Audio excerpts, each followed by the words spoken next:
Chapter 1337. Could it be that you are, suddenly? The white-robed old man seemed to have thought of something as his body trembled. He turned his head and stared at the middle-aged man in surprise. At least you have a little memory. The middle-aged man sneered. Damn it, how could it be you? The white-robed old man was both shocked and angry. At the same time, there was a trace of panic on his face. It was as if this middle-aged man was a terrifying demon king. The middle-aged man smiled contemptuously. The power of the fake god rolled in all directions as he punched towards the white-robed old man. However, the white-robed old man did not fight anymore. He turned around and fled. You can't escape. You can only choose to fight with me. The middle-aged man said. Why are you helping that woman? What benefits did she give you? The white-robed old man roared. The middle-aged man lowered his arm and seemed to be lost in his memories. After a long time, he said, because she is my benefactor. Boom! Suddenly, his speed soared and caught up with the white-robed old man in a few steps. He slapped the white-robed old man's back. Kacha! The bones on the white-robed old man's back instantly shattered. Don't go too far. Although you used to be a real war god, you are only a fake god now.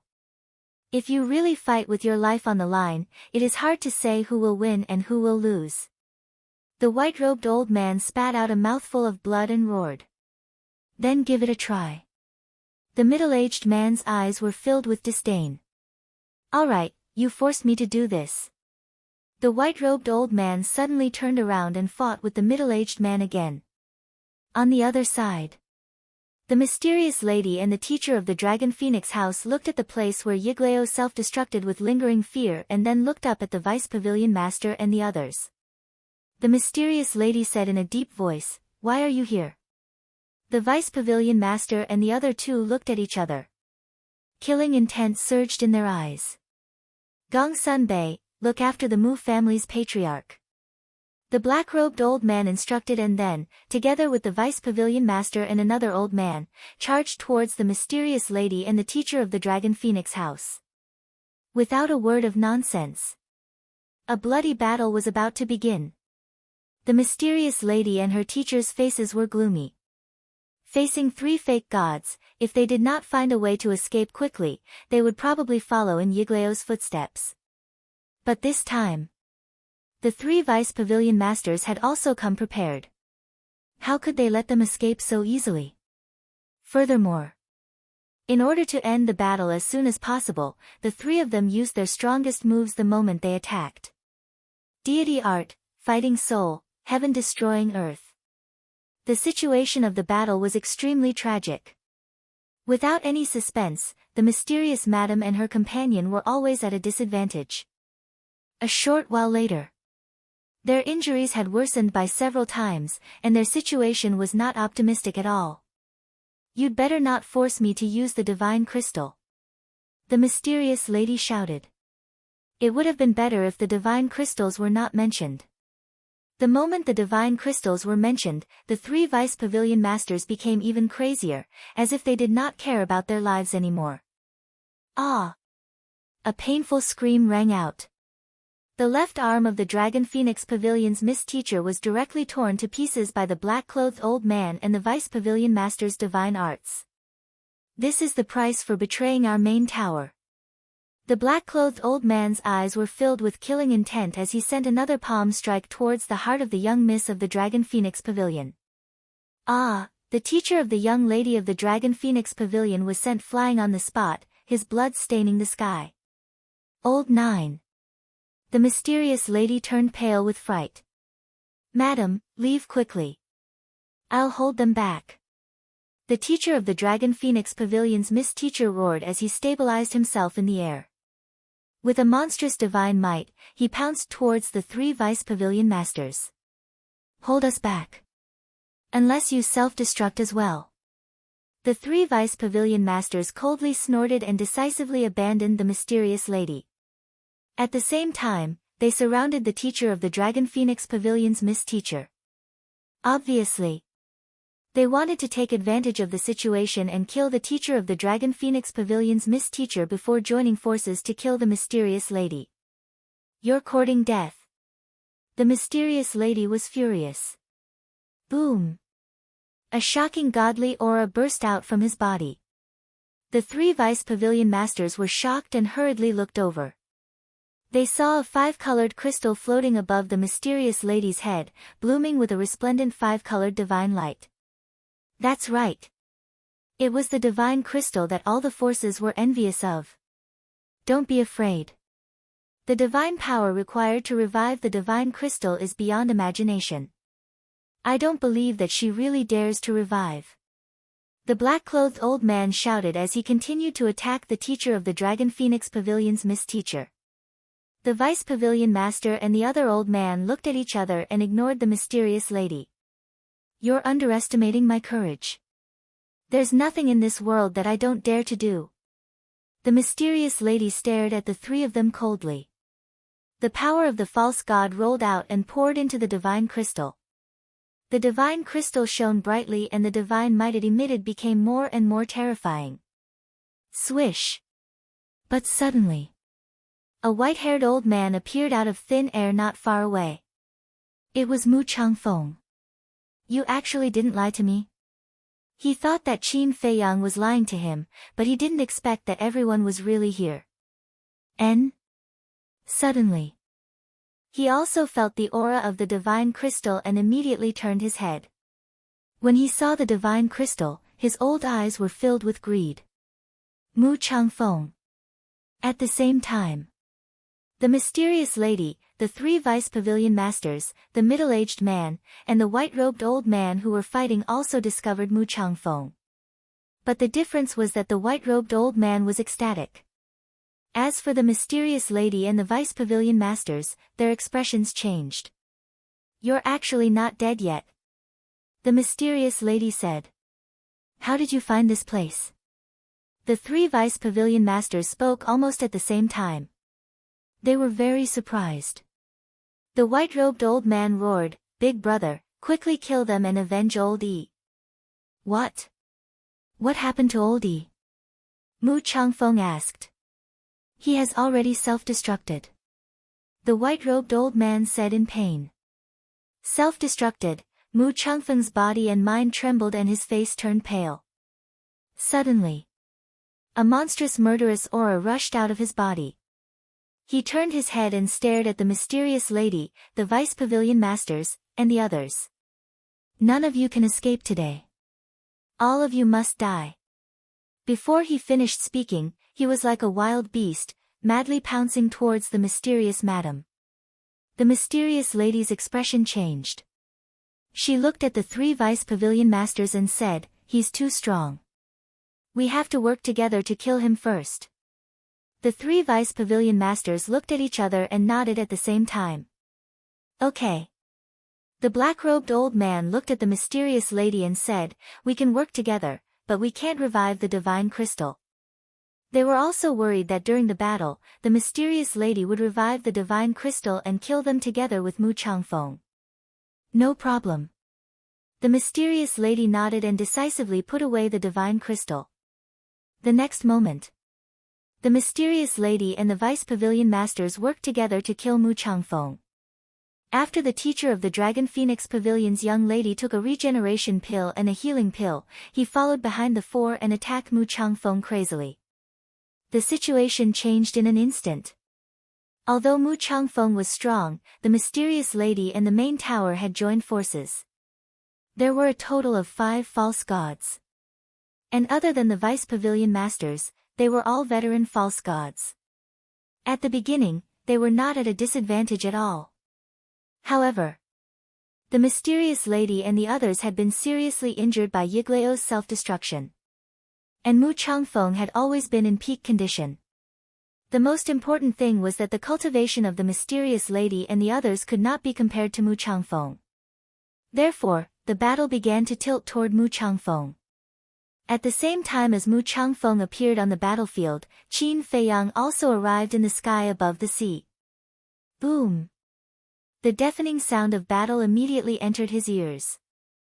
Along with it came the terrifying fluctuations of the battle. So intense. He stood high in the sky, his clothes fluttering in the wind. He raised his head and looked in the direction of the battle fluctuations, the corners of his mouth pursing into a sneer. But when he looked down at the sea below, his expression changed drastically. Where's the island? It turned out that this was an island, and Yen Wei's clansmen lived on this island. But now, other than the surging waves, there was nothing. Could it be that they have been reduced to ashes in their battle? Qin Feiyang's eyelids twitched. He hurriedly took out an image crystal and sent a message to the Dragon Phoenix Pavilion's young lady. Buzz!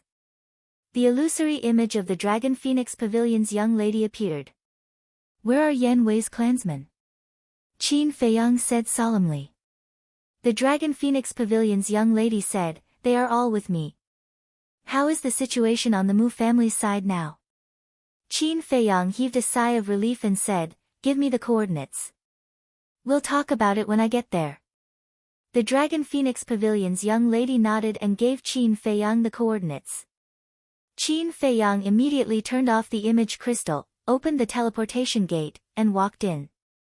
In the next moment, he appeared above an island. The island was about 10 miles in diameter. There were many people gathered on the island. They were really from the Heavenly Tiger tribe. It's Qin Feiyang. The people of the Heavenly Tiger tribe also noticed Qin Feiyang at the first moment. They all shouted from below, appearing to be extremely affectionate. Qin Feiyang smiled and raised his head to look at the surrounding void. He saw the Dragon Phoenix Pavilion's young lady standing in the sky not far away, looking at the sea ahead with worry in her eyes. Whoosh! At this moment, a few elders soared into the sky and landed in front of Qin Feiyang. They bowed and said, greetings, young Master Qin. They were all elders of the Heavenly Tiger tribe. Their cultivation was basically at the 9-star Battle Saint realm. No need to be so polite. Qin Feiyang retracted his gaze and looked at the few of them with a smile. One of the elders asked, young Master Qin, where's the patriarch? Did he come back with you? No. He has a mission and stayed in the great Qin Empire. Qin Feiyang said. Is there any danger? The elders looked at Qin Feiyang worriedly. Qin Feiyang smiled and said, there is definitely danger, but with your patriarch's ability, he will definitely be able to avert the danger. The elders heaved a sigh of relief. Then why did you come back this time? How long are you going to stay? Can you stay a little longer? We want to repay you. Yes. If it weren't for your help back then, our Heavenly Tiger tribe would have been destroyed in the hands of the Mu family. The old men sighed as they looked at Qin Feiyang. Their eyes were filled with anticipation. Qin Feiyang glanced at the young lady of the Dragon Phoenix Pavilion and said, I'm here to pick you up. Pick us up. The few of them were surprised. Sure. Qin Feiyang gestured for them to keep quiet and then pointed at the young lady of the Dragon Phoenix Pavilion. The few of them looked at the young lady of the Dragon Phoenix Pavilion and understood. Young Master Qin, there are more than 1 million people in our tribe. How can you take all of us away? A white-robed elder secretly said. I have a way. You guys go and gather everyone first. Don't make too much noise. Qin Feiyang said. Okay. The few of them nodded and flew down with excitement.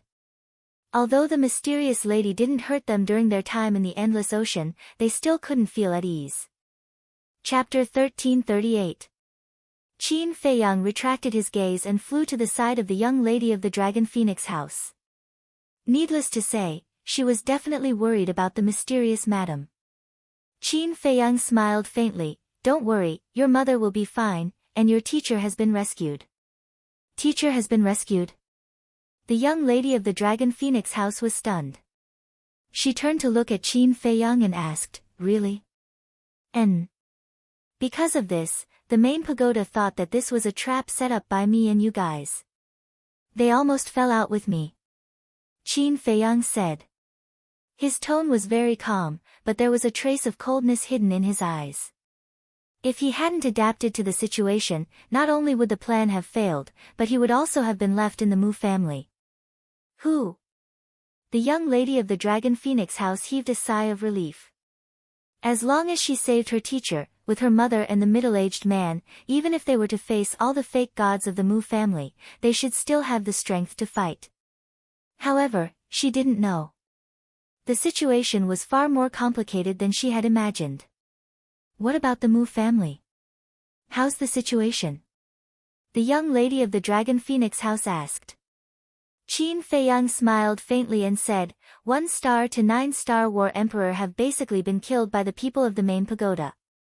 Killed. The young lady of the Dragon Phoenix house's gaze trembled. Qin Feiyang said, in short, the Mu family's vitality has been greatly damaged this time. Even if they have the potential pill formula, without a few thousand years of cultivation, it will be difficult for them to recover. The young lady of the Dragon Phoenix house said, then now that our goal has been achieved, shouldn't we let Mother and the others retreat? I'm afraid that even if they retreat now, they won't be able to. Qin Feiyang said meaningfully. What do you mean? The young lady of the Dragon Phoenix house frowned. Qin Feiyang smiled faintly and did not answer. He lowered his head and looked at the people on the island below.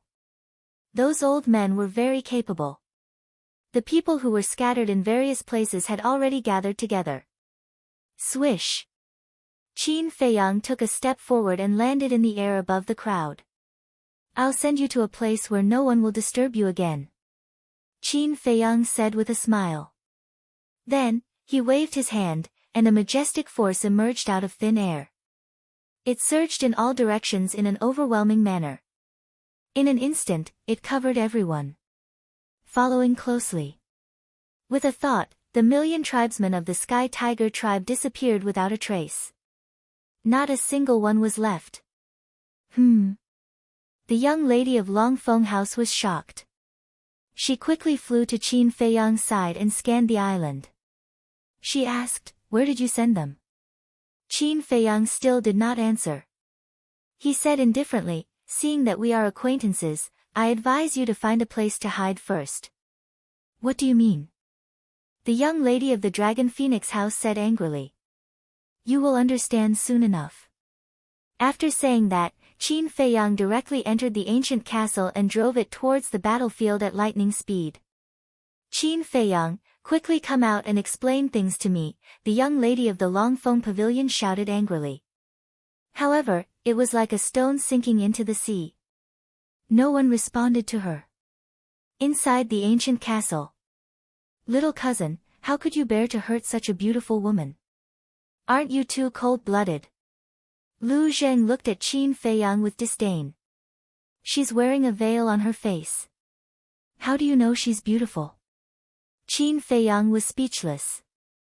TSK, who am I? I don't even need to look at her appearance. Just by looking at her figure and skin, I can tell whether she's beautiful or ugly. Moreover, this woman's voice is so pleasant to the ears. How could she be ordinary? Lu Zheng said proudly.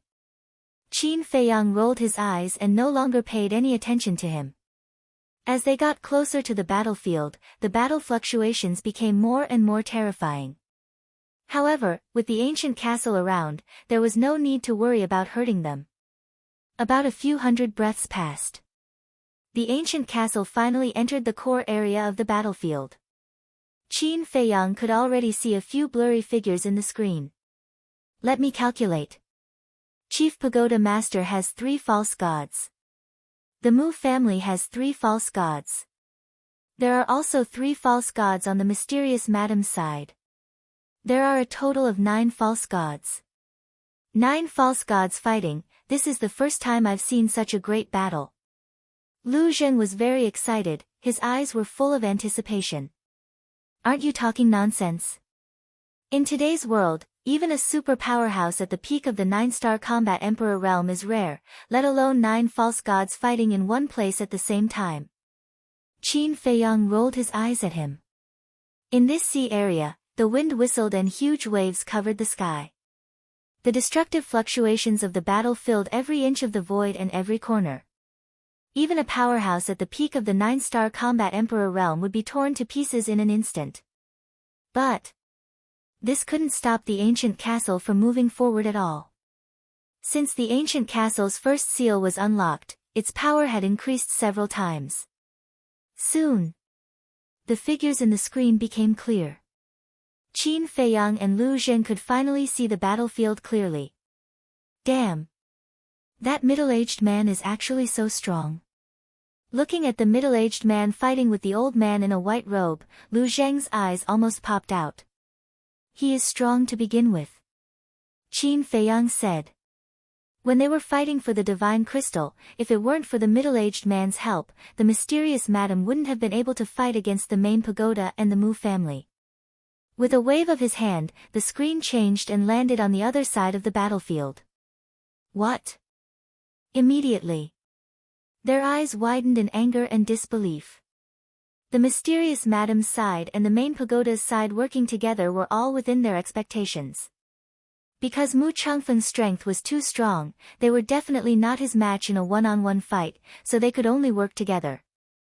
But at this moment, the two sides working together were still no match for Mu Changfeng. This came as a surprise to them. How could a super overlord at the peak of the pseudo-god realm be so strong? If he was really so strong, then why didn't Mu Changfeng quickly take down the 3 deputy pavilion masters in the Mu family? Hiding his strength? But that wasn't right. Because at that time, the 3 deputy pavilion masters had killed everyone in the 10 stone towers. If it were anyone else who encountered such a situation, they would have used all of their strength to take down the invaders. So, the possibility that Mu Changfeng was hiding his strength was not valid at all. Then why was this? Just the 3 deputy pavilion masters were enough to compete with Mu Changfeng, but now the 5 of them working together were still suppressed.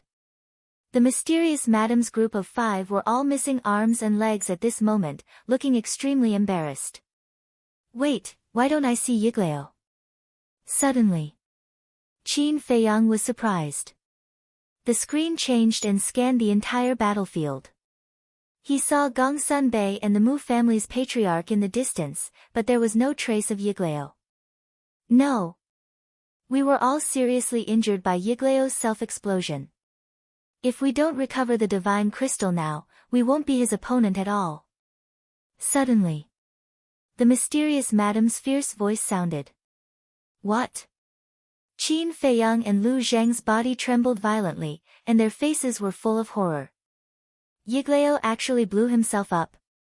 This is too unexpected. Ha, this is really great news. Lu Zheng couldn't help but laugh, full of joy. Qin Feiyang's face also had a trace of a smile. With Yiglao's death, when they officially fight with Mu Tianyang in the future, they will have one less powerful opponent. And this time, no matter the result, the Mu family's loss is the greatest. The war emperor was killed. The herb field was swept clean. They also lost a false god. Even the Mu family's patriarch and great ancestor. This is no longer a great loss of vitality. Because such a loss is enough to shake the foundation of the Mu family. Lu Zheng suddenly came back to his senses and urged, the mysterious madam seems to have said that she wants to recover the divine crystal, quickly get ready. Qin Feiyang immediately changed the screen and locked onto the mysterious madam. He saw that the 3 deputy pavilion masters were struggling when they heard that the mysterious madam wanted to recover the divine crystal. What are they hesitating for? Lu Zheng was puzzled. They must be afraid that the mysterious madam will kill them after recovering the divine crystal. But it can also be seen that this divine crystal is not ordinary terrifying. Qin Feiyang said. What kind of thing is it? It can actually make a false god so afraid? Lu Zheng raised his eyebrows. There's no time left, we can't hesitate anymore. The mysterious madam shouted anxiously. That's right. If we don't recover the divine crystal, we will all die here.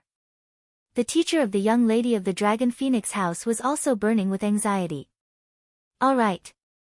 You go recover the divine crystal, we'll hold him back. The old man in black nodded fiercely, then looked at the deputy pavilion master and said, recovering the divine crystal is not an easy task, you go and help too. And the deputy pavilion master nodded. Immediately, the mysterious madam and the deputy pavilion master retreated. As soon as the two of them left, the pressure on the black-clothed old man and the other two immediately increased. Hurry up, we can't hold on for long. The teacher of the young lady of the Dragon Phoenix house roared. After retreating a few miles, the mysterious madam immediately took out the divine crystal and floated in front of her. I've been waiting for this moment. Qin Feiyang had been driving the castle and following the mysterious madam. Seeing this scene, his eyes suddenly lit up. Boom! The next moment, activating the battle character art, his eyes and long hair instantly turned blood red, as if a war god had returned. Endless battle intent surged within the castle. Moreover, he took out all the important things, such as the Cosmos sack and Chang Shui, and placed them on the altar.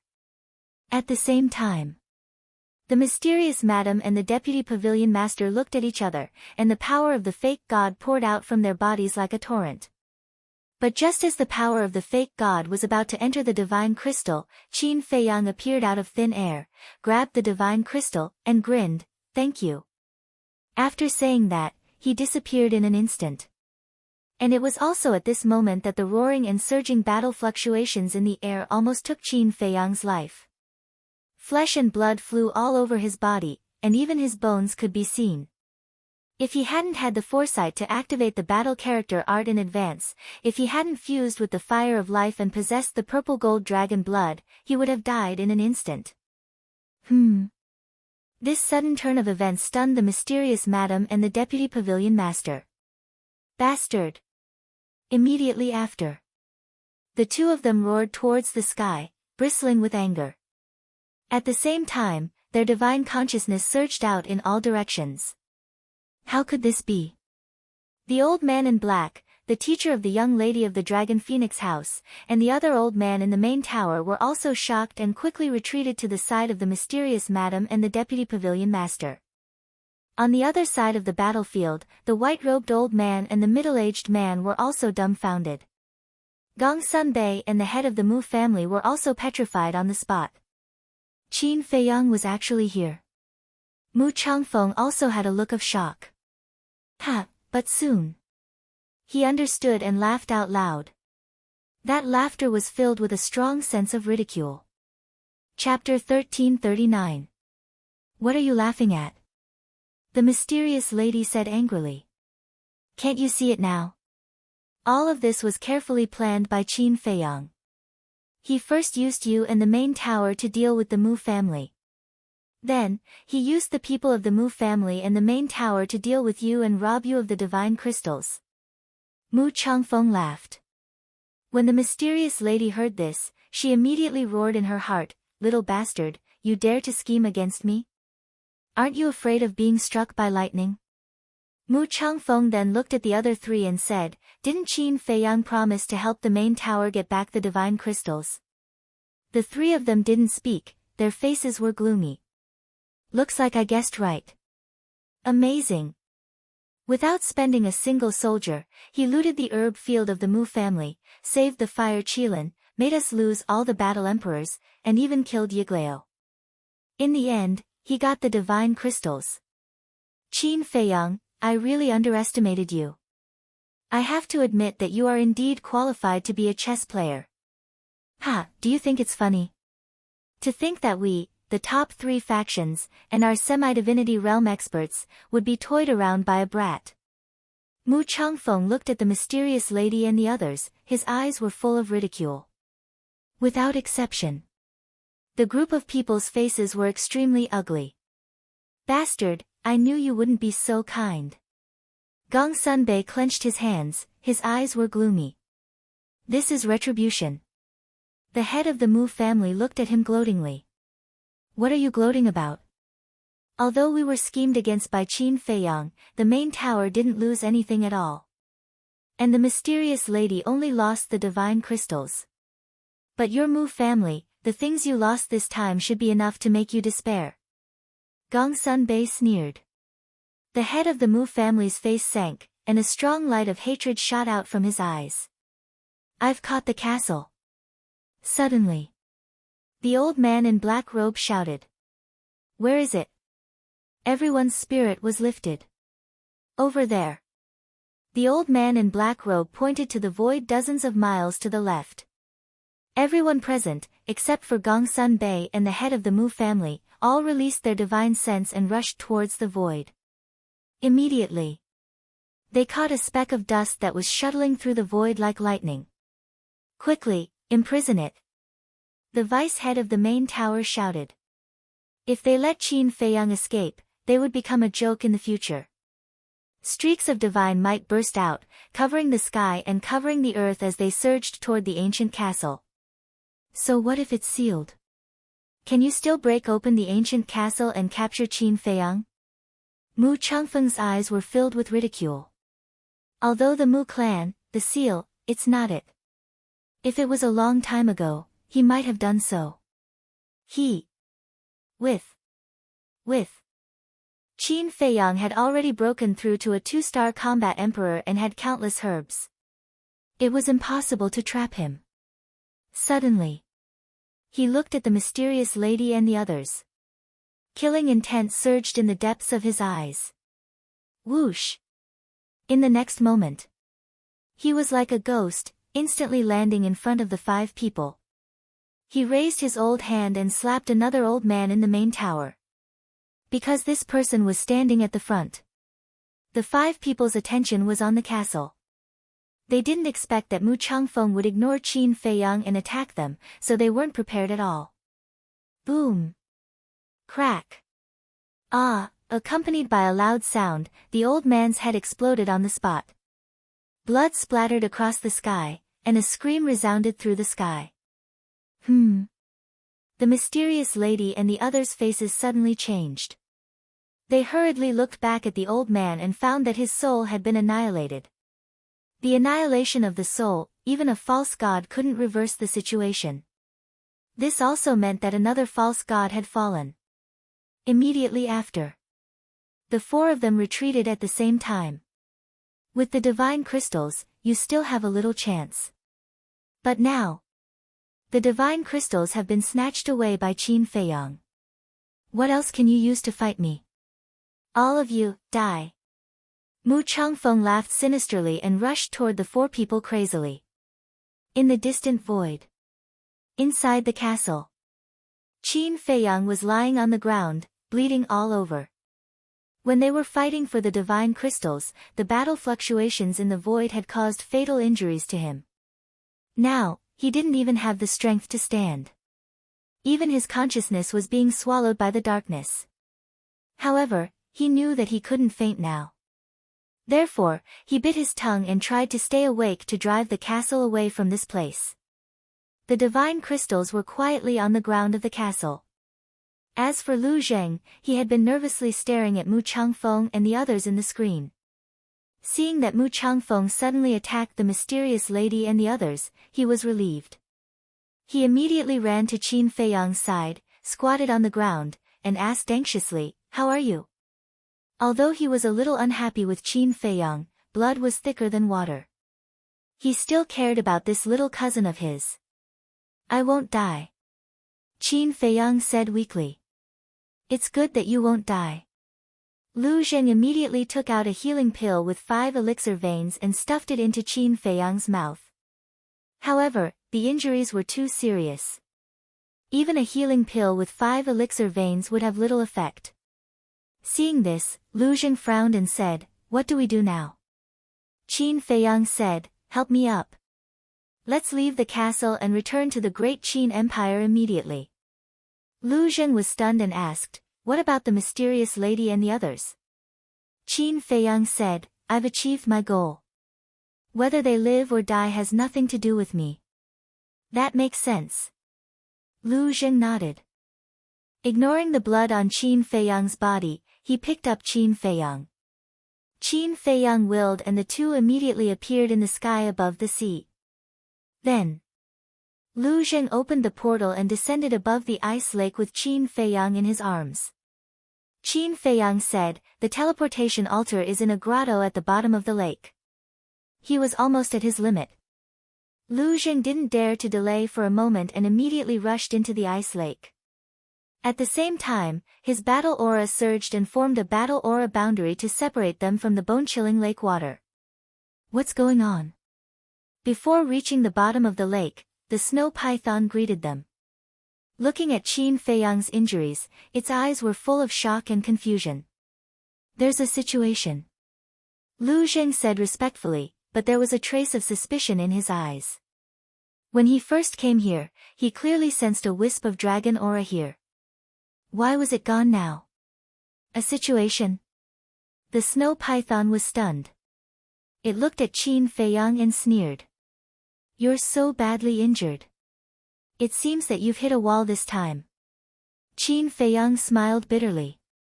Lu Zheng asked, "Senior, can we leave now?"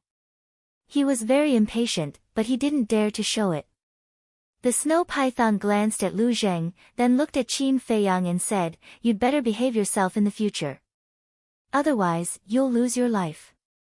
Let's go."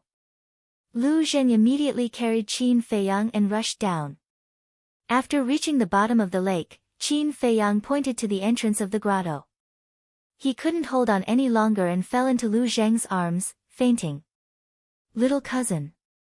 Lu Zheng's expression changed.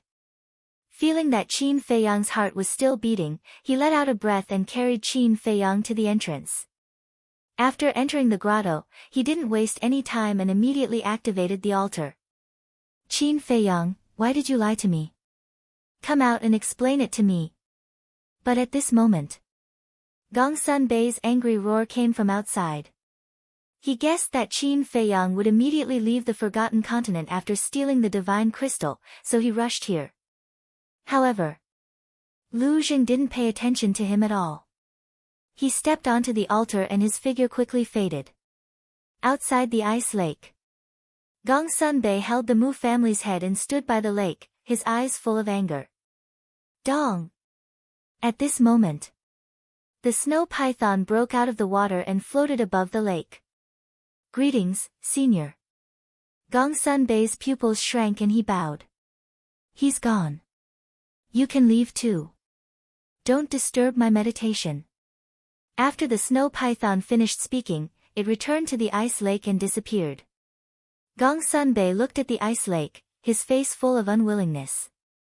After a long time, he turned and left with the Mu family's head. Butterfly Valley. Hundreds of flowers bloomed, and the fragrance of the flowers filled the air. Stalks of emerald green grass swayed in the wind, full of vitality. By the lake, Old Man Qin sat on a bluestone as usual, like an ordinary old man in the countryside. He didn't have the slightest aura, quietly fishing. Suddenly, he looked up at the sky, a cold light flashing in his eyes. Almost in the next moment, two figures appeared. It was Lu Zheng and Qin Feiyang. Seeing that it was Qin Feiyang, the cold light in Old Man Qin's eyes faded, but then he noticed Qin Feiyang's injury. Whoosh! He immediately put down the fishing rod, turned into a stream of light, and landed in front of Lu Zheng. Looking at the unconscious Qin Feiyang, he asked, "What happened?" "It's a long story. Let's find a place to put him first," Lu Zheng said.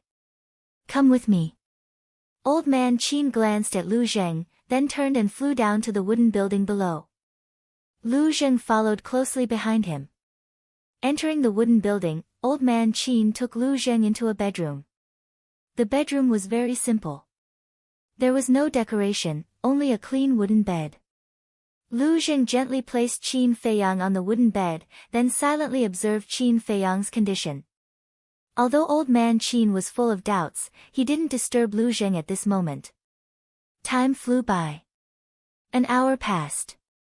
Seeing that Qin Feiyang's injury didn't worsen and was gradually getting better, Lu Zheng was completely relieved. Old Man Qin couldn't wait to ask, "What happened to make him like this?" "Let's talk outside." Lu Zheng turned and walked outside. Old Man Qin hurriedly followed. The two left the room and walked to the tea table in the hall. The tea table was carved from a very common tree root, looking simple and plain. I didn't expect a fake god to live such a simple life. Lu Zhen glanced at the tea table, then glanced at the hall, and smiled. Old man Qin rolled his eyes at him and said impatiently, "Don't talk nonsense. Tell me what you experienced on the Forgotten Continent.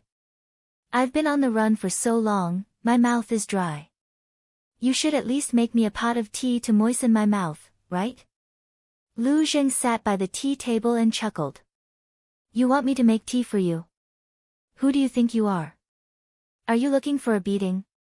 Tell me." Old man Qin's face darkened, and he said angrily. Lu Zhen smiled helplessly and slowly told him what happened these days. However, he didn't mention the divine crystal. Chapter 1340. After listening, old man Qin was dumbfounded.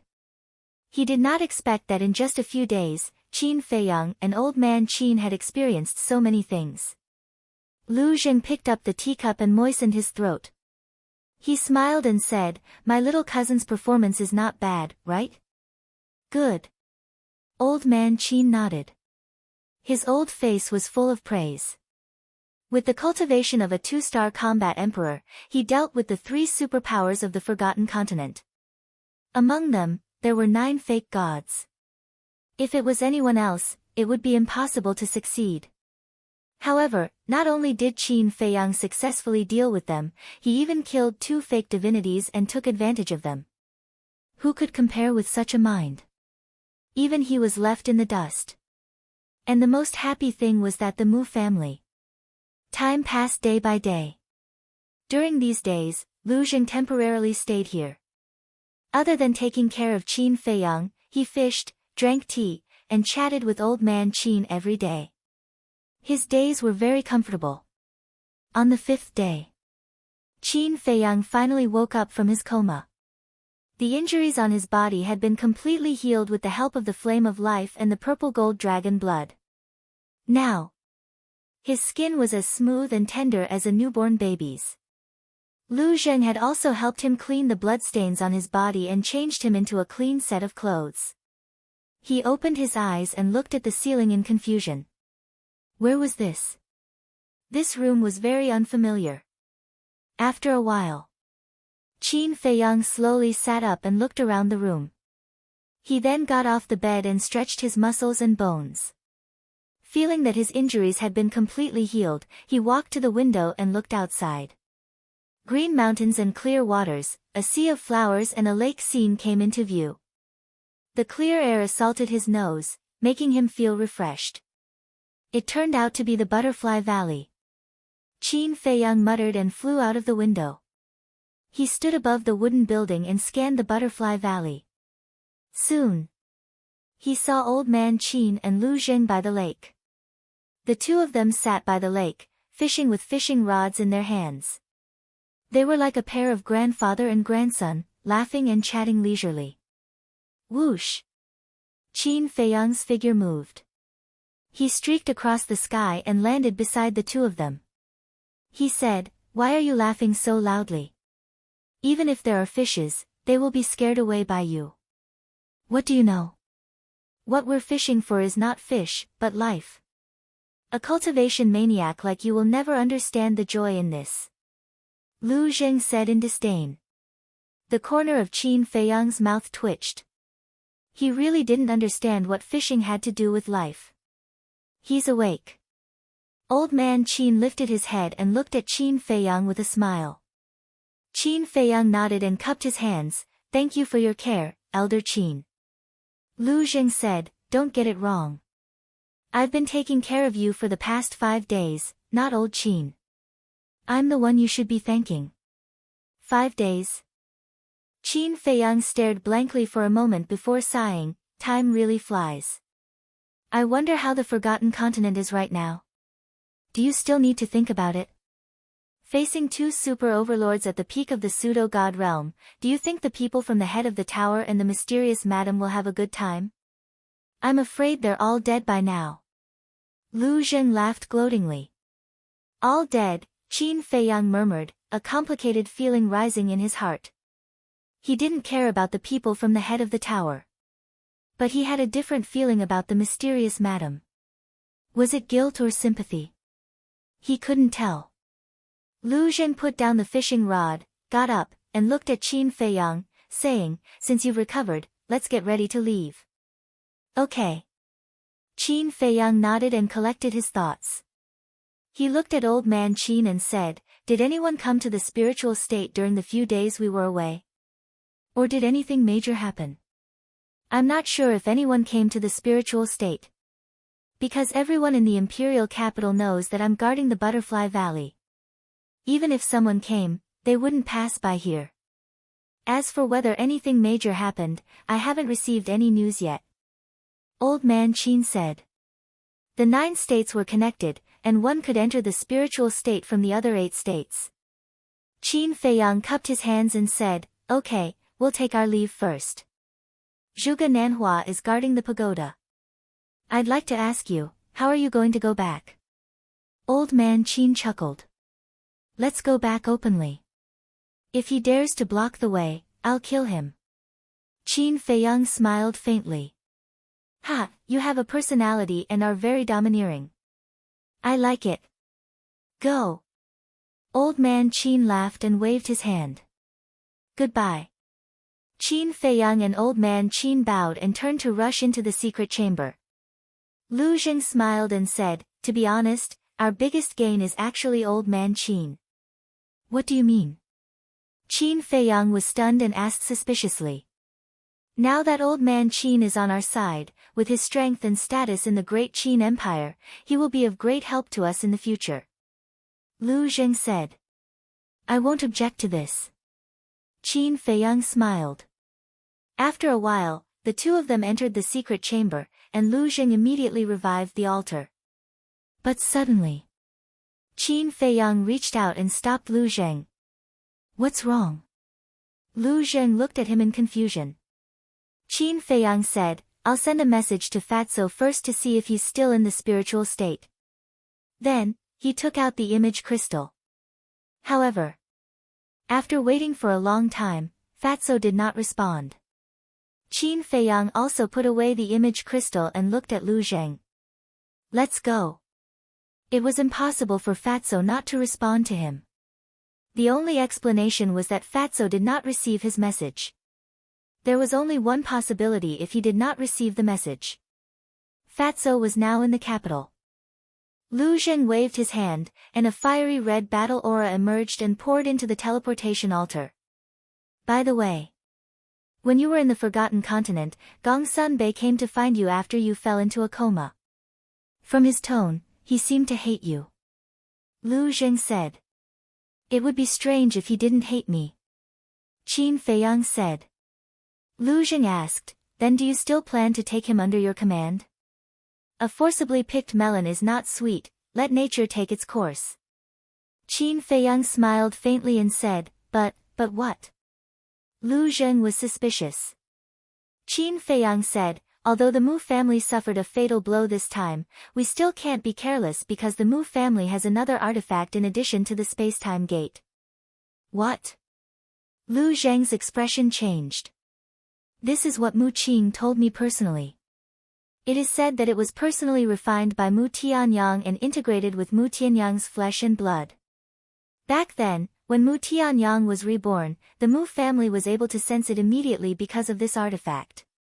But what I don't understand is, why didn't the Mu family take out this artifact when such a big thing happened this time?" Qin Feiyang frowned.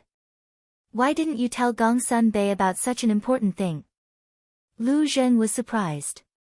"If I tell them that the Mu family has another artifact, will they cooperate with us?" Qin Feiyang said. "You are a scammer. Fortunately, I am your cousin. Otherwise, I don't know how I would be scammed by you." Lu Zheng rolled his eyes. Qin Feiyang was quite speechless. "In short, this time, the Mu family gave me a strange feeling. It's better to be careful in the future." Among the fake gods, only Yiglao, Mu Changfeng, and the white-robed old man had appeared. They clearly had a divine artifact, but they didn't show it. He wouldn't believe that there was nothing wrong with it. Buzz! The teleportation altar was activated. Lu Xun retracted his arm and said, "Send me to the castle.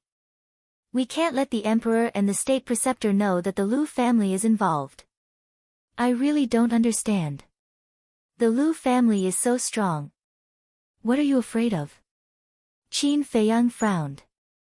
"Some things are not as simple as you think," Lu Xun said. Qin Feiyang said, "Then tell me, how complicated is it?" Lu Xun was silent and looked at him quietly. Qin Feiyang was extremely angry, but he could only hold it in.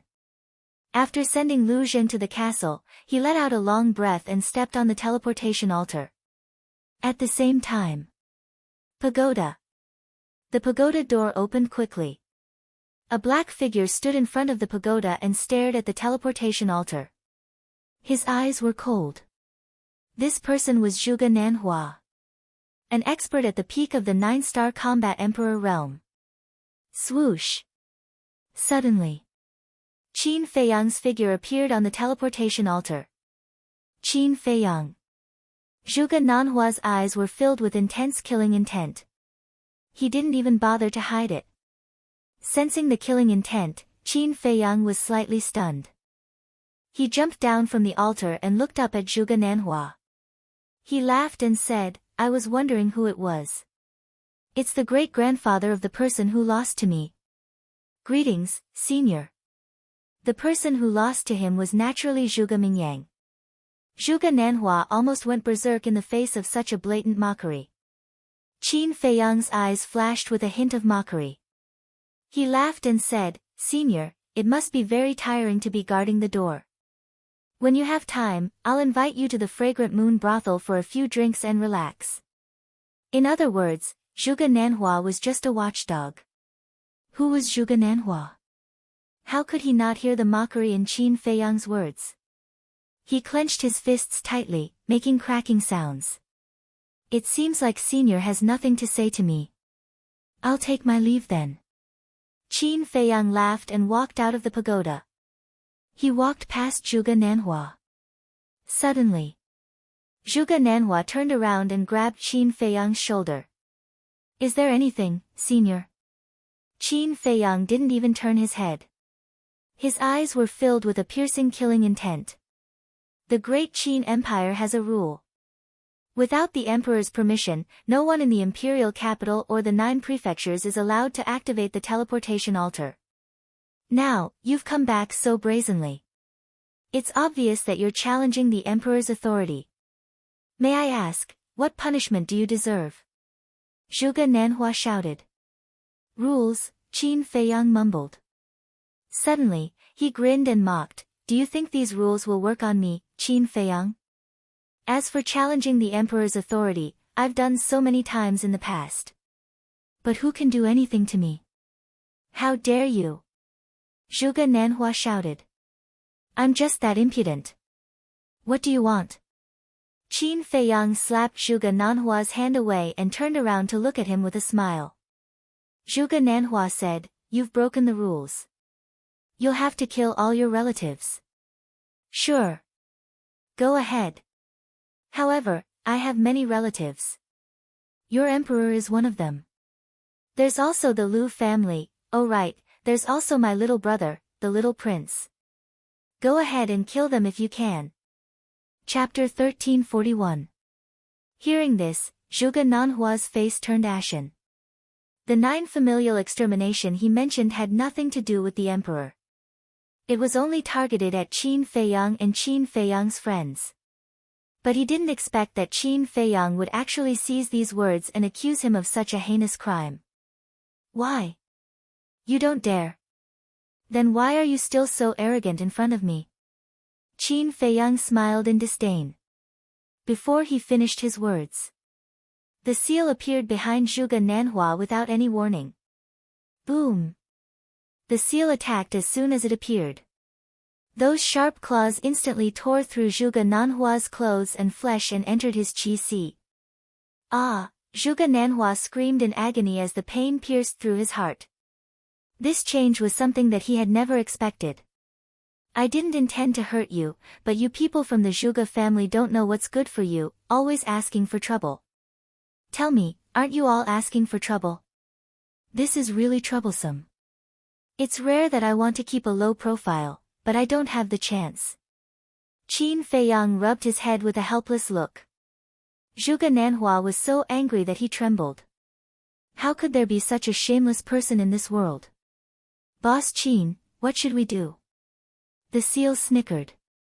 Qin Feiyang glanced at Zhuge Nanhua and said, kill him.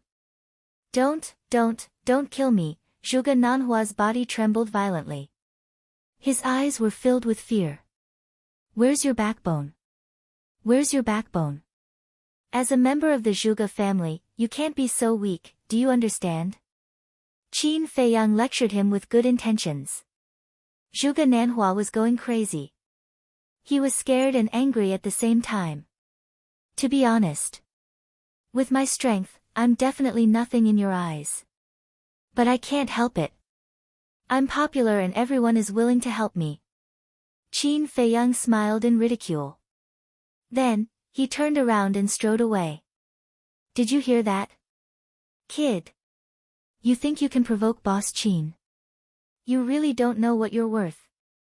The seal arrogantly raised its claws and poked Zhuge Nanhua's head as it said disdainfully.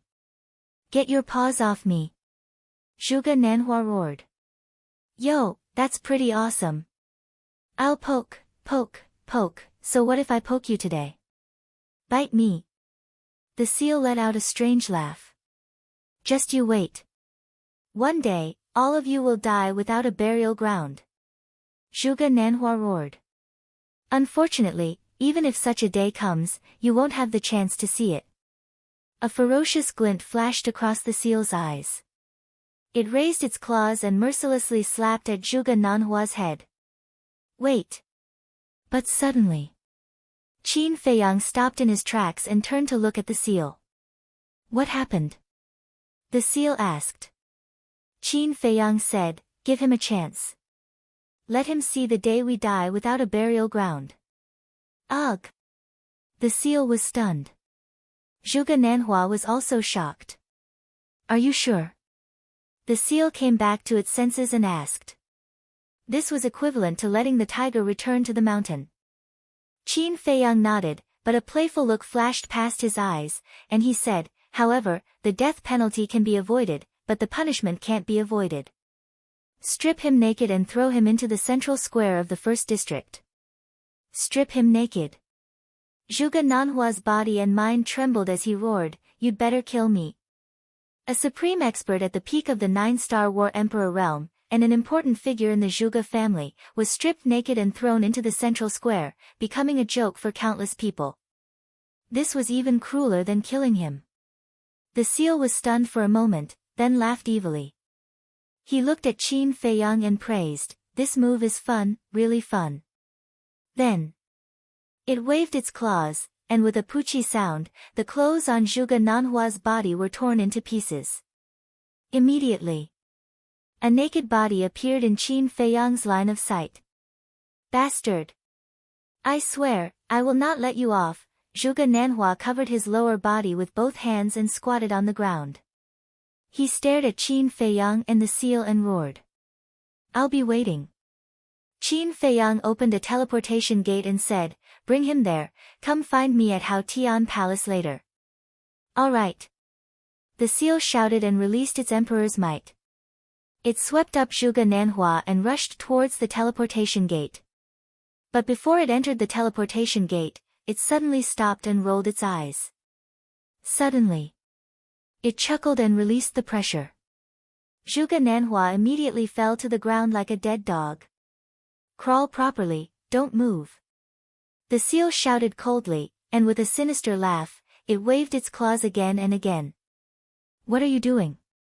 Qin Feiyang walked forward suspiciously and couldn't help but laugh. On Zhuge Nanhua's back, there was a line of bloody words. I am an old hooligan, I am an old beast, I am an old undying bastard who grew up eating feces. It was just this sentence. How is it? The seal looked at Qin Feiyang with its thieving eyes. Not bad. Qin Feiyang held back his laughter and nodded. Hee hee. The seal grinned and swept up Zhuge Nanhua again, entering the teleportation gate without looking back. Haha, after the teleportation gate disappeared, Qin Feiyang couldn't hold it in anymore and laughed out loud.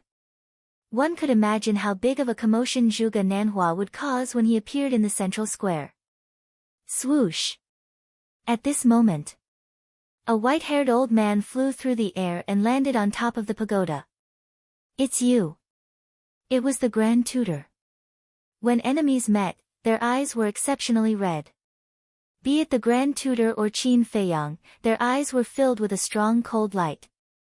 Yes, it's me. Qin Feiyang said. Why are you here? The Grand Tutor said angrily. Just as he finished speaking, he noticed the bloodstains on the ground. His expression changed slightly, and he hurriedly rushed into the pagoda. Seeing that there was no one in the pagoda, he released his divine might and imprisoned Qin Feiyang. He shouted, "Where is Zhuge Nanhua? What did you do to him? If you want to know, go to the central square of the first district yourself. Also, don't use your tortoise's might to imprison me. It will make me very angry. Once I get angry, I can't guarantee that I'll do something out of line. For example, Zhuge Mingyang." Qin Feiyang sneered. The Grand Tutor clenched his fists and stared at Qin Feiyang. In the end, he withdrew his divine might, opened a teleportation gate, and rushed in like lightning. Qin Feiyang sneered, glanced at the back mountain of the Imperial Palace, and also opened a teleportation gate and left. The first district.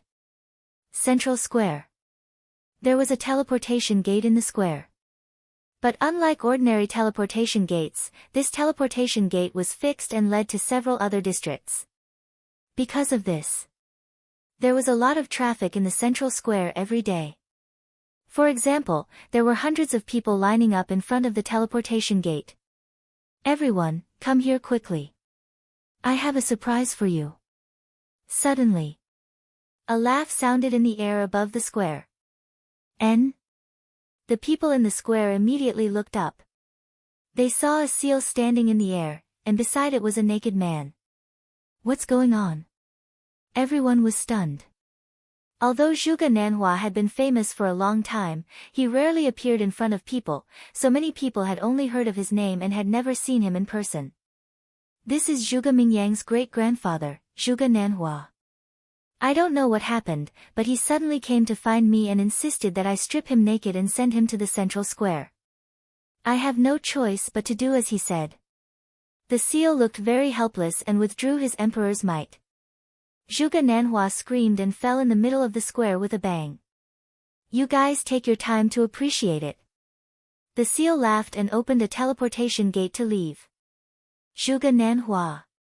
He is a respected senior of the Zhuge family, and the hall master of the law enforcement hall. How could he do such a thing? He's so old and he's still naked, doesn't he know shame? Everyone surrounded him, their eyes full of disdain. Under everyone's gaze, Zhuge Nanhua even had the heart to die. Especially when he heard everyone's discussion, he wished he could find a hole to hide in. But now, he did not dare to get up. Because once he got up, some parts that should not be exposed would be revealed in front of everyone. This was even more humiliating. Who will save me? He looked helplessly at the crowd around him, but no one came forward. Those women even avoided him, their faces full of disgust. Wait, there seems to be words on his back. Someone was surprised. A middle-aged man walked forward curiously, looked at the bloody words on Zhuge Nanhua's back, and read, I am an old hooligan, I am an old beast, I am an old undying bastard who grew up eating feces. The middle-aged man was dumbfounded when he read the last sentence. The others also looked at each other in dismay. Haha, an old undying bastard who eats feces, this is too funny. Everyone actually did not dare to laugh. But there was nothing they could do. It was too funny and they could not hold it in. At the same time, not far from the square, there was a restaurant, Fragrant Moon Restaurant. On the third floor, two young men were sitting in a private room, drinking wine. One of them was wearing a purple robe. His body was tall and straight, and his eyebrows were like swords. His entire body was emitting a threatening aura. But throughout the entire process, he did not say a word. He only cared about drinking, and his eyes were extremely cold. If Qin Feiyang was here, he would definitely recognize him as Zhuge Mingyang. The other person was a young man in a black robe. His appearance and temperament were not ordinary either. However, his cultivation was even stronger than Zhuge Mingyang. An 8-star combat emperor. Behind this person, there was a short man in a black robe. He was silent and his face was filled with respect. These two people were Zhuge Jinghong and Xia Changjin, who had repeatedly challenged Qin Feiyang. Zhuge Jinghong drank his wine while looking at Zhuge Mingyang. Seeing that Zhuge Mingyang did not say a word, he could not help but raise his eyebrows. Then he put down his wine cup and looked at Zhuge Mingyang. He sighed and said, "Mingyang, victory and defeat are common. You don't have to do this. You don't understand. I can lose to anyone, but I can't lose to Qin Feiyang. But now, I have already lost to him twice. How can I endure this?" Zhuge Mingyang clenched his fists, and his eyes became more and more cold. "I understand. But you can't give up on yourself like this. You still have a long way to go. In the future, there will definitely be a chance to find him and avenge your humiliation." Zhuge Jinghong said. "Yes. And Senior Jinghong will also do his best to help you." Xia Changjin smiled flatteringly. Chapter 1342. He wasn't that great in the first place. Otherwise, why didn't he dare to accept your challenge? From what I see, if he didn't have the castle, he's nothing. Xia Changjin snorted, his face full of disdain. But hearing their words, Zhuge Mingyang didn't feel comforted at all. Instead, the anger in his heart became even stronger. Qin Feiyang wasn't that great. Qin Feiyang wasn't anything. Then what was he, the person who lost to Qin Feiyang, considered? He wasn't even worth shit. Zhuge Jinghong and Xia Changjin wanted to comfort him, but in Zhuge Mingyang's ears, it felt like they were humiliating him. Zhuge Jinghong saw that the situation wasn't right and hurriedly explained, "Don't misunderstand, we didn't mean that. Even if you mean that, I don't care. Anyway, in this life, I won't be his opponent." Zhuge Mingyang laughed at himself. He picked up the wine jar on the table and started drinking. He didn't say that there was still the slave seal. Even if he trained hard and surpassed Qin Feiyang, as long as the slave seal was there, he wouldn't be able to turn the tables. Kacha. Looking at Zhuge Mingyang's self-deprecating appearance, Zhuge Jinghong clenched his fists tightly. His killing intent towards Qin Feiyang became even stronger. Dong! Suddenly, there was a hurried knock on the door. Zhuge Jinghong looked at the door and let go of his fists.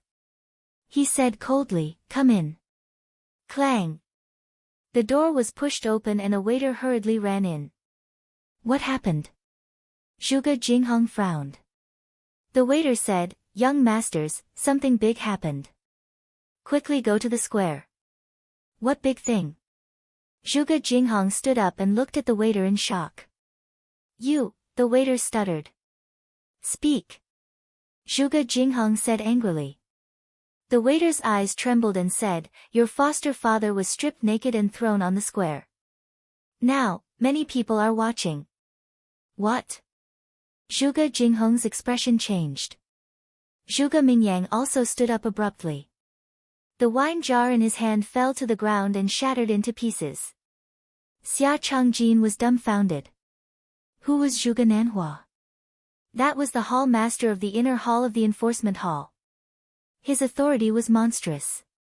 Someone actually dared to strip him naked and humiliate him in public? Who was so bold? Was he tired of living? The next moment, Zhuge Jinghong and Zhuge Mingyang rushed out of the window. Seeing this, Xia Zhangjin took out a few hundred gold coins, threw them on the table, and hurriedly chased after them. The three of them were in a private room at the back of the fragrant moon brothel, so they couldn't see the situation in the square. However, the fragrant moon brothel was just across the street from the square. With their cultivation, they would be able to enter the square in the blink of an eye. When they saw Zhuge Nanhua, who was squatting on the ground with a helpless expression on his face, Zhuge Mingyang and Zhuge Jinghong instantly burst into overflowing anger. Godfather! Great-grandfather! The two of them roared and landed beside Zhuge Nanhua at lightning speed. Zhuge Jinghong immediately took out a piece of clothing and wrapped Zhuge Nanhua up. Seeing Zhuge Mingyang and Zhuge Jinghong's arrival, the surrounding crowd immediately shut their mouths and retreated in fear. Godfather, what's going on? Who did this? Zhuge Jinghong squatted on the ground, grabbed Zhuge Nanhua's shoulder and roared with bloodshot eyes. However, Zhuge Nanhua was like a fool. He shrunk his head and glanced at the surrounding crowd. His face was filled with fear and panic. Haven't you embarrassed yourself enough? Quickly take him and leave first. An angry voice sounded in the sky. Everyone looked up and their pupils suddenly shrank. They didn't know when the Grand Tutor had also arrived. Zhuge Jinghong and Zhuge Mingyang looked up at the Grand Tutor. Then, they carried Zhuge Nanhua, opened a portal and hurriedly left.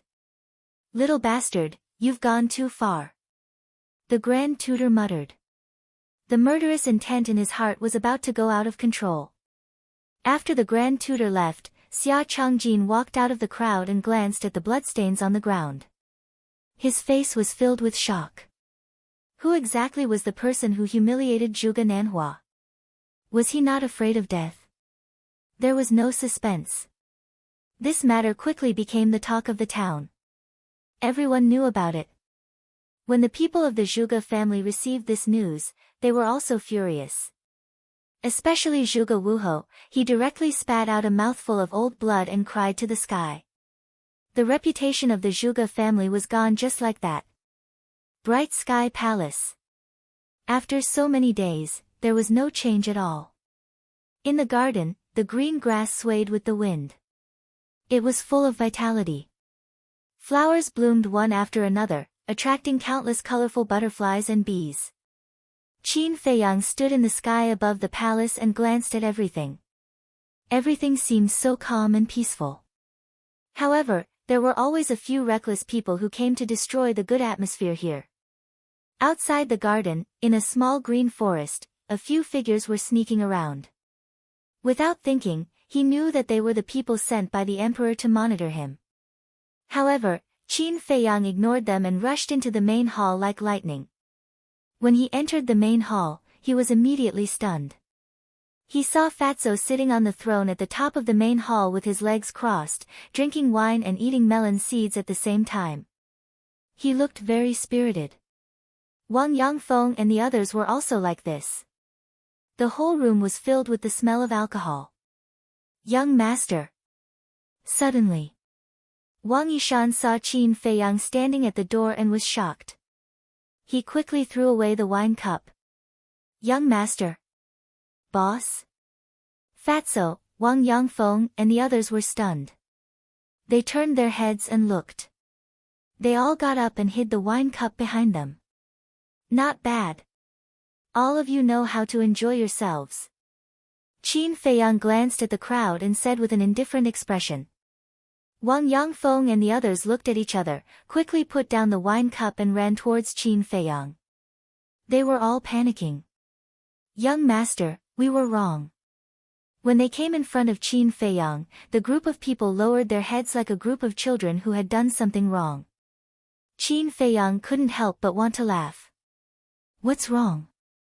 Qin Feiyang said with a straight face. We shouldn't be greedy for pleasure. And we shouldn't be tempted by fatso. We are willing to accept young master's punishment. Wang Yangfeng said. Fatso's face suddenly darkened and he said angrily, Old Wang, what do you mean by that? When did Fat Lord seduce you? Wang Yishan said, you were the one who seduced us. You have to take full responsibility. That's right. You know that it's our first time in the outside world and everything is new to us. You even encouraged us to drink. You have bad intentions. The others also said with righteous indignation. You old guys are too unreasonable. Everyone drank the wine and ate the food together. Why is it Fat Lord's responsibility alone? If you have the ability, spit it out. Fatso was instantly annoyed. But when Qin Feiyang glared at him, he immediately shut up. In fact, even without Wang Yangfeng and the others saying, he knew that it must be Fatso's doing. Because Wang Yangfeng and the others were very simple people. If no one instigated them, it was impossible for them to do such a thing. Qin Feiyang retracted his gaze and looked at Wang Yangfeng and the others, saying, in fact, I don't object to you drinking. After all, everyone drinks wine, including me. But I'm very angry that you drank at this time. Do you know why? Everyone shook their heads. Because you're in the palace. There are people everywhere who want to harm you. What if you drink too much and are plotted against? Qin Feiyang said angrily. So young master is concerned about us. Wang Yangfeng and the others looked at each other, feeling extremely touched but also ashamed. Qin Feiyang said, I hope this won't happen again. Yes. The group of people nodded respectfully. Qin Feiyang shook his head and smiled, asking, did Fatso tell you about the opportunity to become a god? Yes. Everyone nodded. Then you guys go to the castle. Strive to raise your cultivation to the peak of 9-star war emperor in the shortest time possible, and then comprehend the profound meaning of becoming a god. Qin Feiyang said. Okay. Everyone replied, looking rather excited. Because they already knew that the time rules in the castle were different from the outside world. Qin Feiyang waved his hand and sent everyone to the castle. Then, he looked at Fatso. Fatso smiled embarrassedly and said, Boss, I saw that they were bored, so I asked them to have a few drinks together. There's no other meaning. Do I look like an idiot to you? Qin Feiyang walked in front of Fatso and said. Fatso shook his head like he was pounding garlic. Qin Feiyang rolled his eyes at him. Fortunately, he came back in time. Otherwise, he didn't know what Fatso would do to Wang Yangfeng and the others. He sat on the chair and asked, have you found any clues about the disappearance of Lin Yi and the mermaid princess? Yes. Fatso nodded. Tell me quickly. Qin Feiyang didn't have much hope at first, but he didn't expect that Fatso actually found it. Fatso didn't speak. Instead, he took out a letter from his cosmos pouch and handed it to Qin Feiyang. Qin Feiyang was taken aback. He took it in his hand suspiciously, opened the envelope, and took out the letter paper inside. There was a line of small words written on the letter paper. We are fine, don't worry. But there was nothing else except this line of small words. Fatso said, you and Lin Yi have been together for 5 years. You can be regarded as childhood sweethearts. You should be able to see that this is her handwriting. Qin Feiyang nodded. These words were indeed written by Lin Yi. Qin Feiyang looked up at Fatso and asked, where did you find this? At your home in Iron Ox Town. At that time, old Wang and I searched all over the 9 provinces, but we didn't find any clues. So, we went to Iron Ox Town. Because I thought that if Lin Yi would leave a clue, she would definitely choose to stay in Iron Ox Town. After all, that's where she grew up. But in the end, there was no harvest in Iron Ox Town. Then, I took old Wang and the others to the courtyard by the lake. I was going to give up, but when I entered the hall, I immediately found this letter on the table. I also know Lin Yi. I recognized her handwriting, so I came back with this letter. Fatso said. In other words, after we left, she went to the lake to find us? Chapter 1343. Do you think so? Fatso frowned. Otherwise? Qin Feiyang asked rhetorically. If Lin Yi didn't go to him, why would the letter appear in that room? Fat Lord doesn't think so. Fatso shook his head. What do you think? Qin Feiyang asked. Fat Lord thinks that she is deliberately hiding from you. Fatso said.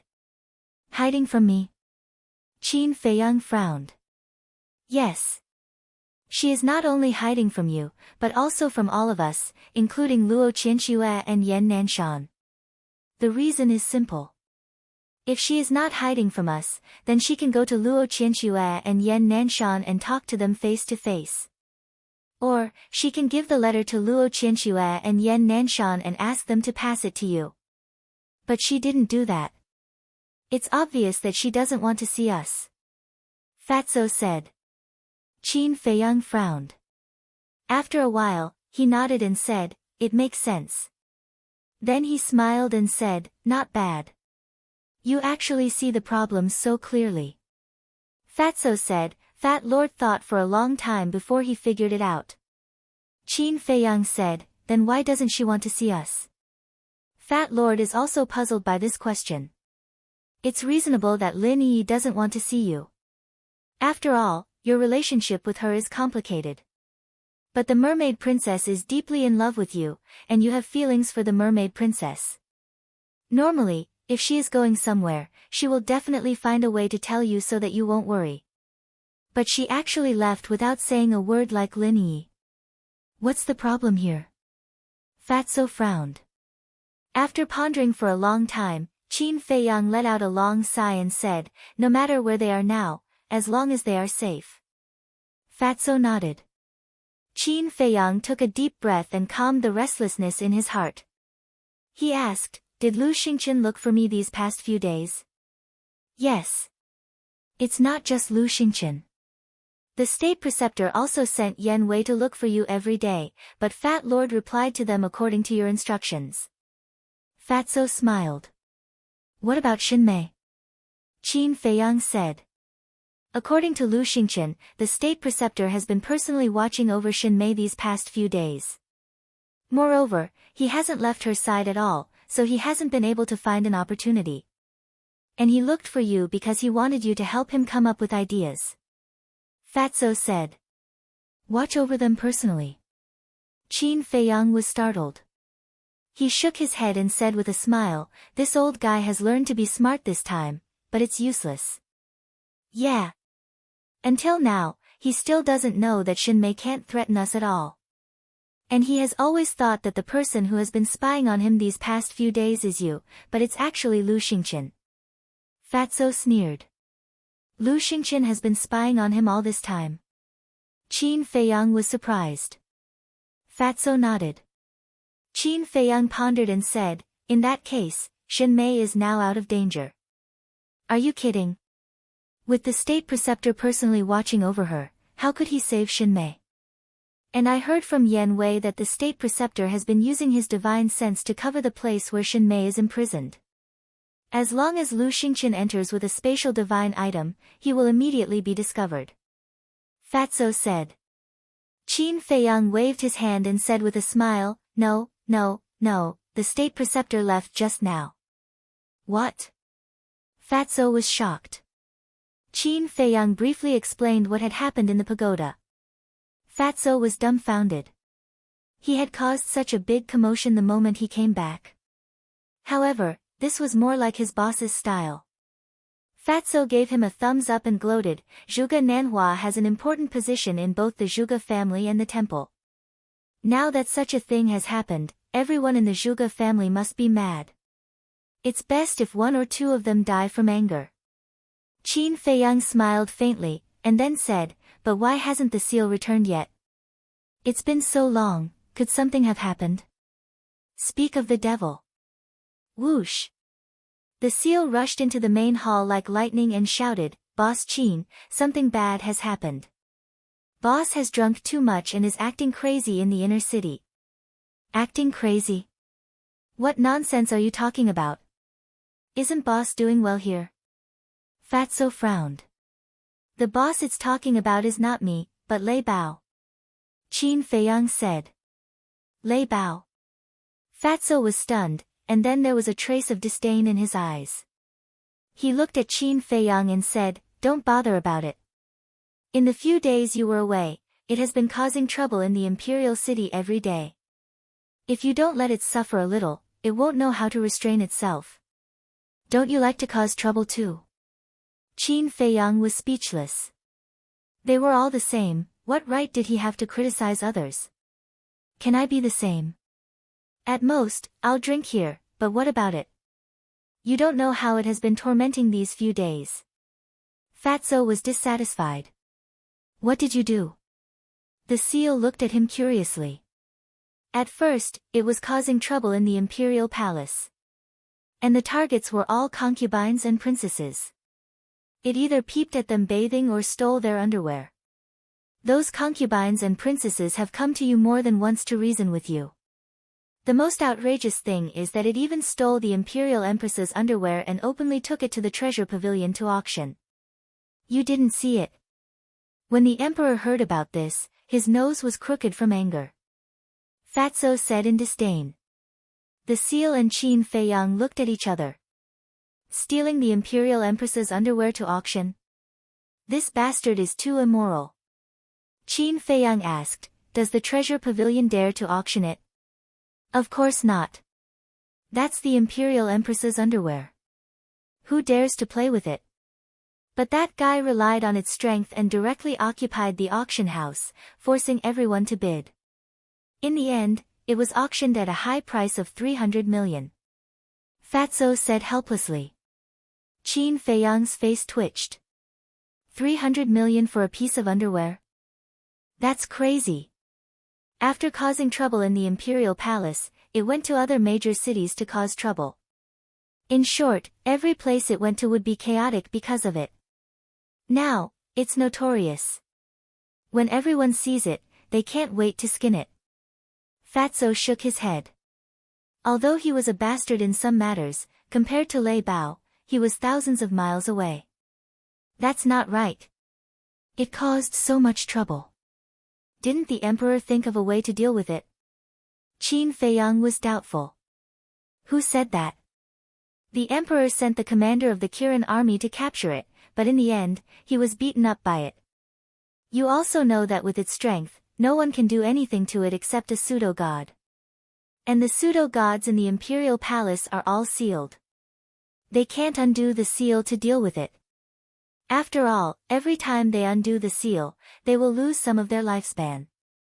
For pseudo-gods like them who are nearing the end of their lifespan, every minute and second is very precious. Of course. That guy knows his limits. Although it's mischievous, it has never harmed anyone's life. In the end, the emperor had no choice but to turn a blind eye and let it do as it pleases. Fatso said. What about the state preceptor? Hasn't he been looking for a bargaining chip to blackmail me? Qin Feiyang said. You have Yan Wei to thank for this. Yan Wei told me that the state preceptor actually had plans to deal with Lei Bao, but Yan Wei told him that Lei Bao had only been with you for a short time and might not be able to blackmail you. He also said that instead of spending time to capture Lei Bao, it's better to let it cause trouble. Because the more trouble Lei Bao causes, the deeper the grudge between you and the emperor. When the state preceptor heard this, he felt that it made sense, so he didn't make a move on Lei Bao. Fatso said. I see. He has to keep an eye on the state preceptor and clean up Lei Bao's mess at the same time. It's really hard on him. Qin Feiyang sighed.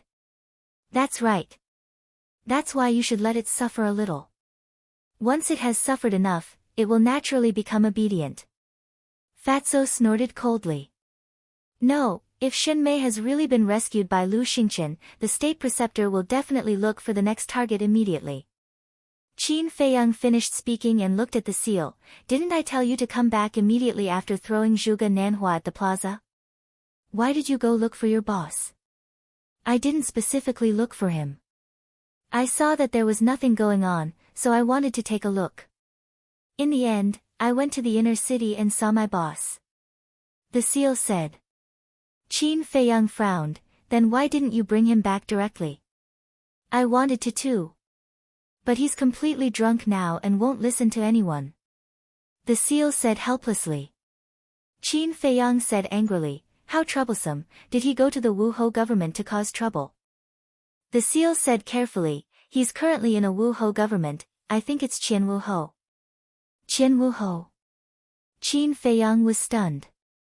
Previously, he killed Qian Wuho's biological son, Feng Yun, in the Qian Wuho government. Now, Lei Bao went to the Qian Wuho government to cause trouble. Was this a coincidence? This is bad. A few days ago, I told him that you have a grudge with Qian Wuho. It can't be that he's going to help you deal with Qian Wuho, right? Fatso's face changed as he said in surprise. Why can't there be anyone who can stop me from worrying? Qin Feiyang was furious to the extreme, and said in a deep voice, quickly follow me to find him.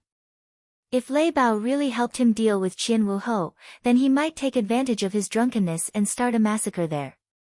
Although the various Wuho government had basically declined, their status was still there. If Lei Bao really started a massacre there, then the fake god in the back mountain of the Emperor Palace would definitely not sit idly by. However, just as he opened the teleportation gate, a figure appeared out of thin air in the hall. Qin Feiyang raised his eyebrows, he turned his head and saw that the person was Lu Xingqian. Lu Xingqian sized up Qin Feiyang and said in surprise, how many days have you been in seclusion? You have already broken through to the 2-star War Emperor. Isn't your speed a little too fast? He still didn't know that Qin Feiyang's ancient castle had already undergone a change. Likewise. Qin Feiyang smiled faintly, with a thought. Wang Yangfeng and the others appeared, and said in a low voice, you guys go with the seal, no matter what, you have to bring that guy back for me. Yes. Wang Yangfeng and the others respectfully replied, then followed behind the seal and entered the teleportation gate. Lu Xingqian looked at the backs of Wang Yangfeng and the others, his eyes flashing slightly. He looked at Qin Feiyang and laughed, there's a group of top-grade fierce beasts by your side, it must be a headache. His words carried a hint of schadenfreude. Obviously. He had already guessed what Wang Yangfeng and the others were going to do. No, on the contrary, I like them a lot, because although they are bastards, they are loyal to me. Chapter 1344. Fatso stood behind Qin Feiyang. Lu Xingqian walked to the front of the chair and sat down. He looked at Qin Feiyang and smiled. Actually, I'm quite envious of you. Envious of me? Qin Feiyang was stunned and asked. Envious of you having such a group of loyal subordinates. Lu Xingqian said. Don't you have them too? What's there to be envious of? Qin Feiyang smiled. This is different. My subordinates are basically my descendants. It's natural for them to be loyal to me. But your subordinates are all strangers who you met by chance, but they are loyal to you. This is the fundamental difference. Lu Xingqian shook his head and sighed. Then do you know where the source of this difference is? Although they are working for me, I treat them as friends and family. But you treat them as your real subordinates. Qin Feiyang said. Friends, family, Lu Xingqian muttered to himself and then laughed. You were born in the royal family. It's impossible that you don't know that for people like us, friends and family are too distant. I agree with that. Qin Feiyang nodded and smiled. He looked at Lu Xingqian and said, look at your happy face. You must have encountered something good. Ha, Lu Xingqian laughed and said, I have to thank you. If you didn't lure the Grand Tutor away, I wouldn't have found the chance to save Xinmei. Ah. Qin Feiyang was stunned. Did Lu Xingqian think that by humiliating Zhuge Nanhua, he was helping him lure the Grand Tutor away? On one hand, you humiliated Zhuge Nanhua and humiliated the Zhuge family. On the other hand, you took the opportunity to save Xinmei. This is killing 2 birds with 1 stone. Brother Qin, this is a brilliant move. Lu Xingqian gave a thumbs up and praised. Qin Feiyang and Fatso looked at each other. Lu Xingqian really thought so. Lu Xingqian added, I owe you one this time. If you need anything in the future, just let me know. Ugh. Qin Feiyang and Qin Haodong were stunned again. They were the ones who planned to kidnap Xinmei. This time, the Mu family's vitality was greatly damaged, and it was also their plan. Now, Lu Xingqian actually wanted to thank them. Fatso chuckled and said, "Boss, isn't this the so-called repaying evil with good?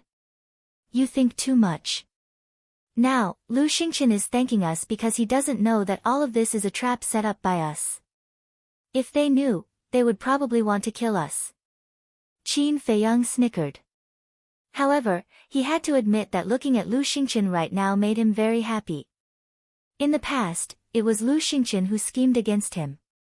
This time, he had finally gotten back at Lu Xingqian, and he had even paid him back with interest. Qin Feiyang smiled and said, "We are partners. It's only right to help you. Why are you being so polite? You're treating me like an outsider, right?" "Ha!" Lu Xingqian laughed happily and said, "It was a wise decision to choose to cooperate with you. Of course. Whether it's you or boss, both of you are as cunning as old foxes. The two of you working together is simply a match made in heaven." Fatso chuckled. But when they heard this, Qin Feiyang and Lu Xingqian's faces couldn't help but darken. Match made in heaven. It seems a bit inappropriate to use this adjective to describe two grown men like them, right? Ha, it's not a good choice of words. It should be said that you're a jackal and a leopard, a perfect match. Fatso snickered. Their faces darkened and their veins bulged. This damn Fatso was getting more and more ridiculous. The Imperial Preceptor has arrived. But suddenly, a loud voice could be heard coming from the outside. "You're here so soon." Qin Feiyang was stunned. He should be here for Zhuge Mingyang. "I'll leave."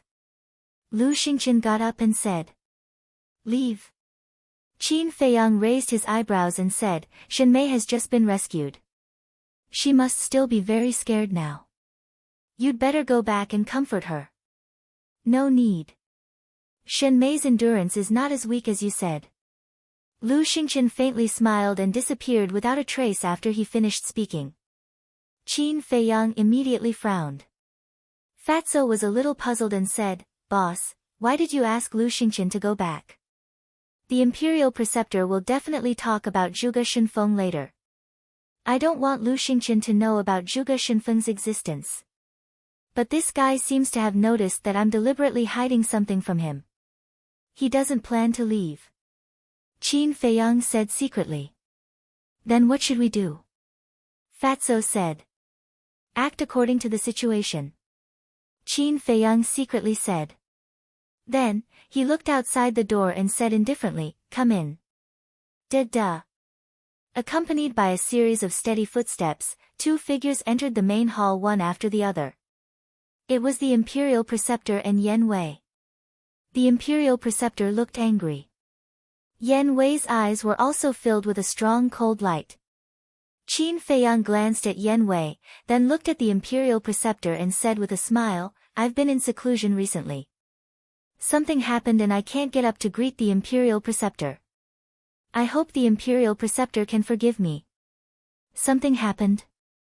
The Imperial Preceptor smiled coldly and said, "Why didn't I see anything wrong with you when you humiliated Zhuge Nanhua? Looks like I can't hide from the Imperial Preceptor. But why do you have to expose me, Imperial Preceptor? Don't you know that if you're too obvious, it will affect the relationship between both parties?" Qin Feiyang said helplessly. "Do you still need to protect the relationship between you and me?" The Imperial Preceptor sneered. Qin Feiyang said calmly, "Since the Imperial Preceptor has said so, I won't stand on ceremony. If the Imperial Preceptor is here for Zhuge Nanhua, please leave." "What's with your attitude?" Yen Wei shouted. Qin Feiyang's eyes turned cold. He looked at Yen Wei and said, "Looks like the lesson I taught you last time wasn't enough. I was careless last time. Try me again if you dare." Yen Wei stared at him, unwilling to be outdone. "Ha!" Qin Feiyang laughed. His eyes were filled with murderous intent. He said word by word, "Are you provoking me?" Yen Wei said. "Shut up." The Imperial Preceptor shouted. "Sir," Yen Wei wanted to say something, but the Imperial Preceptor's face darkened. He said, "I'll say it one last time. Without my order, don't say anything." "Yes." Yan Wei's eyes trembled. He replied respectfully and went silent. However, when he looked at Qin Feiyang, his eyes were even colder than before. The imperial preceptor raised his head and looked at Qin Feiyang. He said, "I'm not here for Zhuge Nanhua." He knew. Since it had happened, it was useless to say anything more. The reason for that was because it was impossible for Qin Feiyang to apologize to him for this matter. Furthermore, it was impossible for him to compensate Zhuge Nanhua for his mental loss. Qin Feiyang smiled and said, "As long as it's not for Zhuge Nanhua, everything can be discussed. Please have a seat." The imperial preceptor glanced at the seat beside him. A hint of anger flashed across his eyes. Ever since the day he became the imperial preceptor, other than when he was with the emperor, he had always been the one sitting at the top, looking down on others. Just like the various martial marquis mansion. As long as he went, the various martial marquis would take the initiative to give up the main seat. And now, Qin Feiyang actually let him sit below. This was a complete humiliation to him. So, rather than suffer this humiliation, it was better to stand and talk. Qin Feiyang said, "If Lord Imperial Preceptor doesn't sit, then you are looking down on me." Of course, he knew what the Imperial Preceptor was thinking. But he had the final say. Of course. He did this to deliberately suppress the Imperial Preceptor's arrogance and anger this damned old man. How would this old man dare to look down on you, Qin Feiyang? The Imperial Preceptor chuckled and walked to the seat that Lu Xingqian had just sat on. He sat on it and asked with a smile, "Are you satisfied now?" Although he was beaming with joy, in fact, he was about to go crazy in his heart. How could he not know Qin Feiyang's purpose? But now, he could only endure. Look at what Lord Imperial Preceptor said, "This junior is purely out of kindness." After all, Lord, you are already old. If you stand and talk, this junior can't bear it. Qin Feiyang laughed. The Imperial Preceptor clenched his hands tightly and said with a smile, "Then shouldn't this old man thank you?" "No need to thank me. This is what this junior should do. After all, this junior is also a person who respects the old and loves the young. And this junior has also been educating the people around me. When I meet a highly respected old man like Lord Imperial Preceptor, sorry, it slipped out of my mouth, wait, it's not a slip of the tongue, you see, I'm so excited that I'm a little incoherent. Lord, please don't mind. What this junior wants to say is that when you meet a highly respected old man like you must be respectful." Qin Feiyang said. The Imperial Preceptor's old face was dark, and his veins were bulging. Especially when he heard the old man and Qin Feiyang's self-made excuse, he instantly felt uncomfortable. But there was no other way. He could only swallow his anger now. Whoosh! Taking a deep breath, the Imperial Preceptor loosened his fist and said, "Let's not talk nonsense. Let's get to the point." Okay. Please go ahead." Qin Feiyang nodded repeatedly. The Imperial Preceptor said in a deep voice, "How can I remove Zhuge Mingyang's slave seal? And release Zhuge Shenfeng?" Zhuge Shenfeng? Inside the spatial divine item. Lu Xingqian was slightly stunned when he heard the Imperial Preceptor's words. Qin Feiyang also raised his eyebrows. What he was worried about had happened. However, Lu Xingqian might not know who Zhuge Shenfeng was. After all, when the Tianyang Empire was destroyed and Mu Tianyang was suppressed, Zhuge Shenfeng and the Imperial Preceptor were still unknown. The Imperial Preceptor saw that Qin Feiyang was silent for a long time and said impatiently, "Tell me your conditions." Qin Feiyang glanced at him and transmitted his voice to Yan Wei, "I asked you to investigate Immortal He. Have you investigated it?" "Yes, he is now hiding in the law enforcement hall," Yan Wei secretly said. Qin Feiyang's eyes flashed coldly. He looked at the Imperial Preceptor and said, "Well, I won't dawdle. I have 2 conditions. First, hand over Immortal He. Second, I want Zhuge Mingyang's divine art and 3,000 incarnations." 3,000 incarnations. The imperial preceptor's eyes darkened and said angrily, "Young man, this old man advises you to quit while you are ahead. Don't ask for too much." "Is this too much? I originally planned to exchange your life for it," Qin Feiyang said. The imperial preceptor's eyes were filled with murderous intent again. "Lord Imperial Preceptor, as a fake god, you should know that no matter how strong the divine art is, it is just a worldly possession. Can it be compared to Zhuge Mingyang's life?" Chapter 1345. The imperial tutor went silent, as if it was difficult to make a decision. "Let's not talk about Zhuge Mingyang's talent, let's talk about his comprehension." Before stepping into the war god realm, he was able to comprehend the profound meaning of the divine art, and raised the first and second style of the Azure Dragon's secret art to the level of a divine art. "May I ask, are you willing to let such a genius die young?" Qin Feiyang said again. The imperial tutor's gaze trembled, and he said in a deep voice, "Even if this old man agrees, the divine art cannot be passed on. How can I give you the 3,000 incarnations? Don't fool me. Although I don't know much, I still know this. The divine art cannot be passed on, because once it is passed on to others, you will lose it, so no one is willing to pass on the divine art to others." Qin Feiyang said. The divine art is not comparable to the battle art. The divine art, apart from the inheritance, is unique. It means that only one person can have it. Take the 3,000 incarnations for example. If today, Zhuge Mingyang gave him the 3,000 incarnations, then Zhuge Mingyang himself would lose the 3,000 incarnations. And it would be a complete loss, never to be found again. The same is true. After Qin Feiyang obtains the 3,000 incarnations, if he wants to pass it on to others, he will lose it forever. Therefore, to anyone, a deity art was irreplaceable. Qin Feiyang laughed, "I am very sincere, so please, don't play these little tricks, it's useless." The imperial tutor's face sank. In the end, he gritted his teeth and nodded, "Okay, this old man promises you, I will use the 3,000 incarnations and immortal Shen in exchange for Zhuge Mingyang and Zhuge Shenfeng." Qin Feiyang said, "Wait, don't get it wrong, I didn't say that I will also give you Zhuge Shenfeng." The imperial tutor was furious. "Lord, don't be angry, we also have a bargaining chip," Yan Wei said in a low voice. "Yeah." The imperial preceptor was stunned, and his anger immediately subsided. He looked at Qin Feiyang with a smile and said, "Boy, although the lives of Zhuge Mingyang and Zhuge Shenfeng are in your hands, I also have someone in my hands." Qin Feiyang smiled faintly and said, "Are you talking about Xinmei?" "That's right." The state preceptor nodded. "Ha!" Qin Feiyang laughed loudly, his voice filled with mockery. "What are you laughing at?"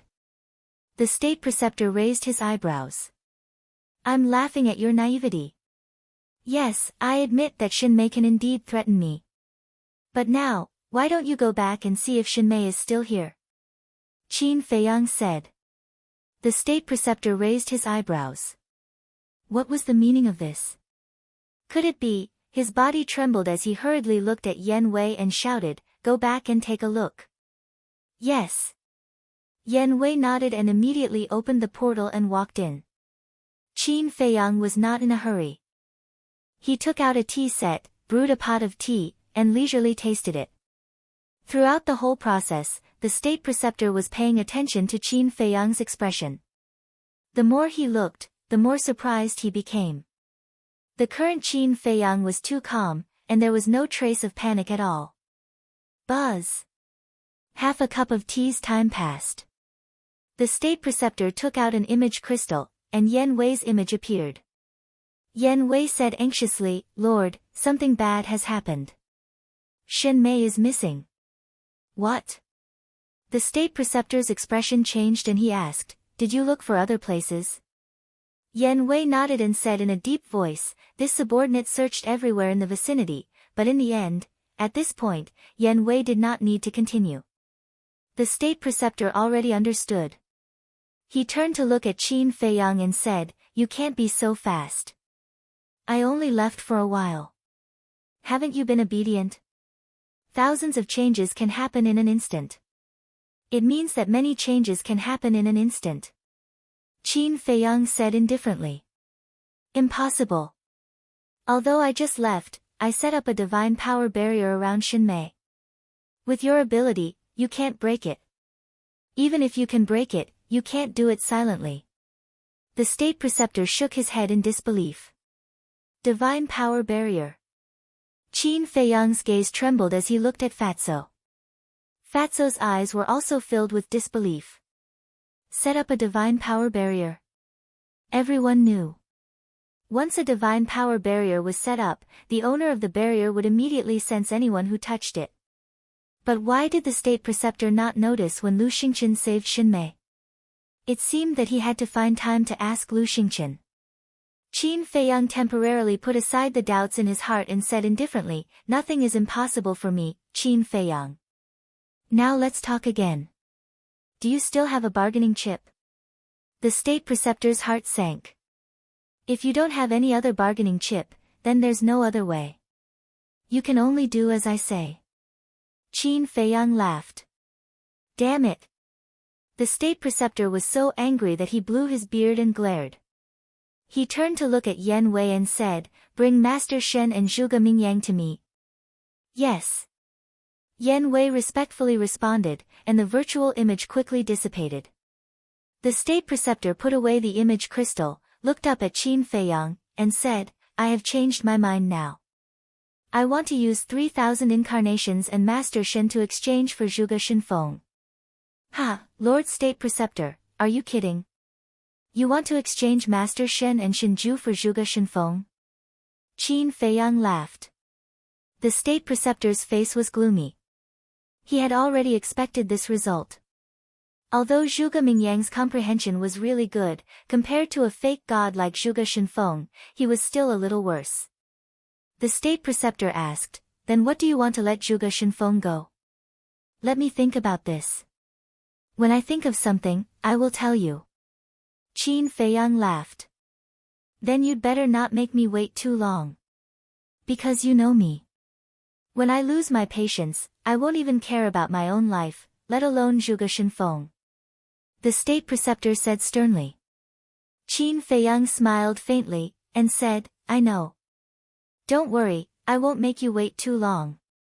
But now I am really curious. What kind of face is hiding under your skin?" The State Preceptor's pupils contracted. It seemed that this little bastard already knew his true identity. Whoosh! Soon, Yan Wei, Zhuge Mingyang, and Master Shen appeared in the main hall out of thin air. When he saw Qin Feiyang, Zhuge Mingyang's eyes suddenly flashed with shocking killing intent.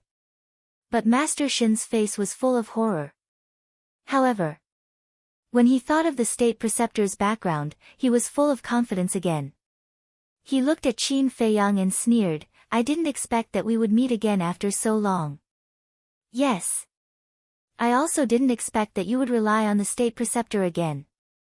Are you worthy of those people in the village?" Qin Feiyang said. "Ha, a wise man submits to circumstances. The State Preceptor is a dignified fake god. He is powerful and has a high position. If I don't rely on him, should I rely on you? Do you have this qualification?" Master Shen laughed disdainfully. He didn't know that the State Preceptor had sold him out. He was showing off his power. The State Preceptor coldly glanced at Master Shen, looked at Qin Feiyang and said, "I have brought him here. You can deal with him as you wish." Deal with him? Zhuge Mingyang and Master Shen were stunned. What was the State Preceptor talking about? Who was he going to deal with? Suddenly, Zhuge Mingyang seemed to think of something and glanced at Master Shen. The people present, except for them, were only Qin Feiyang and Fatso. But he could imagine that it was certainly not Qin Feiyang and Fatso. Then, only their side was left. Yan Wei was certainly not, after all, it was Yan Wei who brought them here. The State Preceptor was naturally even more impossible.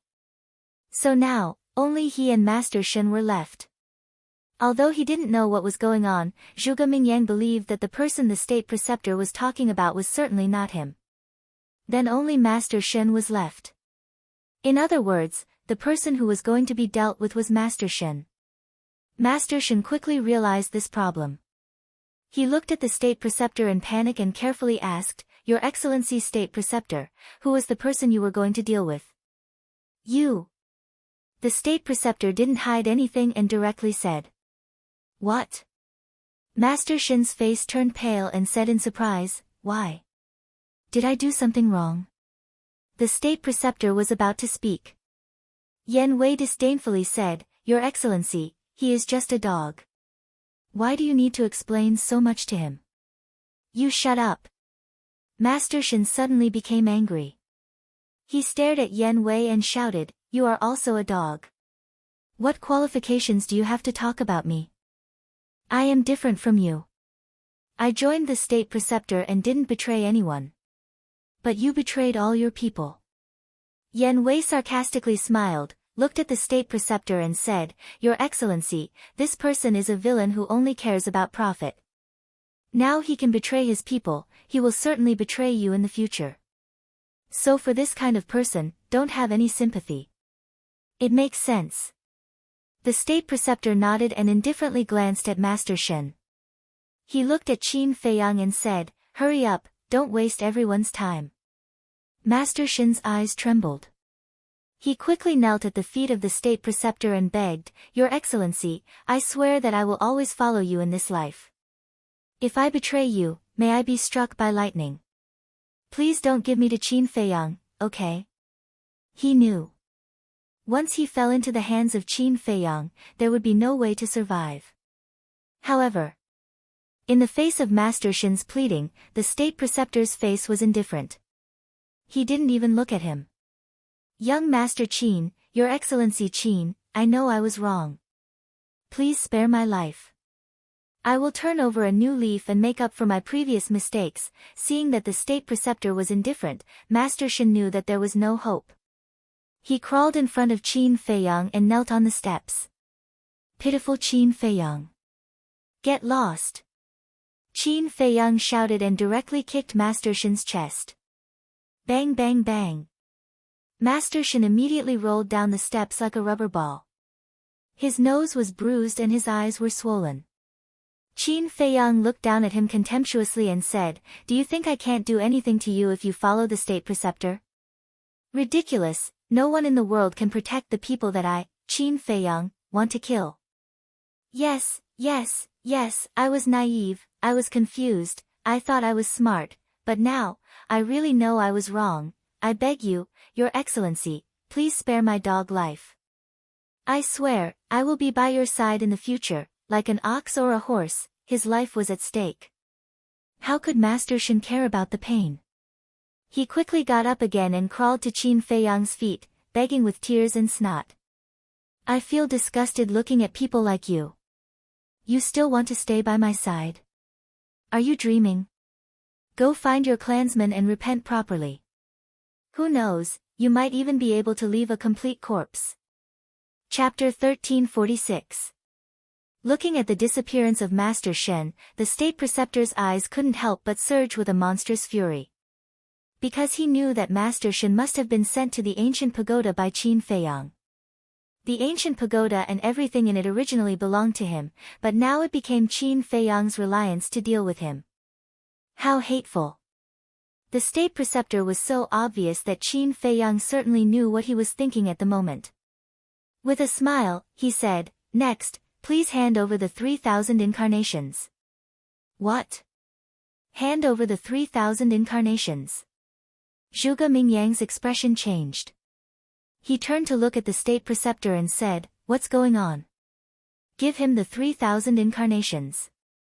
The state preceptor said expressionlessly, trying to control the anger in his heart.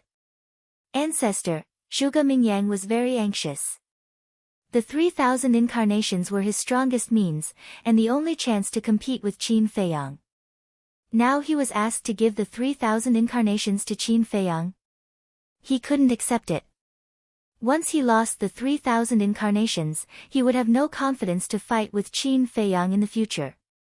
The state preceptor suddenly turned to stare at Zhuge Mingyang and roared in exasperation, "Do you think I want to give him the 3,000 incarnations? But this is the only condition for Qin Feiyang to lift the slave seal.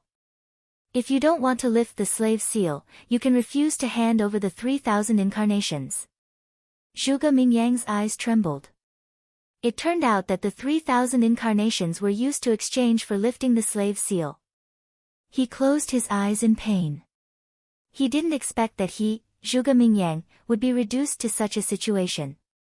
He was pressed to the ground without any resistance.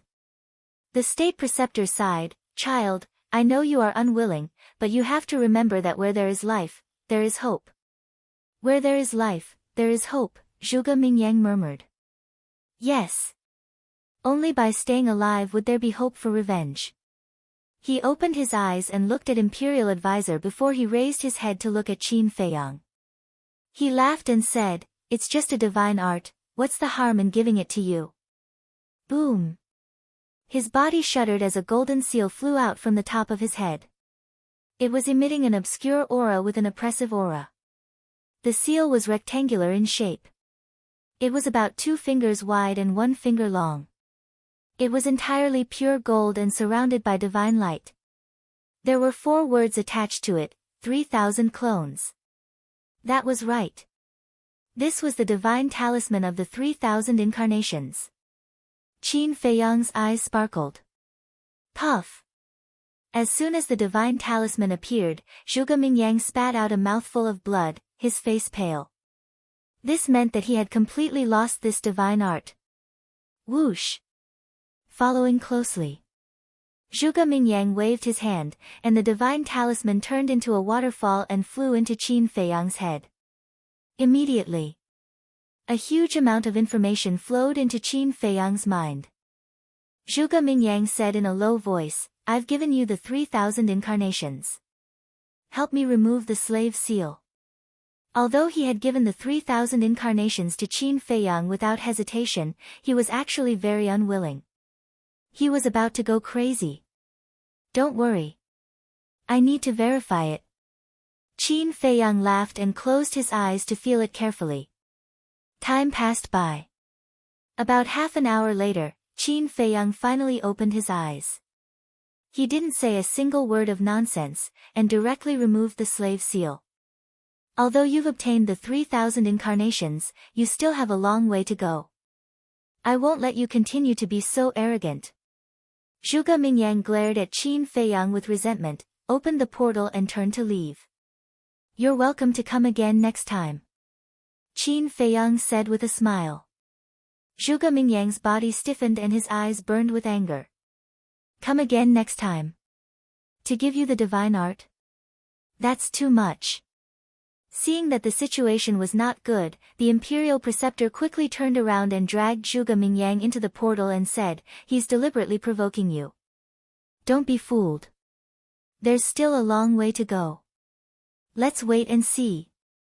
Yan Wei glanced at Qin Feiyang and followed him into the portal. The 3 of them soon disappeared. Fatso laughed secretly, "This old Yan is really good at acting. If I didn't know him well, I would definitely think that he has turned the act into reality and joined the Imperial Preceptor. After all, the older the ginger, the spicier it is. You have to learn from him," Qin Feiyang said with a smile. Fatso was not convinced. Swish! At this moment, Lu Xingqian appeared, shook his head and sighed, "I've been wondering why Brother Qin didn't kill Zhuge Mingyang back then. So it's because of the 3,000 incarnations." Qin Feiyang said with a smile, "Zhuge Mingyang is a treasure in the Imperial Preceptor's eyes, but in my eyes, he's just a clown. It doesn't matter whether I kill him or not. The number 1 prodigy of the Imperial capital was actually called a clown by you? Brother Qin's vision and breadth of mind are indeed incomparable to ordinary people. But, I agree. Compared to the value of the 3,000 incarnations, Zhuge Mingyang's life is really nothing," Lu Xingqian said with a smile. If Zhuge Mingyang were to hear their conversation, he would probably be so angry that he would vomit blood on the spot. Qin Feiyang smiled faintly and asked, "Is there anything else?" Lu Xingqian nodded and said, "There is a small matter that puzzles me. I heard you mention Zhuge Shenfeng just now. Who is this person?" As expected. Qin Feiyang secretly sneered and said, "Go and investigate yourself. Anyway, you already know the name Zhuge Shenfeng. It's not difficult to investigate. Wouldn't it be faster if you just tell me directly?" Lu Xingqian frowned. Qin Feiyang smiled faintly and said, "How can there be such a cheap thing in the world? You're good." Lu Xingqian glared at him angrily, then turned and opened the portal to leave. Qin Feiyang also immediately took out the image crystal and sent a message to Wang Yangfeng. Buzz. Soon. Wang Yangfeng's shadow appeared. "What's the situation?" Qin Feiyang asked. "See for yourself." Wang Yangfeng smiled helplessly, the image crystal changed, and Lei Bao immediately entered Qin Feiyang's line of sight. At this moment, Lei Bao was blocking the door of Qianwu Marquis. Moreover, it was holding a wine jar the size of a washbasin in its arms. As it drank, it cursed at the people inside. Marquis Qianwu was standing in front of the door, his face extremely ugly. As for Wang Yishan and the rest, they were squatting beside Lei Bao, trying their best to persuade him. But Lei Bao was already drunk to the point of being a complete mess, and couldn't listen at all. Lei Bao gulped down a few mouthfuls, looked at Marquis Qianwu provocatively, and said, "Surnamed Feng, you are a martial marquis, why are you so timid? You're just like a turtle, hurry up, don't waste my time, come and fight with me for 300 rounds. Bastard." Marquis Qianwu was unable to restrain his anger, he raised his head to look at Qin Feiyang's shadow, and roared, "Aren't you going to control it, and let it continue to mess around like this? Boss Qin." Lei Bao also noticed Qin Feiyang, burped, and laughed. "Boss Qin, Fatso told this emperor that this guy surnamed Feng is not a good person, as long as you say the word, this emperor will immediately flatten this turtle's lair." Son of a bitch. Qin Feiyang's face twitched. This fellow was the first person who dared to call a marquis a son of a bitch in public. Seal anxiously transmitted to him from the side, "Big brother, stop messing around, Boss Qin will be angry." Lei Bao said unhappily, "This emperor is helping Boss Qin fight for justice, what is he angry about? He should be thanking this emperor." Seal was helpless. This thing, wine, was really harmful. Lei Bao's body swayed, he stood up and looked at Marquis Qianwu, and said, "Damn old man, do you dare to accept the challenge? If you don't dare, then hurry up and admit that you're a son of a bitch." Preposterous, preposterous. I must report this matter to His Majesty. Marquis Qianwu was so angry that his face turned black, and his body trembled. "It's useless even if you report it to old Prince Tian." Lei Bao laughed disdainfully, his terrifying might exploding out as he pounced towards Marquis Qianwu. Boom! The gate of the Marquis's mansion instantly collapsed. Marquis Qianwu, as well as the guards beside him, were in a complete mess, and a large number of them fell down. Such a big Marquis's mansion, actually no one dares to accept the challenge, this emperor is really disappointed. It's not fun, this emperor will go to the Zhuge family." Lei Bao shook his head, swayed his body, and soared into the sky. What? He still wants to go to the Zhuge family? Wang Yangfeng and the rest had a change of expression. Marquis Qianwu was also tongue-tied. The 100 marquis families that had been passed down had almost all declined, and were not as good as before, except for the Zhuge family. Although the Zhuge family, compared to its peak, had declined quite a bit, but currently, it was recognized as the strongest marquis mansion. Among them, there were super experts like Zhuge Nanhua. Was this Lei Bao really not afraid of death? But thinking about it carefully, it even dared to cause trouble in the imperial palace, so it didn't seem to be a big deal to cause trouble in the Zhuge family. Wang Yangfeng looked at Lei Bao, who was staggering and on the verge of collapse, and frowned. "Young master, what do we do now?" Qin Feiyang's eyes flickered, and said, "Let it go." "What?" Wang Yangfeng was stunned. What did this mean? Previously, he had asked them to stop Lei Bao, but now he was supporting Lei Bao.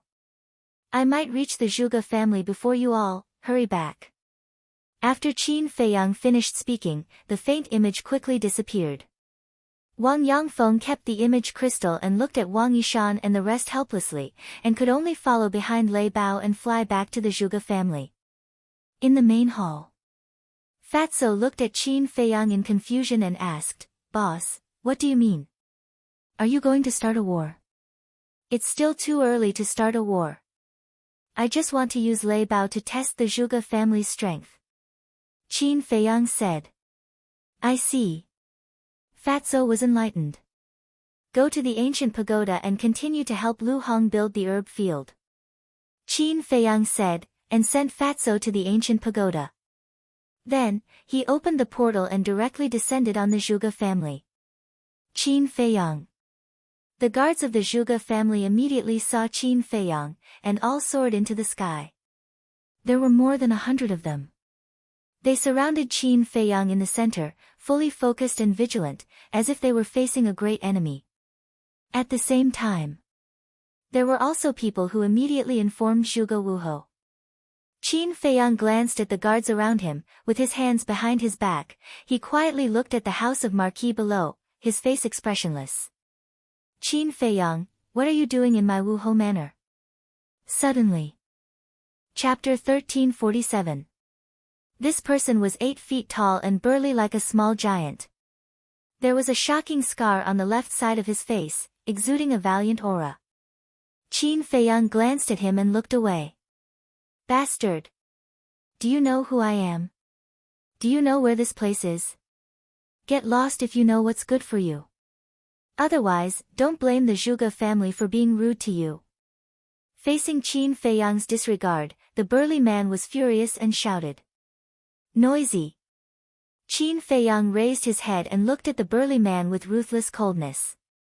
The burly man shrank his neck and a sense of panic emerged in his heart.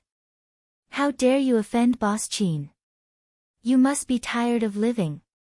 At this moment, accompanied by a playful laughter, a bolt of lightning broke through the air and pounced directly at the burly man. The burly man turned pale and quickly counterattacked. But before he could do anything, he was drowned by the lightning. Blood splattered on the spot and screams resounded through the sky. "Anyone who dares to offend Boss Qin must die." The lightning dissipated and Lei Bao's figure appeared. "Why is this bastard here too?" Seeing the appearance of Lei Bao, the guards were instantly terrified. Who in the imperial city didn't know Lei Bao's name? It was a bastard. Whoever provoked it, no matter who it was, would not have a good ending. This, Seal, Wang Yangfeng, and the rest also broke through the air. Seeing Lei Bao killing people as soon as he arrived at the Zhuge family, their expressions changed drastically. "Young master, let's stop it immediately," Wang Yangfeng said. "No need." Qin Feiyang waved his hand. The group of people was stunned. What did he mean? Did he tacitly allow Lei Bao to kill people in the Zhuge family? However, they didn't ask too much. They landed next to Qin Feiyang and went on full alert. After all, they were in the Zhuge family now. It was better to be careful. Looking at Lei Bao again. After killing the burly man, it grinned at Qin Feiyang and then looked at the surrounding guards. Its fierce eyes were hazy with drunkenness. "Run!" No one knew which guard shouted in horror. Immediately, all the guards turned around and fled. Useless thing. But at this moment, a hoarse voice sounded. Although his voice was hoarse, it was full of energy. Following closely, a violet-clothed old man flashed out from the Marquis estate. He was about 1.8 meters tall. Although he was old, his body was very robust. Especially his eyes, which were not turbid at all. They were sharp, spirited, and sparkling. The moment the old man appeared, the guards immediately stopped in their tracks, their faces filled with shame. Wang Yangfeng's eyes narrowed as he sent a voice transmission, "Young master, who is he?" Qin Feiyang said, "He is the current Zhuge Wuhou. From your tone, you seem to be afraid of him." "I have no choice but to be afraid because he is a 9-star combat emperor. Moreover, judging from his aura, it seems that he is about to step into the peak of the 9-star combat emperor realm." Wang Yangfeng thought to himself. "I didn't expect that old man to have hidden himself so deeply." Qin Feiyang grumbled, a cold light flashed in his eyes as he shouted, "Lei Bao, kill him." "What?" The expressions of Wang Yangfeng and the others changed. They never would have thought that Qin Feiyang would actually give such an order to Lei Bao. Could it be that they were going to start a war head-on? Kill this marquis. Zhuge Wuhou was also stunned. The people of the Zhuge family below were also dumbstruck. At the same time, there were also many people who came to watch the show. When they heard Qin Feiyang's words, they were petrified on the spot. Was this guy crazy? He actually dared to threaten to kill Zhuge Wuhou. Lei Bao was also astonished, seriously suspecting that there was something wrong with his ears. "Didn't you hear me? I told you to kill him," Qin Feiyang shouted. Lei Bao immediately quivered, and his drunken head instantly sobered up. It turned to look at Qin Feiyang and asked, "Are you sure?" Qin Feiyang nodded. "Ha, I can finally start a massacre. Old bastard, die." Lei Bao laughed wildly, bringing along a monstrous might, he pounced towards Zhuge Wuhou. "Qin Feiyang, don't go too far." Zhuge Wuhou was furious. Not long ago, he had humiliated Zhuge Nanhua in public, and now he was brazenly killing his way into his house. Was he bullying his Zhuge family? Boom! He took a step forward, and the emperor's might roared in all directions as he threw a punch at Lei Bao. "You overestimate yourself." Lei Bao smiled contemptuously, stood up like a human, and slapped out with his claws. Boom! Crack! Accompanied by a loud sound, Zhuge Wuhou's arm broke on the spot, and blood stained the sky. Then, like a meteorite, he flew out horizontally. The terrifying shockwaves of the battle rolled towards the Zhuge family below. The group of guards from before were the first to bear the brunt of it. Their bodies directly exploded in the air, and blood poured down like a waterfall. Below, the entire Zhuge family's buildings were trembling crazily at this moment, facing the danger of collapse. At this moment, everyone in the Zhuge family fell into a state of panic. Not good. Zhuge Wuhou's expression changed. Previously, he was so angry that he didn't care about the people below.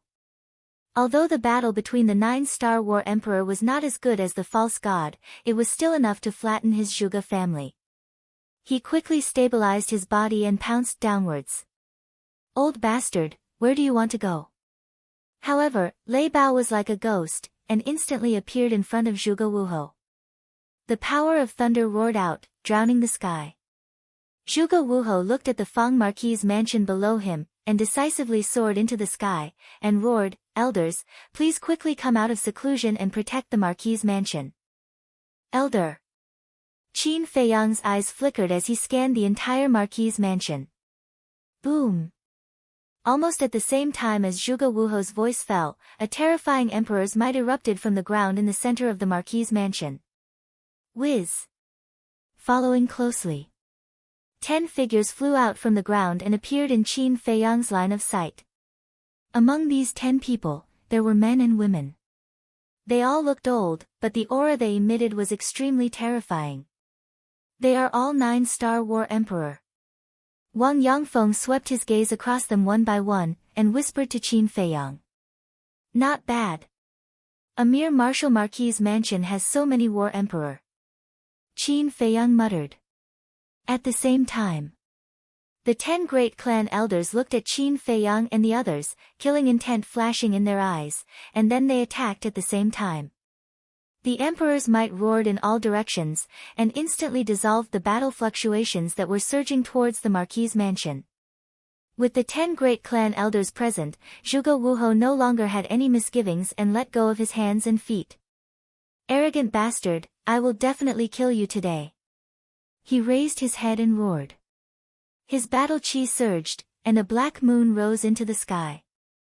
His divine might rolled across the horizon, crushing the power of thunder and smashing it towards Lei Bao. This is, Qin Feiyang's pupils constricted. The first move of the eclipse moon, Black Moon. Wang Yangfeng and the others also sucked in a breath of air. They never thought that Zhuge Wuhou would also obtain this kind of inherited divine art. Black Moon, you really make me miss you. Lei Bao laughed, and a purple sea of thunder rushed out from his back like a raging wave, and a purple eye appeared out of nowhere.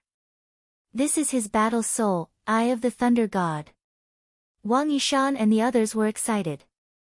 Previously in the reincarnation ocean, they had already seen the Eye of the Thunder God. Although it could not be compared to a divine art, the Eye of the Thunder God's innate divine ability could almost compete with a divine art. Old bastard, come on! Lei Bao roared. The Eye of the Thunder God trembled in the void, and with a wave of thunder, it roared towards the Black Moon. What's going on? It actually did not activate its innate divine ability. Wang Yangfeng and the others' faces changed. Although the Eye of the Thunder God was terrifying, only by activating its innate divine ability could it compete with a divine art. What was this guy doing? He was too arrogant. Qin Feiyang stared at Lei Bao, and his eyes were also flickering. Suddenly, his eyes flashed, and a trace of a smile crept onto his face. The originally aggressive Lei Bao suddenly retreated, and with the Eye of the Thunder God, he turned around and slipped away. Boom! The Black Moon carried with it the power to destroy the world as it blasted towards the Zhuge family below like lightning. So that's how it is. This guy is really treacherous. He actually wants to use Zhuge Wuhou's divine art to destroy the Zhuge family. If its evil plan succeeds, Zhuge Wuhou will probably go crazy with anger. Wang Yangfeng and the others suddenly understood, and there was a trace of a smile in their eyes. Damn it! Zhuge Wuhou also realized Lei Bao's goal, cursed angrily, and quickly dispersed the Black Moon. But now, it seemed that it was too late. Don't, Zhuge Wuhou roared in despair. Qin Feiyang, you have completely angered this old man. All of a sudden, an angry roar exploded, and the imperial tutor appeared out of thin air. Qin Feiyang's expression changed, and he sent a sound transmission, Lei Bao, come back quickly. Hearing this, Lei Bao glanced at the imperial tutor, then immediately turned around and rushed towards Qin Feiyang. What a joke! With the imperial tutor personally here, if he didn't escape quickly, he would definitely lose his life. Just as Lei Bao was escaping, the imperial tutor raised his old hand and waved it lightly. A wave of supreme power appeared and the Black Moon instantly disintegrated. Following that, he raised his head and looked at Qin Feiyang. Boom! A monstrous divine might appeared, like a huge wave, it covered the sky and covered the earth as it rushed towards Qin Feiyang and the others. Qin Feiyang did not panic at all, his hands were still behind his back, and he said indifferently, "Are you sure you want to make a move against me?" The threat was not concealed at all. The imperial tutor's body stiffened, and he instinctively retracted his divine might. But then, killing intent shot out from his old eyes as he sneered, "This old man's patience has reached its limit. Don't try to threaten me anymore." The divine might appeared once again, drowning out the sky as it pounced towards Qin Feiyang and the others. Qin Feiyang obviously knew that the imperial tutor would not give up so easily this time. What he said just now was not to threaten the imperial tutor, but to buy time for Lei Bao. At this moment, Lei Bao had already rushed in front of him. Qin Feiyang moved his mind, and Lei Bao, Seal, Wang Yangfeng, and the others instantly disappeared without a trace. Obviously, they were all sent to the castle. Try to kill me if you can. Qin Feiyang smiled coldly and was about to enter the castle. Something bad has happened, you two stop. But at this moment, the commander of the Kirin army and the head eunuch both flew over, their faces full of anxiety. Qin Feiyang and the imperial tutor raised their eyebrows at the same time and turned to look at the two. The commander of the Kirin army and the head eunuch panted as they flew in front of Qin Feiyang.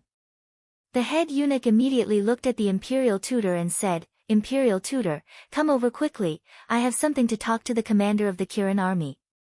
The imperial tutor frowned more and more. "It's urgent, hurry." Chapter 1348. What's so urgent? Qin Feiyang frowned. The Grand Master glanced at the chief eunuch and the commander of the Kirin army, withdrew his divine power, and walked to the three of them. The chief eunuch glanced at the crowd and said, "This is a serious matter. When you hear it later, please try not to react too much to avoid causing panic." "Say it," the Grand Master said impatiently.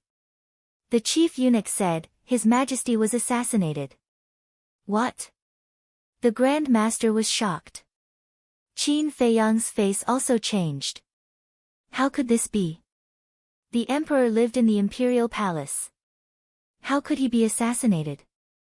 The Grand Master grabbed the chief eunuch's clothes and shouted, "Tell me, what happened?" "Grand Master, please calm down." The commander of the Kirin army hurriedly grabbed the Grand Master's arm and said. The Grand Master said sternly, "How can I calm down after such a thing happened?" "It's because this matter is too important that you have to calm down. Think about it, if the world knew that His Majesty was assassinated, how big of a storm would it cause?"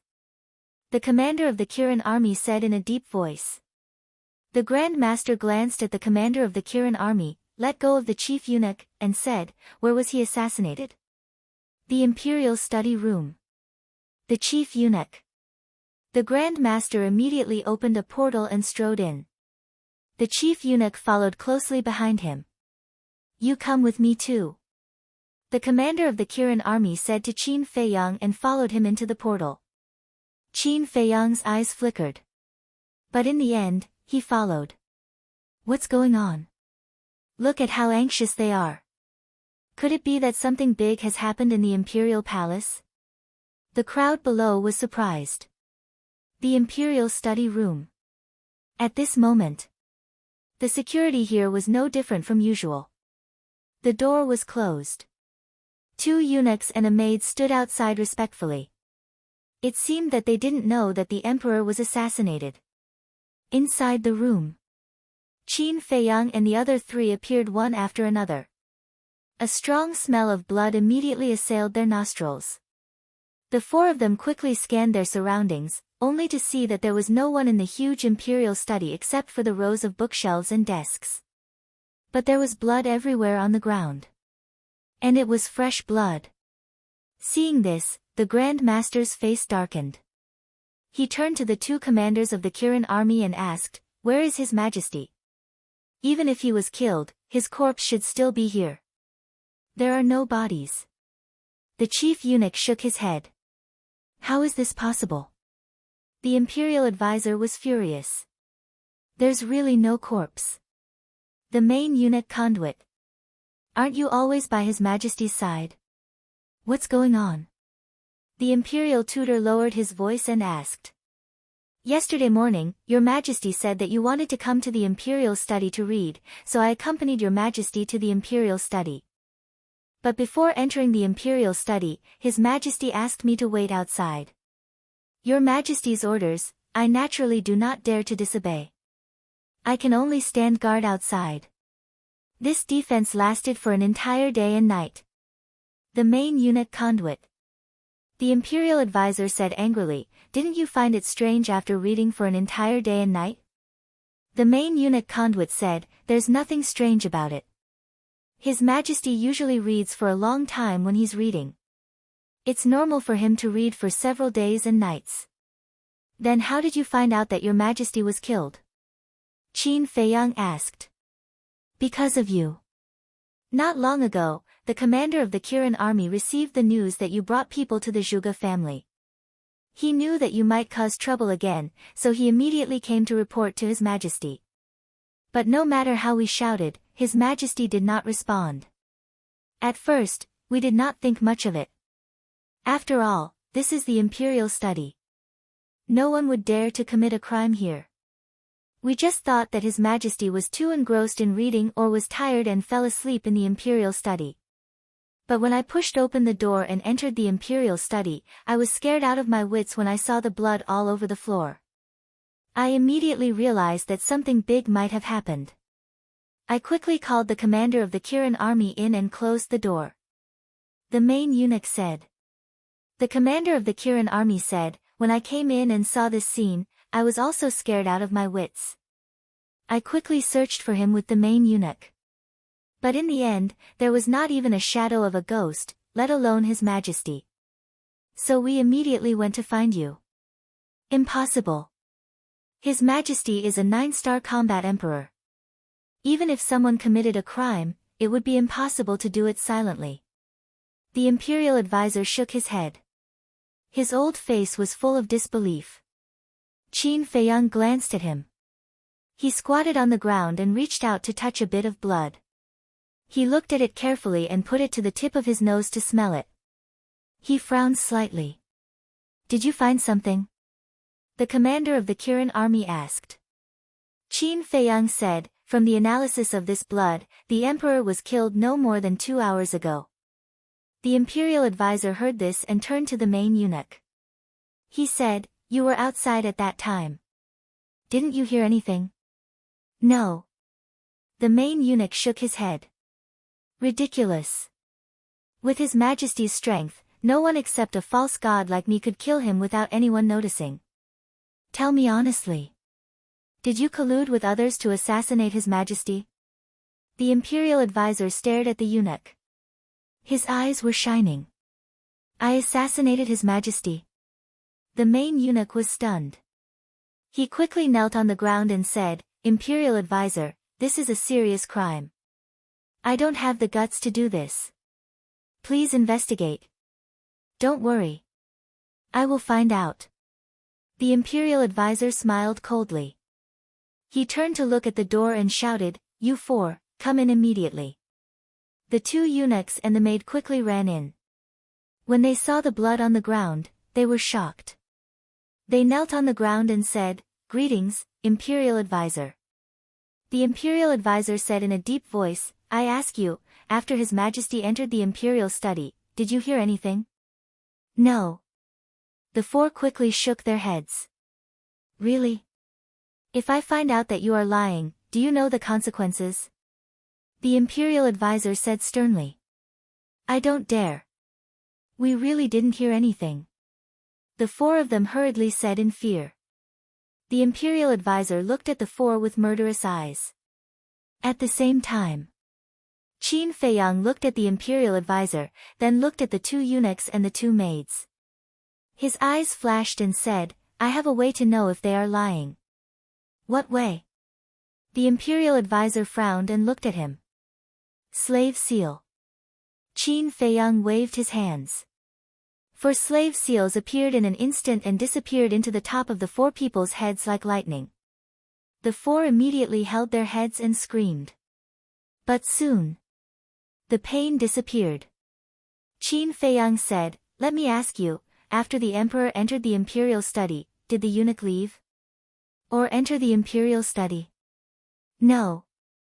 The eunuch has been guarding outside until the commander of the Kirin army came.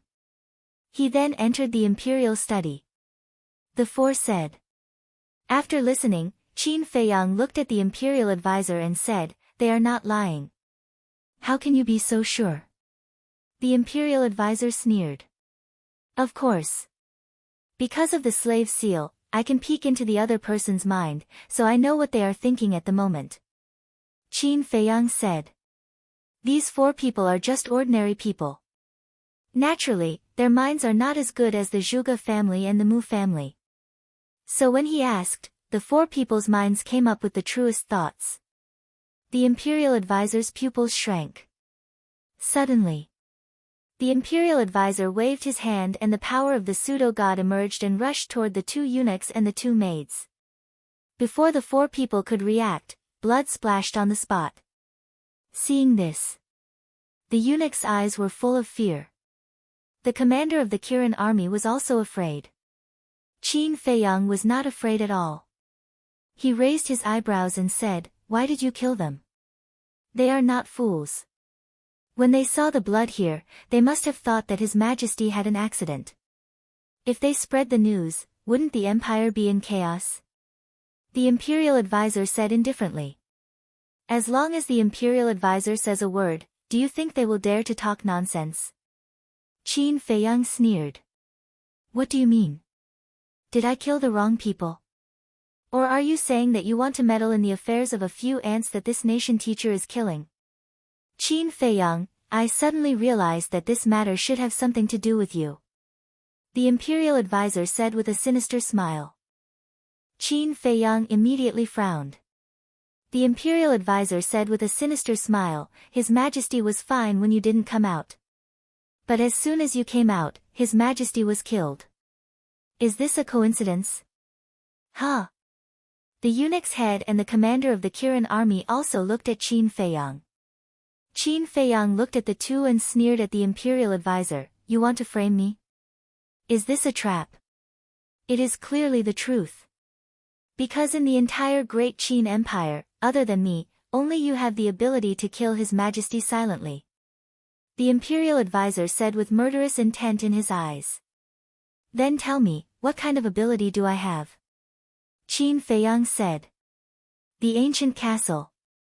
You could have used the castle to sneak into the royal study without anyone noticing. Then, you could have caught the emperor off guard and brought him into the castle. Then, you could have gotten your subordinates to kill him. The imperial advisor said. If you want to condemn someone, you can always find a pretext. Qin Feiyang said calmly. You want to condemn someone? The imperial advisor sneered, Who in the empire doesn't know that you hate His Majesty to the core because of what happened back then? Qin Feiyang said, Even if I have the motive, I don't have the time to do it. Because I went to look for Zhuge Nanhua as soon as I came out of seclusion. This is only your side of the story. Who knows if you went to look for His Majesty before you went to look for Zhuge Nanhua? Besides, even if you didn't go, aren't you an accomplice? The imperial advisor said. Which accomplice? Qin Feiyang said. That fake god who secretly attacked me in the first district. Don't tell me that you have already forgotten. The imperial advisor sneered. It seems like you are certain that I killed His Majesty. Qin Feiyang said. Who else could it be other than you? Stop quibbling. Tell me, where is His Majesty now? Is he dead or not? The imperial advisor shouted. The chief eunuch and the commander of the Kirin army also gradually moved closer to the imperial advisor. Obviously, they also suspected Qin Feiyang. Qin Feiyang looked at the two commanders of the Kirin army and said, Don't tell me you really believe it. What the imperial advisor said is not without reason. The chief eunuch said in a deep voice. Chapter 1349. Ignorance is terrible. Qin Feiyang shook his head and sighed. He looked at the state preceptor and said, I have a motive to kill, and so do you. I have the ability, and so do you. Since you suspect me, I have a reason to suspect you. You are a thief pretending to be a thief. The state preceptor said angrily. Qin Feiyang said, Can I say that you are also a thief pretending to be a thief? Don't talk nonsense. The state preceptor shouted. His eyes were full of killing intent. Qin Feiyang's gaze turned cold as he shouted, You better put away your killing intent right now. The state preceptor said, I advise you not to challenge my patience. That's what I should say. If you don't want those shameful things to be exposed, you better behave yourself. Don't bite people like a mad dog. Qin Feiyang said. You, the state preceptor was furious. What about me? Qin Feiyang looked at him provocatively. You win. The state preceptor said coldly. He turned to the chief eunuch and asked, Where is the imperial seal? The imperial seal? The chief eunuch was stunned. He looked at the desk next to him. On the desk, there were pens, ink, paper, and a stack of memorials. On one side, there was a square jade box. It was the size of 2 adults' palms. It was carved with dragons and phoenixes. It was very delicate. This was the desk where the emperor usually read memorials. The head eunuch quickly walked to the desk and reached out to grab the jade box. At this moment, the state preceptor and Qin Feiyang rushed to the jade box at the same time. However, the imperial preceptor's speed was still faster than the imperial preceptor and he managed to grab the jade box first. The sudden change of events caused the chief eunuch and the commander of the Qilin army to be at a loss for a moment. At the same time, seeing the jade box in the state preceptor's hand, Qin Feiyang's face darkened. He said, "We don't know whether the emperor is dead or not. Are you so eager to get the imperial seal? What nonsense are you talking about? This imperial preceptor is protecting the imperial jade seal to prevent it from falling into the hands of those with ill intentions." The imperial tutor sneered. "Are you talking about yourself?" Qin Feiyang took the opportunity to step forward and grab the jade box. "What are you doing?" the imperial advisor said angrily. The two of them each grabbed onto one side and refused to let go. Qin Feiyang said, "Other than my Qin clan, I will not allow the imperial jade seal to fall into the hands of anyone else, especially you. Then we'll have to rely on our own abilities." The imperial preceptor's eyes flashed with murderous intent. A surge of divine might suddenly emerged and pounced on Qin Feiyang. Puff! Qin Feiyang spat out a mouthful of blood and was forced to retreat. The imperial preceptor took the jade box as though it was a treasure. He took a few steps back and opened the jade box impatiently. "Damn it!" Qin Feiyang was furious. He was burning with anxiety. But the moment the imperial tutor opened the jade box, his entire body froze. "What's the situation?" Qin Feiyang was stunned. Shouldn't this old man be happy to have obtained the imperial jade seal? He walked up suspiciously and looked at the jade box. His expression froze. "Ha!" Immediately after, he raised his head and laughed. His laughter was filled with sarcasm. The jade box was actually empty. The imperial jade seal was not in it at all. How could this be? His Majesty has always placed the imperial jade seal in here. How could it not be here? The head eunuch stepped forward to take a look. His expression changed. Could it have been taken away by the culprit? The commander of the Kirin army was shocked. Hearing this, Qin Feiyang and the imperial preceptor raised their heads at the same time and looked at each other. The imperial preceptor roared, "Hand over the imperial jade seal immediately." Qin Feiyang said to himself, "You're the one who should hand over the imperial jade seal." The imperial preceptor raised his eyebrows and stared at Qin Feiyang. He said to himself, "You really didn't kill His Majesty?" "Nonsense, if I killed him, would I fight with you for the imperial jade seal?" Qin Feiyang snorted coldly. The imperial preceptor's heart sank. He said, "If it's not you, and it's not me, then who could it be?" Qin Feiyang also fell silent. All along, the imperial preceptor had been suspecting him, and he had also been suspecting the imperial preceptor. But from the imperial preceptor's current behavior, it seemed that it really had nothing to do with him. However, as the imperial preceptor said, besides the two of them, who else had this ability? Wait! He seemed to have overlooked someone. This person was Lu Xingqian. Lu Xingqian had this ability and the motive to kill. He was undoubtedly the most suspicious. Thinking of this, Qin Feiyang immediately opened a portal and walked in without looking back. "Where are you going?" the commander of the Kirin army quickly asked. "To find the real culprit," Qin Feiyang said. Before his voice died away, Qin Feiyang disappeared into the portal. The commander of the Kirin army looked at the imperial preceptor again. He was at a loss and asked, "Imperial preceptor, what should we do now?" "Don't panic. I'll return to the temple immediately and send people from the law enforcement hall to search. Even if His Majesty is really killed, we must find his body." And you two are in charge of this. Remember, don't leak any information. The Imperial Preceptor said. But how long can we hide such a big thing? The chief eunuch said anxiously. Hide it as long as we can. If anyone comes to ask, just say that His Majesty is ill and will not see anyone for the time being. After the Imperial Preceptor finished speaking, he opened a portal and left. How could this happen? Your Majesty, nothing must happen to you. The chief eunuch exclaimed. The commander of the Kirin army also looked worried. Bright Heaven Palace. Qin Feiyang sat on the throne above, holding an image crystal in his hand, his face gloomy. He never expected that such a thing would happen suddenly. Buzz. After a while, Lu Xingqian's shadow appeared. Qin Feiyang said, Tell me, do you have anything to do with the Emperor's death? What? The Emperor was killed? Lu Xingqian was stunned and said in surprise. Yes. Qin Feiyang nodded. Lu Xingqian looked at Qin Feiyang and saw that Qin Feiyang's face was gloomy. He didn't seem to be joking. Wait, I'll come to you. After saying that, he turned off the image crystal. In less than 3 breaths, Lu Xingqian appeared in the hall. He looked at Qin Feiyang and said in a deep voice, When did this happen? Why didn't I receive any news?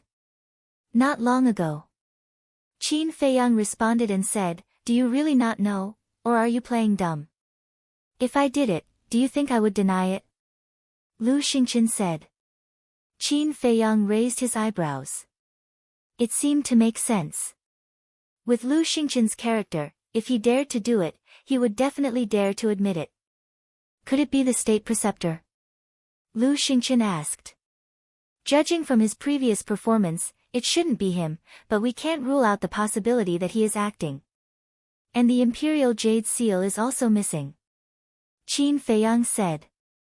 Lu Xingqian said in astonishment, If it's not the state preceptor, it's not me, and it's not you, could it be a ghost? I'm not in the mood to joke now. Call Mu Qing out immediately and let him see with his all-seeing eyes. Qin Feiyang said.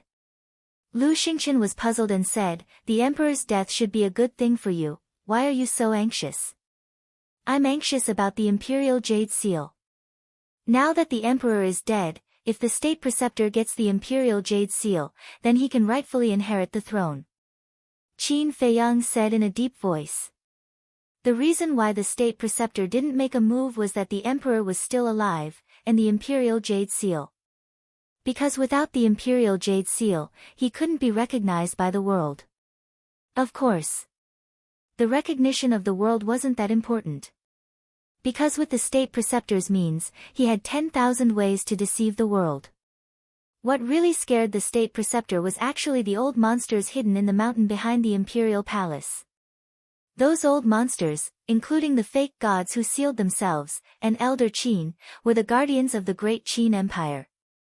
And since ancient times, the succession of the throne was personally drawn up by the previous emperor, announced to the world, and then held a succession ceremony. At the ceremony, the Imperial Jade Seal was personally handed to the successor. But now, the emperor was dead, and no one could draw up this edict. In this way, the old monsters behind the Imperial Palace only recognized the Imperial Jade Seal. So, now it was urgent to find the Imperial Jade Seal. Lu Xingqian was silent for a while and asked, Who knows about this matter at present? Qin Feiyang said, Me, you, the state preceptor, the commander of the Kirin army, the head of the eunuchs. Actually, I think you're a little worried. The state preceptor doesn't have the blood of the Qin clan in his body. Even if he finds the Imperial Jade Seal, the monsters behind the Imperial Palace won't agree to let him inherit the throne. Lu Xingqian said with a faint smile. Who is the state preceptor?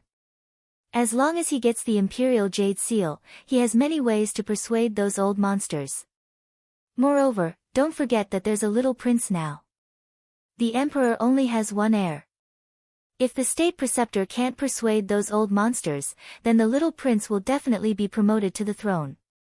At that time, the state preceptor and the current empress will join forces, and the empire of the great Qin will belong to the Zhuge family sooner or later.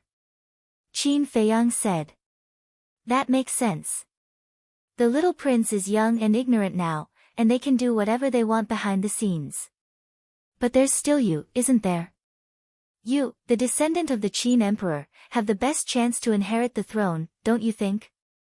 Lu Xingqian said with a smile. When the emperor expelled me from the imperial palace, he announced it to the world. Do you think those old monsters will agree to let me inherit the throne?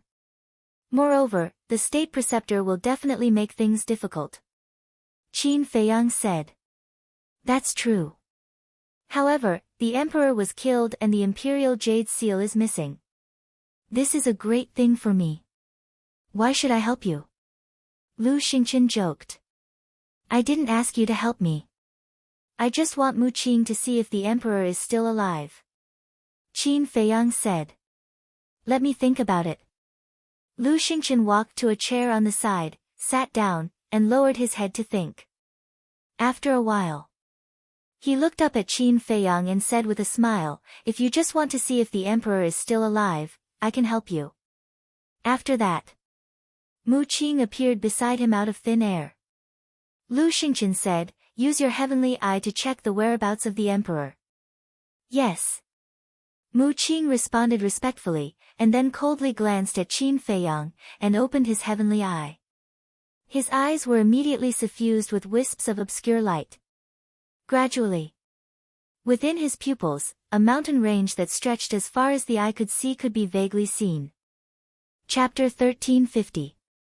A moment later, the light in Mu Qing's eyes dissipated, but there was a flash of light in the depths of her eyes.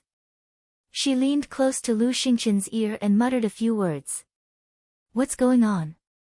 Lu Xingqian suddenly stood up, his face full of surprise. I don't know either. Mu Qing shook her head, also looking suspicious. Did you find something? Qin Feiyang looked at the two of them in surprise. Lu Xingqian turned to look at Qin Feiyang, but said nothing. He returned to his seat and lowered his head in silence, as if he was thinking about something. Say it. Qin Feiyang said angrily. Mu Qing sneered and said, you haven't changed at all. You ask for help with such an overbearing attitude. Are you qualified to speak here? Qin Feiyang glanced at Mu Qing coldly.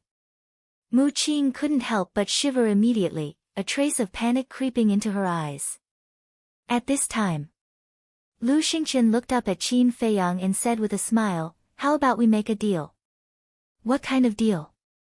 Qin Feiyang frowned. Promise me one thing unconditionally, and I will tell you everything Mu Qing saw. You have to listen carefully. I said unconditionally, there is no room for negotiation. Of course. I definitely won't let you do something that defies the heavens and causes you to commit suicide. Lu Xingqian said with a smile. Qin Feiyang didn't say anything and looked at Lu Xingqian gloomily. You can refuse, but I can guarantee that you will definitely regret it. Lu Xingqian said with a confident smile. Okay, I promise. But if what you say is of no value to me, then don't blame me for being rude. Qin Feiyang said. Don't worry, you will be shocked. Lu Xingqian laughed and said, the emperor is not dead. What? Qin Feiyang suddenly stood up and asked, where is he now? I don't know either. Just now, Mu Qing told me that the place where the emperor is now is filled with a mysterious power that prevents the all-seeing eye from prying. Lu Xingqian shook his head. He's not dead, Qin Feiyang murmured and returned to his throne. Since he wasn't dead, why didn't he come back? Could it be that he was imprisoned somewhere? However, who had this ability? One had to know. Only a semi-divinity realm cultivator would be able to stop the prying eyes of the omniscient eye. False gods, in the entire Great Qin Empire, other than the imperial advisor, Elder Qin, and a few old monsters in the imperial palace, there were no other false gods. Qin Feiyang looked at Lu Xingqian and asked, approximate location? Lu Xingqian glanced at Mu Qing and said, tell him. Mu Qing looked at Qin Feiyang and said, I'm not sure about the approximate location, but I'm sure that he's not in the capital. Not in the capital? Qin Feiyang was slightly stunned and asked, is he in the Sea of Reincarnation? No. Mu Qing shook his head. If he's not in the capital or the Sea of Reincarnation, is he in the 9 prefectures? Qin Feiyang was surprised. But to go to the 9 prefectures, he had to go through the transmission altar of the Spirit Pagoda. If the murderer wanted to take the emperor to the 9 prefectures, it was impossible to do it quietly. Lu Xingqian said with a smile, Mu Qing, I've told you what you saw. Don't forget your promise to me. What do you want me to do for you? Qin Feiyang collected his thoughts and asked. I can't tell you now. When the time comes, I'll tell you. If there's nothing else, I'll take my leave first. Lu Xingqian stood up and said. Qin Feiyang looked at him deeply and waved his hand. See you. Lu Xingqian immediately opened a portal and walked in with Mu Qing. Qin Feiyang looked at the dissipating portal and leaned weakly on the chair, rubbing his head. What was going on? How could a dignified emperor be assassinated? This was the first time since the founding of the Great Qin Empire. In a certain alchemy room, Lu Xingqian and Mu Qing appeared out of thin air. Lu Xingqian immediately turned around and looked at Mu Qing, asking, where is the emperor now?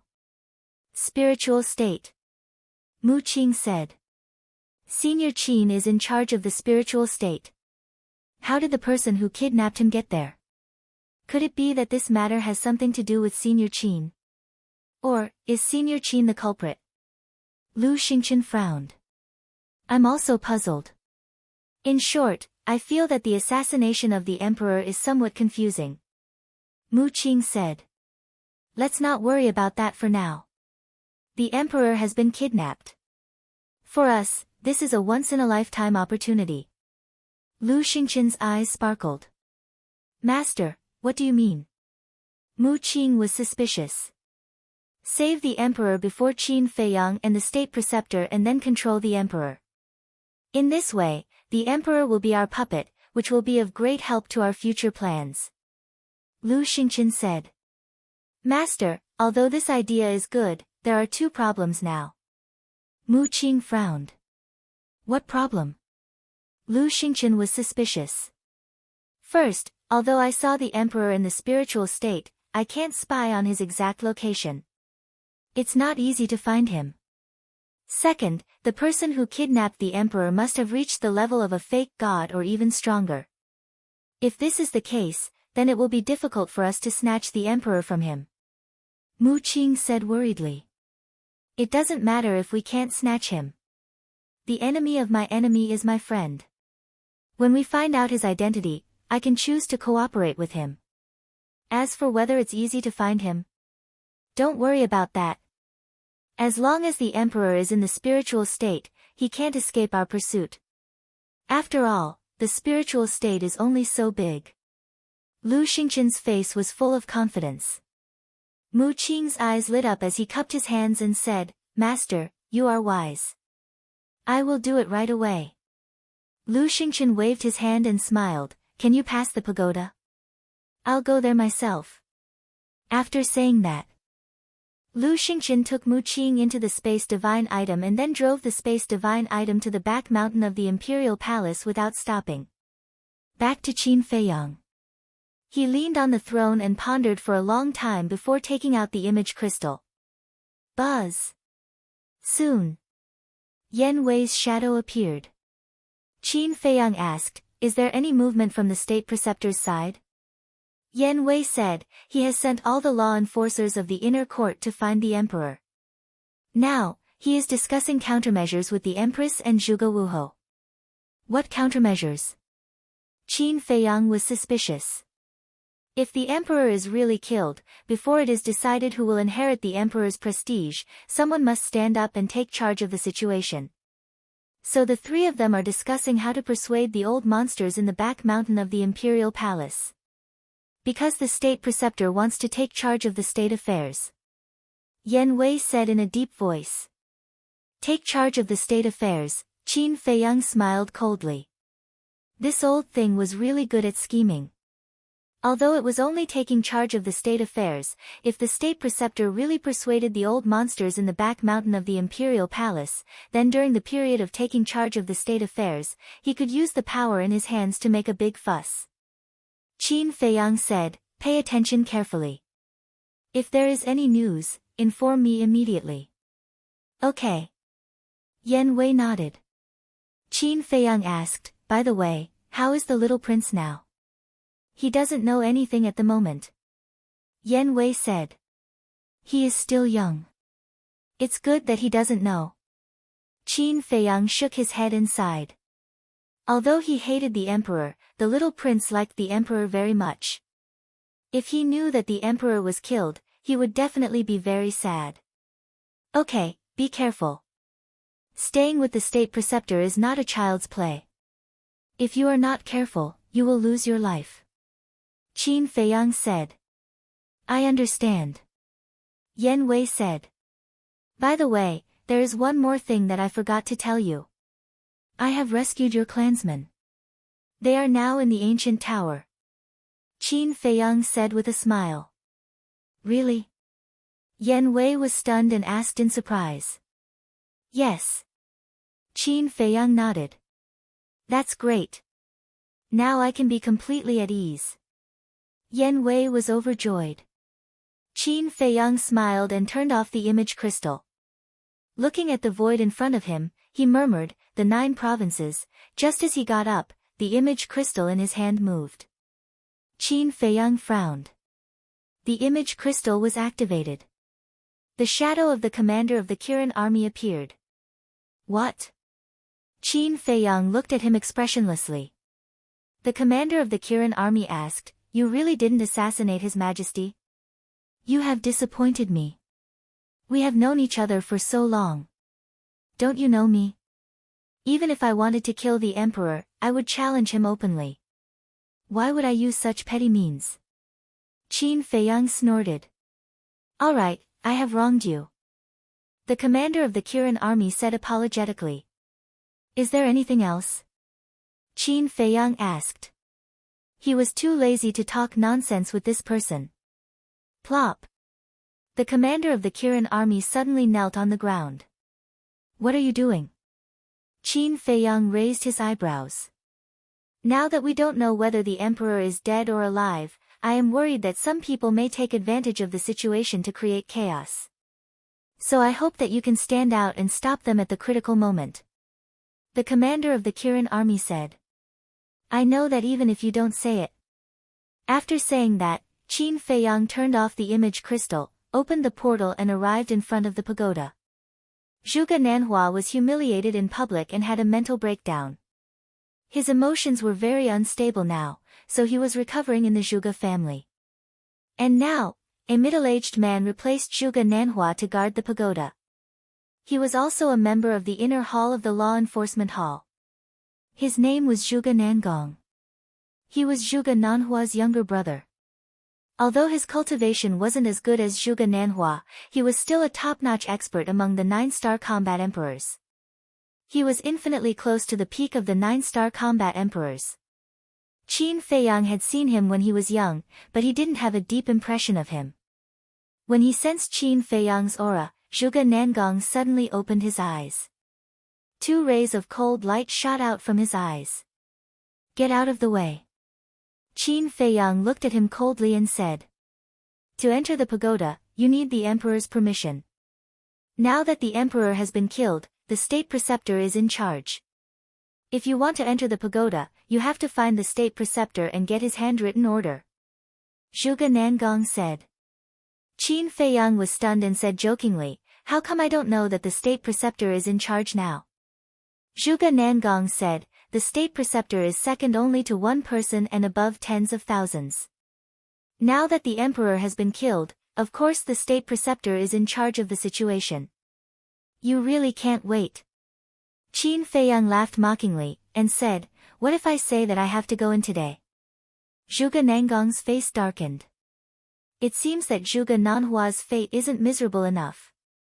Since that's the case, then I'll let you be even more miserable than Zhuge Nanhua. Qin Feiyang's eyes surged with a cold light. Seeing this, Zhuge Nangong immediately stood up and flew into the air. The arrogant aura from before had disappeared and his face was filled with fear. Trash. Qin Feiyang laughed disdainfully and walked to the front of the pagoda. He took out the Chang Shui and raised his blade. Flames flew everywhere and the pagoda door collapsed. Next, he put away the Chang Shui and entered the pagoda openly. However, Qin Feiyang and Zhuge Nanhua did not know that in the air, a speck of dust had also quietly swept into the pagoda. Chapter 1351. When Qin Feiyang entered the pagoda, Zhuge Nangong immediately sent a message to the state preceptor. When he learned that Qin Feiyang was going to the 9 prefectures, his expression changed. He immediately opened the portal and descended above the pagoda. Looking at the tower door that was destroyed by Qin Feiyang, the anger in his heart immediately flared up. At this moment, Qin Feiyang had already opened the teleportation altar and left. What is he going to do in the 9 prefectures? The state preceptor looked at Zhuge Nangong and asked. Do you think he will tell me? Zhuge Nangong smiled bitterly. If he hadn't run away, he would have been stripped naked and thrown into the central square like Zhuge Nanhua. What tricks is this little bastard playing? The state preceptor was confused. No, I have to go and take a look. With that, he also turned into a stream of light and rushed into the pagoda. Butterfly Valley. As usual, old man Qin sat leisurely by the lake, drinking tea and fishing. It seemed that he really enjoyed this carefree life. Swish.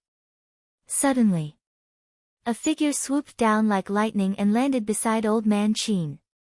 It was Qin Feiyang. Old man Qin looked at Qin Feiyang and was slightly stunned. He smiled and said, "Where are you going this time?" Qin Feiyang looked at the lake and sighed, "I'm afraid only you have the mood to fish here." What do you mean? Old man Qin frowned. Qin Feiyang said, "The emperor has been killed and his life is unknown. The imperial jade seal has also disappeared with him. It won't be long before the great Qin Empire falls into chaos." What? Old man Qin's eyes trembled. He quickly got up and looked at Qin Feiyang. What did you say? The emperor has been killed? Qin Feiyang nodded. How is this possible? Old man Qin's body shook and grabbed Qin Feiyang's clothes. He shouted, "When did this happen?" Not long ago. Qin Feiyang said. Qin Feiyang's face instantly turned pale. He asked, "Did you find out who did it?" State preceptor. He doesn't look like an imperial advisor. It's not Lu Xingqian either. I can't figure it out either. Who's behind all this? However, according to my investigation, the emperor isn't in the imperial capital right now, nor is he in the Sea of Reincarnation. Then, he must be in the 9 prefectures. That's why I'm here to ask, have you seen him before? But now, it seems that you haven't seen it before. Qin Feiyang rubbed his temples and said. How could this happen? Old man Qin was stunned. Suddenly, with a shudder, he looked at Qin Feiyang and said, "There are people guarding the teleportation altars in all the continents. I'll go ask them right away." After saying that, he immediately activated the teleportation gate. Wait. Qin Feiyang grabbed him, glanced at the void, and transmitted his voice, "Use your divine sense to scan the Butterfly Valley." Why? Old Qin looked at him suspiciously. We don't know whether the emperor is dead or alive. If I were Lu Xingqian, I would definitely seize this opportunity to do something. I want to see if he followed me to the spiritual state. Qin Feiyang thought to himself. Old man Qin immediately released his divine sense and instantly enveloped the entire Butterfly Valley. There's a space divine item above. Immediately, old man Qin looked up at the sky, a cold light surging in his old eyes. He's really here. Qin Feiyang was stunned. Looking at the sky, a cold light flashed in his eyes. This guy is really not easy to deal with. Inside the space divine item, Lu Xingqian smiled helplessly, then drove the space divine item out of the valley at lightning speed. He's going to escape. Should we keep him? Old man Qin looked at Qin Feiyang and asked. Let him be. Qin Feiyang waved his hand. Lu Xingqian was no longer an ordinary person. With old man Qin's strength, he might not be able to keep him. So, instead of wasting time, it was better to go their own way. Hearsay. Old man Qin retracted his divine sense and said, I'll go to the major states to ask, wait for me here. Qin Feiyang nodded. Old man Qin did not delay any longer and turned to enter the portal. Looking at old man Qin's back, Qin Feiyang let out a long sigh. He sat by the lake, grabbed the fishing rod, and quietly fished. You came to the spiritual state to fish? Suddenly, the state preceptor's voice sounded behind Qin Feiyang. Can't I? Qin Feiyang did not turn around. Is it that simple? The state preceptor sneered, glanced at the Butterfly Valley, and asked, Where's old man Qin? He seems to have something to do and went out. Qin Feiyang said, still not turning around. Seeing this, the state preceptor was angry in his heart and snorted coldly, It seems that your relationship with old man Qin is not ordinary. Is there? Qin Feiyang asked back. Nonsense, if your relationship is not good, then why didn't he capture you? You have to know that he was sent to guard the Butterfly Valley to deal with you. The state preceptor said coldly. That was before. Now, the emperor has withdrawn the arrest warrant, why would he still target me? Besides, even you can't deal with me, let alone him alone. Qin Feiyang said lightly. Arrogant little bastard. The state preceptor cursed in his heart and then didn't speak again. He didn't leave and stood silently by the side. Soon, old man Qin returned and saw that the state preceptor was also here. His face was filled with anger as he said, How did you take care of His Majesty? How could you let him be assassinated in the imperial palace? The state preceptor's face turned extremely ugly. How is it? Qin Feiyang asked secretly. I've asked. The teleportation altars of the major states have not been activated in the past 2 or 3 days. Old man Qin said secretly. Not activated? Qin Feiyang raised his eyebrows subtly. Didn't this mean that the person who kidnapped the emperor had never been to the 9 states? But why did Mu Qing say that the emperor was not in the capital? Was Mu Qing lying? But if Mu Qing was really lying, then why did Lu Xingqian follow him to the spiritual state? What was going on? Qin Feiyang's mind was completely confused. Little cousin, return to the capital immediately. Maybe I have a way to find the whereabouts of the emperor. Suddenly, Lu Zheng's voice sounded in Qin Feiyang's mind. Qin Feiyang was slightly stunned and hurriedly transmitted his voice, What way? It's a secret. Lu Zheng said mysteriously. Phew.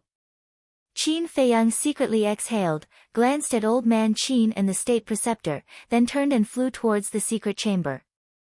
The state preceptor followed closely behind. It seems that my good days are over.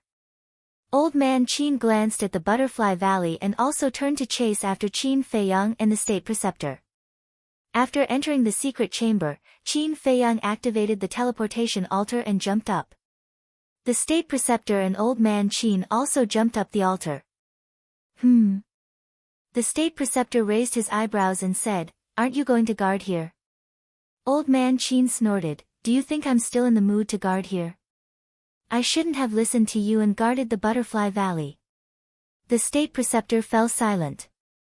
That was because he knew that he could order anyone but old man Qin. Pagoda.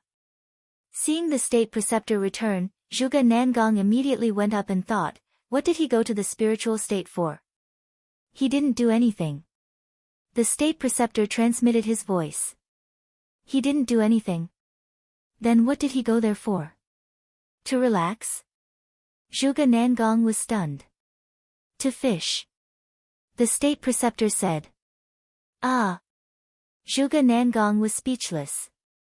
He went all the way to fish. Who would believe that? But when he saw Old Man Qin, Zhuge Nangong's expression changed slightly. He bowed and said, "Greetings, Old Man Qin." Old Man Qin nodded faintly and looked at the state preceptor. "From now on, I will still guard the pagoda. Do you have any objections?" Old Man Qin is a person of virtue and prestige. How would I dare to have any objections? However, for safety reasons, I think that you should let Zhuge Nangong stay behind to assist you," the state preceptor said. He could already tell that Old Man Qin and Qin Feiyang had an unusual relationship. Naturally, he wouldn't be at ease letting Old Man Qin guard the pagoda alone. Therefore, he wanted Zhuge Nangong to stay behind to monitor Old Man Qin. Hearing this, Old Man Qin wasn't angry. Instead, he said faintly, "Lord State Preceptor, you know very well that the back mountain of the Imperial Palace is extremely dangerous. Perhaps something will happen after you leave." Qin Feiyang's face twitched. The meaning of Old Man Qin's words was too obvious. "If you dare to let Zhuge Nanhua stay, I will dare to kill him." How could the state preceptor not understand the meaning behind those words? He stared at Old Man Qin gloomily. Old Man Qin was not to be outdone and stared back at the state preceptor. Qin Feiyang could even feel invisible sparks from the collision of their gazes in the void. Zhuge Nangong's face couldn't help but turn pale. Old Man Qin had already spoken. How could he still dare to stay here? However, he was afraid of angering the state preceptor, so he didn't dare to say it out loud and could only feel anxious. "All right, as you wish, I will let you guard the pagoda alone. Let's go." The state preceptor finally compromised. He turned around and strode outside. Zhuge Nangong heaved a sigh of relief and quickly followed. After the two of them left, Old Man Qin snorted from his nose and said, "This old man is getting more and more presumptuous. If I don't suppress his arrogance, he will think that he is the owner of this imperial palace." Qin Feiyang sneered and said, "Right now, he already thinks of himself as the owner of this imperial palace. That's because I wasn't around. Now that I'm back, he can't be so arrogant anymore." Old Man Qin snorted. "That's right. With an old man like you holding down the fort, I feel much more confident." Qin Feiyang smiled and said. Old Man Qin raised his eyebrows and said angrily, "Your biological father was plotted against and you can still smile? Do you still have a conscience?" Qin Feiyang's face immediately turned cold and he said, "Let's not talk about this. We are still partners." All right. It's my fault. I shouldn't have mentioned this." Old Man Qin quickly waved his hand and apologized. Qin Feiyang's expression softened a lot. Old Man Qin sighed and asked, "Have you thought of the next step of the plan?" "No." Qin Feiyang answered straightforwardly. Then, he opened the teleportation door and walked in without saying a word. Sigh. You turn hostile at the mention of His Majesty. Do you really hate His Majesty that much? No matter what, you are still father and son. Moreover, His Majesty was killed this time and his life is unknown. He has received the appropriate punishment. Can't you let go of the hatred in your heart? Even if it's just a little bit." Yiglao looked at Qin Feiyang's back. He seemed to be mumbling to himself, but also seemed to be talking to Qin Feiyang. His old face was full of disappointment. After Qin Feiyang disappeared, Old Man Qin retracted his gaze and looked at the broken tower door. He shook his head and smiled bitterly. Without a doubt. Chapter 1352. Bright Sky Palace. Qin Feiyang waved his hand and the door closed with a bang. Then, Lu Jing appeared out of thin air. Qin Feiyang asked, "What exactly do you have in mind?" "I already said it's a secret, why are you still asking?" Lu Jing rolled his eyes at Qin Feiyang and said, "In short, you can stay here at ease and wait for my good news." After saying that, Lu Jing opened the portal and disappeared without a trace. Qin Feiyang frowned. His figure flashed and also disappeared. Ancient Pagoda. Above the village.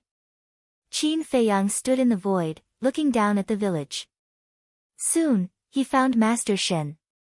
At this moment, Master Shen was kneeling in the square in the center of the village. His clothes were ragged and his body was badly mutilated. He looked like a beggar, battered and exhausted. The villagers who passed by the square couldn't help but come forward and spit on him. Their eyes were full of disgust. There were even some children who peed on him. Swish! Qin Feiyang stepped out and landed on the square. Greetings, young master. There were two burly men who were specially guarding Master Shen. When they saw Qin Feiyang appear, they immediately bowed and saluted. They were both 8-star combat emperors. Qin Feiyang nodded and smiled. He looked down at Master Shen and said lightly, "How does it feel to be condemned by thousands and spurned by thousands?" Master Shen immediately looked up at Qin Feiyang, his eyes full of resentment. "It seems that you haven't repented, but I don't expect you to. You can continue to kneel here and be tortured slowly. Don't blame anyone, because this is what you deserve." Qin Feiyang said coldly. He looked up at the center of the square and was stunned. In the center of the square stood a stone statue. It was more than 100 feet tall. From the outline, it was a young man. "Who is this?" Qin Feiyang looked at the two burly men and asked. The two men smiled at each other and said mysteriously, "Young master, why don't you go and take a look?" Qin Feiyang looked at the two of them suspiciously. He walked to the front of the stone statue and looked up. His body suddenly stiffened. This stone statue was actually him. A few days ago, Miss Lu Hong told us that this place was originally reserved for you to plant the tree of creation, but you changed your mind and planted the tree of creation in the herb field. We thought that we couldn't just leave it empty, right? Thus, after some discussion, we decided to create your statue here. Firstly, it's our respect for you. Secondly, let the juniors of the village remember that it was you who saved the village. They must remember this kindness forever. The two burly men came over and explained with a smile. Idol, how am I qualified? Qin Feiyang shook his head and smiled bitterly. No. If it wasn't for the young lord's help, we would never have been able to escape from the state preceptor's evil clutches. Therefore, you deserve it. The two men said solemnly. Qin Feiyang looked at the sincere faces of the two men and said with a smile, "I've troubled you." "What's the trouble?" "It's just a little effort." "It's nothing." The two men rubbed their heads and giggled charmingly naively. Qin Feiyang shook his head and laughed. Suddenly, he seemed to have thought of something. He looked at the two men and asked, "By the way, how are the people of the Sky Tiger tribe settling down now?" "It's being built in an orderly manner. The people of our village often go over to help." The two burly men laughed. "That's good." Qin Feiyang nodded and said, "Look after Master Shen carefully. Don't let him hurt the children in the village." "We will." The two men nodded. Qin Feiyang looked at the idol, then turned around and stepped into the air, descending over the herb field. The construction of the herb field was more than half completed. The entire herb field covered an area of 500 or 600 miles. The medicinal herbs swayed in the wind, flashing with multicolored light, exuding a majestic vitality. The most eye-catching one was undoubtedly the tree of fortune that was looted from the Mu family's herb field. The trunk was as thick as a dragon. 30 fruits of fortune were emitting a hazy luster. Lu Hong planted the tree of fortune in the center of the herb field. The magical power that it emitted almost covered the entire ancient tower. Lu Hong also planted the small tree of fortune next to it. But compared to the former, it was completely dwarfed and not worth mentioning. And under Lu Hong's lead, everyone busied themselves fervently. Old Master, Luo Qianxue, Yan Nanshan, Lu Ji, and Ren Wushuang were also helping. Feiyang. Young Master. Boss Qin. Seeing Qin Feiyang's arrival, everyone raised their heads and greeted Qin Feiyang. "Thank you for your hard work." Qin Feiyang smiled. Building the herb field is for the benefit of all the people here, including us ferocious beasts. No matter how hard it is, it's worth it. Seahorse roared. It hasn't been long. Why did your mouth suddenly become so sweet?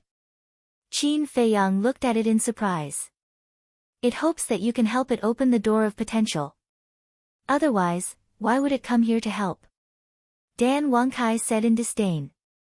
Seahorse immediately glared at Dan Wangkai. Am I wrong? You're a typical person who doesn't wake up early without benefits. Dan Wangkai said in disdain. Then you shouldn't say it in public. How can I face others in the future if you do that? Besides, you can ask all the people and ferocious beasts here. Who doesn't want to open the door of potential? Seahorse said in dissatisfaction. All right. I won't mistreat anyone. However, everyone knows that the medicinal herbs for opening the door of potential are too precious. I can't take care of everyone. Qin Feiyang smiled. Understood. It's up to you. Seahorse chuckled. It was full of confidence in itself. And the capital of its confidence was undoubtedly its cultivation. As a 9-star emperor beast, it could really help Qin Feiyang at the moment. Therefore, Qin Feiyang would definitely prioritize it. In fact, Qin Feiyang had long thought about helping Wang Yangfeng and Lei Bao, these 9-star emperor beasts, to open the door of potential. However, there was a big problem in helping them open the door of potential. Because their cultivation was too high, they needed the help of the pseudo-god's pressure.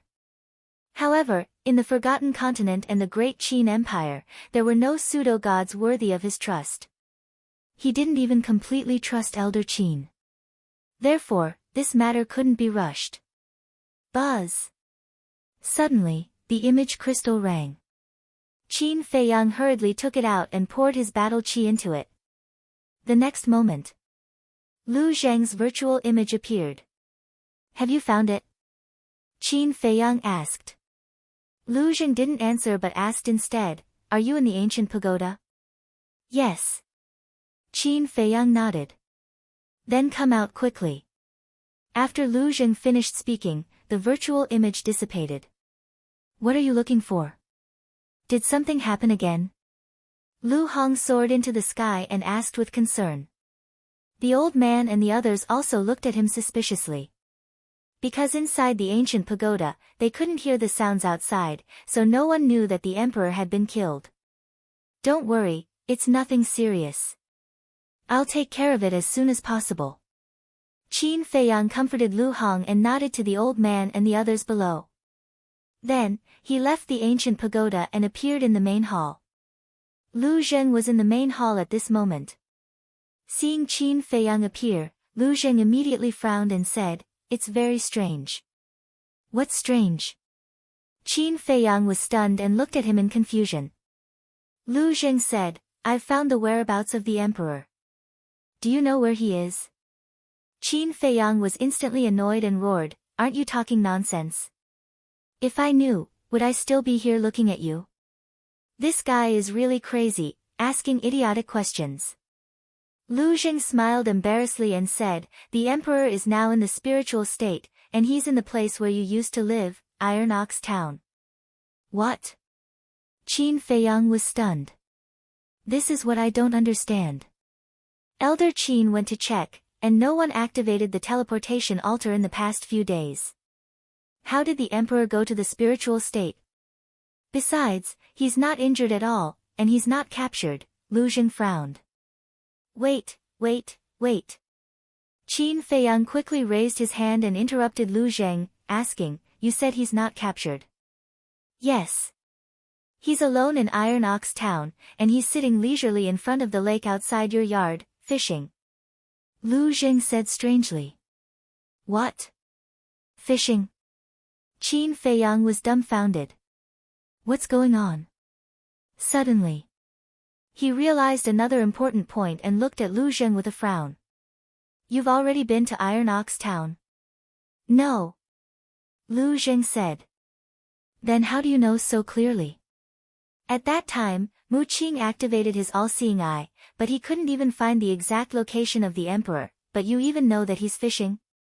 Isn't this a little too incredible? Qin Feiyang said. Lu Zheng coughed dryly and said, don't worry about that. Anyway, I've already found him. He seemed to be hiding something. Qin Feiyang looked at him deeply. It seemed that the Lu family was still hiding many unknown secrets. Because it was obvious that Lu Zheng himself didn't have this ability. Therefore, it could only be the Lu family who helped him behind the scenes. Iron Ox Town, Qin Feiyang pondered for a moment, opened the portal, and appeared in the pagoda again with Lu Zheng. Elder Qin was repairing the pagoda door. Sensing the aura of the two, he frowned and said, why are you here again? We've found the emperor, come with us.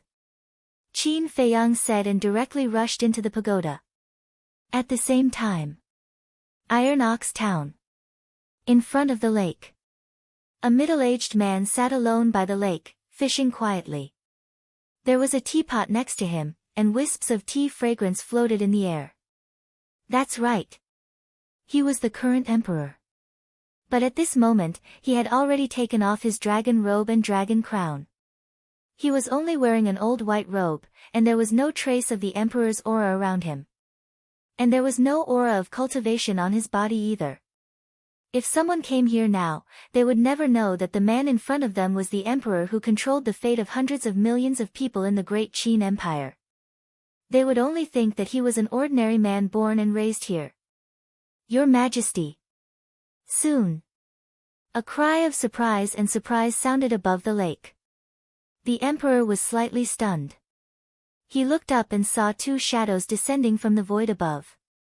It was Qin Feiyang and Elder Qin. As for Lu Zheng, after entering the spiritual state, he took the initiative to ask Qin Feiyang to send him to the ancient castle. Obviously. At the moment, Lu Zheng didn't want to see the emperor. Chapter 1353. Qin Feiyang glanced at the emperor and then looked at the courtyard not far away. The gate of the courtyard was open and the emperor had obviously entered. What are you doing here? Get out of here at once. This is my last piece of pure land. I don't want anyone to touch it, especially people like you. Qin Feiyang shouted. The emperor looked up at Qin Feiyang and said, the whole world belongs to me. What qualifications do you have to ask me to get out? Ha! Qin Feiyang laughed and shook his head, it seems that you already feel guilty. What do you mean? The emperor raised his eyebrows. Qin Feiyang sneered, then tell me, the world is so big, why did you come here instead of going to other places? Are you here to repent? Or to atone for your sins? Don't be too self-righteous. I'm not here to repent or atone for my sins, because the decisions I have made in my life are right and I have never regretted it. The emperor said lightly. Then what are you doing here? Qin Feiyang shouted. The emperor said, I'm here to see how down and out you used to be, bastard. Before the emperor could say anything, Qin Feiyang was already furious. Qin Feiyang, calm down. Old Qin saw that the situation was not good and comforted him. However, Qin Feiyang turned a deaf ear and stared at the emperor, saying, you're right, you're the emperor. The whole world belongs to you. But listen to me carefully. In this world, not every place is ruled by you. I'll say it one last time, get out of here, otherwise, don't blame me for being ruthless. Boom. After saying that, a monstrous killing intent rushed out from between Qin Feiyang's eyebrows. The kill character was manifested. The bloody kill character made him look like a god of death. Old Qin's heart trembled. It seemed that this place was really a piece of pure land in Qin Feiyang's heart. And the emperor had touched his reverse scale. If this continued, the father and son pair might really come to blows. Scram! Qin Feiyang roared, his voice like a great bell, shaking the sky. Bang! But at this moment, Old Man Qin, who was at the side, suddenly raised his arm and slapped the back of Qin Feiyang's head. Qin Feiyang abruptly turned his head and looked at Old Man Qin as he slowly fell to the ground. At the last moment before he lost consciousness, Qin Feiyang's entire body disappeared with a thought. What happened outside? Inside the castle. Lu Zheng was bewildered. Since Qin Feiyang wasn't in the castle, he couldn't see what was going on outside. He could only hear the sounds. Bang! Suddenly, a voice sounded behind him. Lu Zheng hurriedly turned his head and saw Qin Feiyang appear out of thin air and fall heavily to the ground. He had already fainted. Little cousin. He hurriedly ran up and reached out to feel Qin Feiyang's pulse. When he found that Qin Feiyang was still alive, he was relieved. Who did it? Could it be old man Qin? Lu Zheng raised his eyebrows and listened carefully to the movements outside. Outside. Old man Qin watched Qin Feiyang disappear and frowned slightly. Then he waved his hand and a surprising scene appeared. Above the lake, a boundary suddenly appeared. Then, old man Qin directly entered the boundary and landed in front of the emperor. He was about to bow and kowtow. The emperor hurriedly reached out to stop him and said secretly, although Qin Feiyang is unconscious, there must be other people in the castle.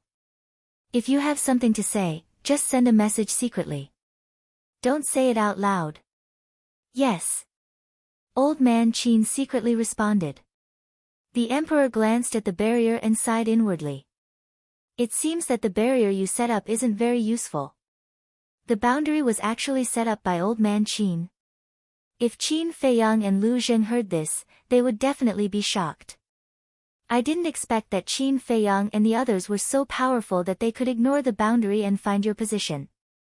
Old man Qin also looked helpless and then asked, what should we do next? The emperor was silent for a moment and sighed. Even the boundary you set up can't escape their detection. To be honest, I really can't think of any other way, unless, speaking of this. The emperor hesitated. Old man Qin said, unless what?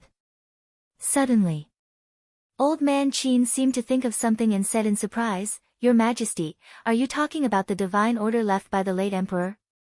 Yes. The emperor nodded. The divine order was personally refined by the late emperor.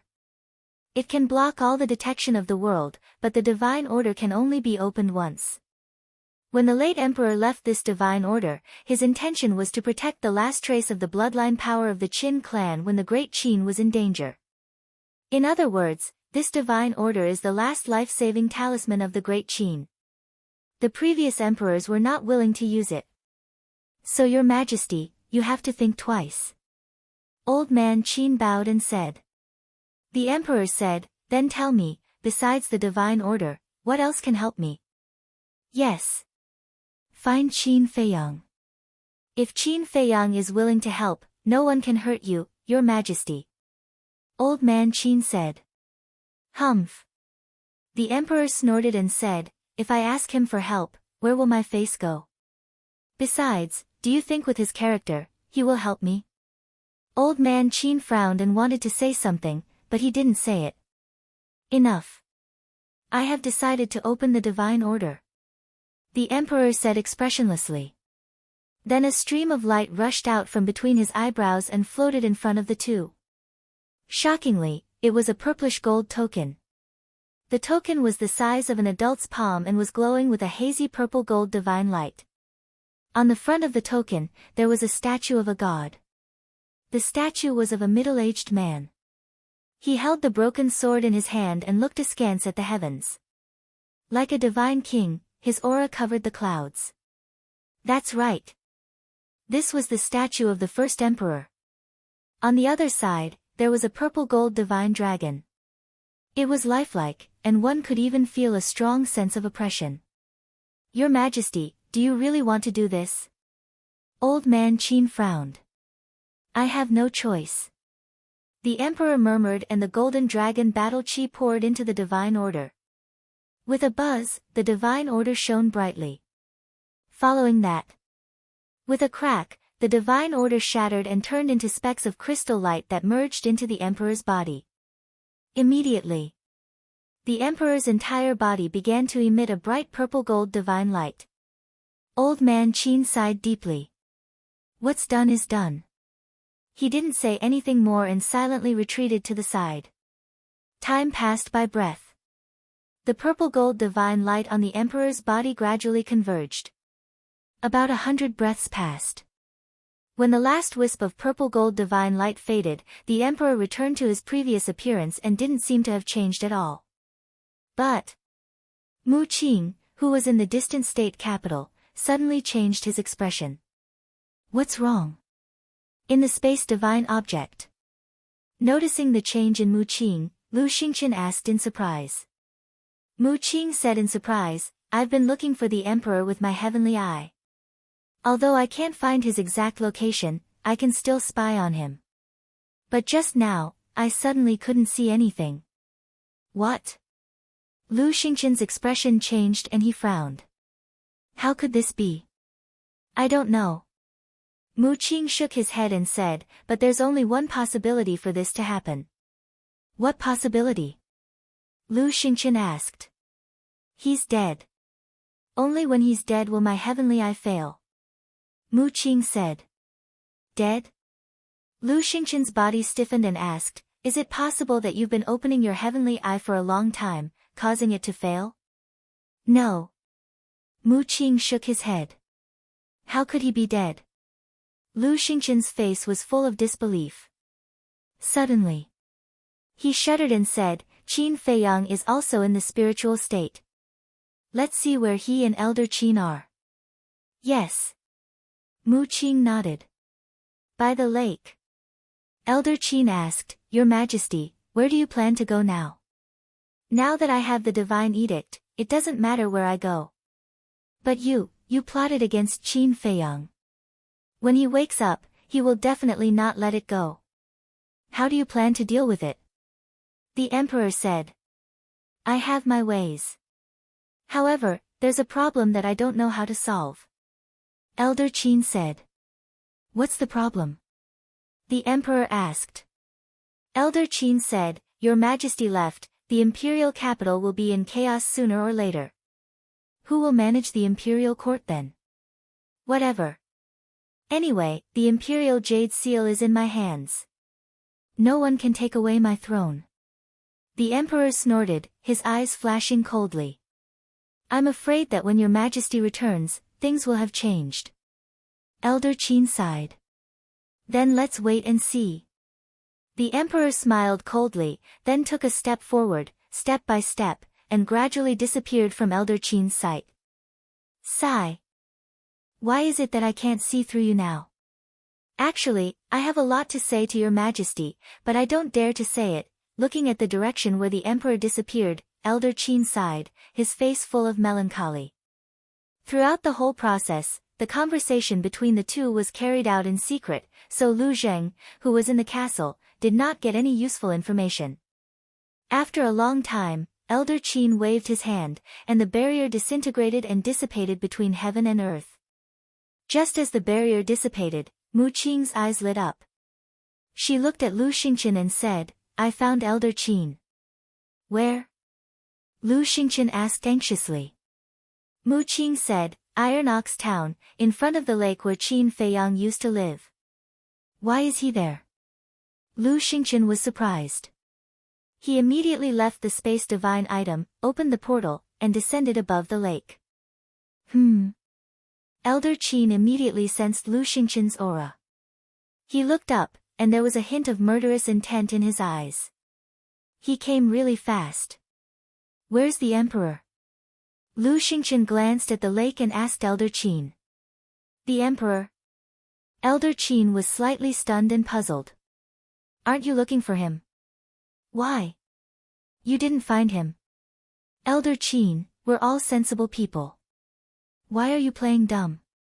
Lu Xingqian's eyes flashed with anger. Playing dumb? I don't understand. I'm also looking for His Majesty. What do you mean by playing dumb? Elder Qin said. Lu Xingqian raised his eyebrows and glanced at the lake. Suddenly, he saw the fishing rod by the lake. His eyes flashed, and he said, let's not talk about the emperor first. Where's Qin Feiyang? In the castle. Elder Qin said. Lu Xingqian glanced at the void and said, Qin Feiyang, come out. Chapter 1354. Inside the castle. Lu Zhen frowned when he heard Lu Xingqian's voice. Then, he looked down at Qin Feiyang. Time passed by slowly. Suddenly, Qin Feiyang's eyelids moved and he slowly opened his eyes. He felt a tearing pain in his head. Elder Qin. This intense pain caused him to immediately recall what had happened before, and his entire body instantly emitted a monstrous vicious aura. Swish! He suddenly got up, rubbed the back of his head, and waved his hand. An image appeared. Where's the emperor? Seeing only Elder Qin and Lu Xingqian in the image, Qin Feiyang raised his eyebrows and asked Lu Zheng. I don't know. I didn't hear anything before. The conversation between the emperor and Elder Qin should be in the dark. Lu Zheng said. Damn it! Qin Feiyang cursed angrily. He didn't expect Elder Qin to sneak attack him. Lu Zheng comforted him, don't worry. When we return to the capital, I will immediately find the emperor. But why did you faint just now? It's Elder Qin. Qin Feiyang's eyes were filled with coldness. So it's him. In that case, he already knew that the emperor was in the spiritual state. He was just acting with us. Lu Zheng said in realization. Qin Feiyang sneered. The next moment, he appeared beside the lake and glanced at Elder Qin. Then, he looked up at Lu Xingqian. He pointed at Elder Qin and said with a murderous aura, let's not talk nonsense. Let's join hands and kill him. Huh? Lu Xingqian was shocked. Elder Qin's expression also changed. He hurriedly said, Qin Feiyang, listen to my explanation. What's there to explain? Qin Feiyang smiled coldly. He looked at Lu Xingqian and waited for Lu Xingqian's reply. Lu Xingqian looked at the two of them suspiciously. What's going on? Did something happen before he came? Elder Qin glanced at Lu Xingqian and secretly transmitted his voice to Qin Feiyang. If I really wanted to kill you, you wouldn't have just fainted. Wake up, killing me won't do you any good. Qin Feiyang said, then why did you do that? Elder Qin said, he is the emperor of the great Qin, I must protect him. Is that all? Qin Feiyang's expression. Yes. I didn't tell him a single word about what happened between you and me. I didn't betray you, please believe me. Old Qin said with a pleading tone. Qin Feiyang thought to himself, when did the emperor come to the spiritual state? When you came back from the continent. Old Qin said. I see. He entered the spiritual state after I humiliated Zhuge Nanhua. Qin said. Yes. After you threw Zhuge Nanhua into the central square of the first district, the pagoda was unguarded. His Majesty took this opportunity to come to spirit state. Elder Qin said. Why did he come to spirit state? Why did he pretend to be killed? Don't tell me you don't know. Qin Feiyang secretly said. This, Elder Qin hesitated and transmitted his voice, I can't tell you for now, but please believe me. I really don't want to harm you. Qin Feiyang's eyes flashed coldly. He must be hiding something from me. Seeing Qin Feiyang and Elder Qin looking at each other in silence, Lu Xingqian knew that the two must be secretly transmitting their voices. Suddenly, his eyes flashed and he smiled, Brother Qin, it's not easy to kill him, but as long as you're willing to lend me Chang Shui, I have full confidence. Clang! Chang Shui immediately appeared in Qin Feiyang's hands. Good, good, good. Lu Xingqian was secretly delighted. Getting rid of Elder Qin was equivalent to getting rid of one of the pillars of the Great Qin Empire. It would undoubtedly be easier to destroy the Great Qin Empire in the future. At the same time, Elder Qin's body tightened and he said angrily in his heart, Qin Feiyang, don't mess around, okay? You'll only hurt your loved ones and delight your enemies by doing this. Do I have any relatives in the Great Qin Empire? Qin Feiyang looked at him coldly. Elder Qin was stunned. That's right. Did Qin Feiyang have any relatives? In the past, he did, and that was Qin Feiyang's mother. But now, Qin Feiyang's mother had disappeared without a trace. As for the others, they were basically the people Qin Feiyang hated the most. It could be said that there was no one in the great Qin Empire that Qin Feiyang cared about. Sigh. Old Qin sighed deeply and said, "If killing me can calm the rage in your heart, then do it. But don't forget the promise you made to me in the past to protect the Grand Qin Empire and its citizens." With that, he closed his eyes and had no intention of resisting. Swoosh! Lu Xingqian's eyes flashed as he took a step forward and landed in front of Qin Feiyang, reaching out to grab Chang Shui.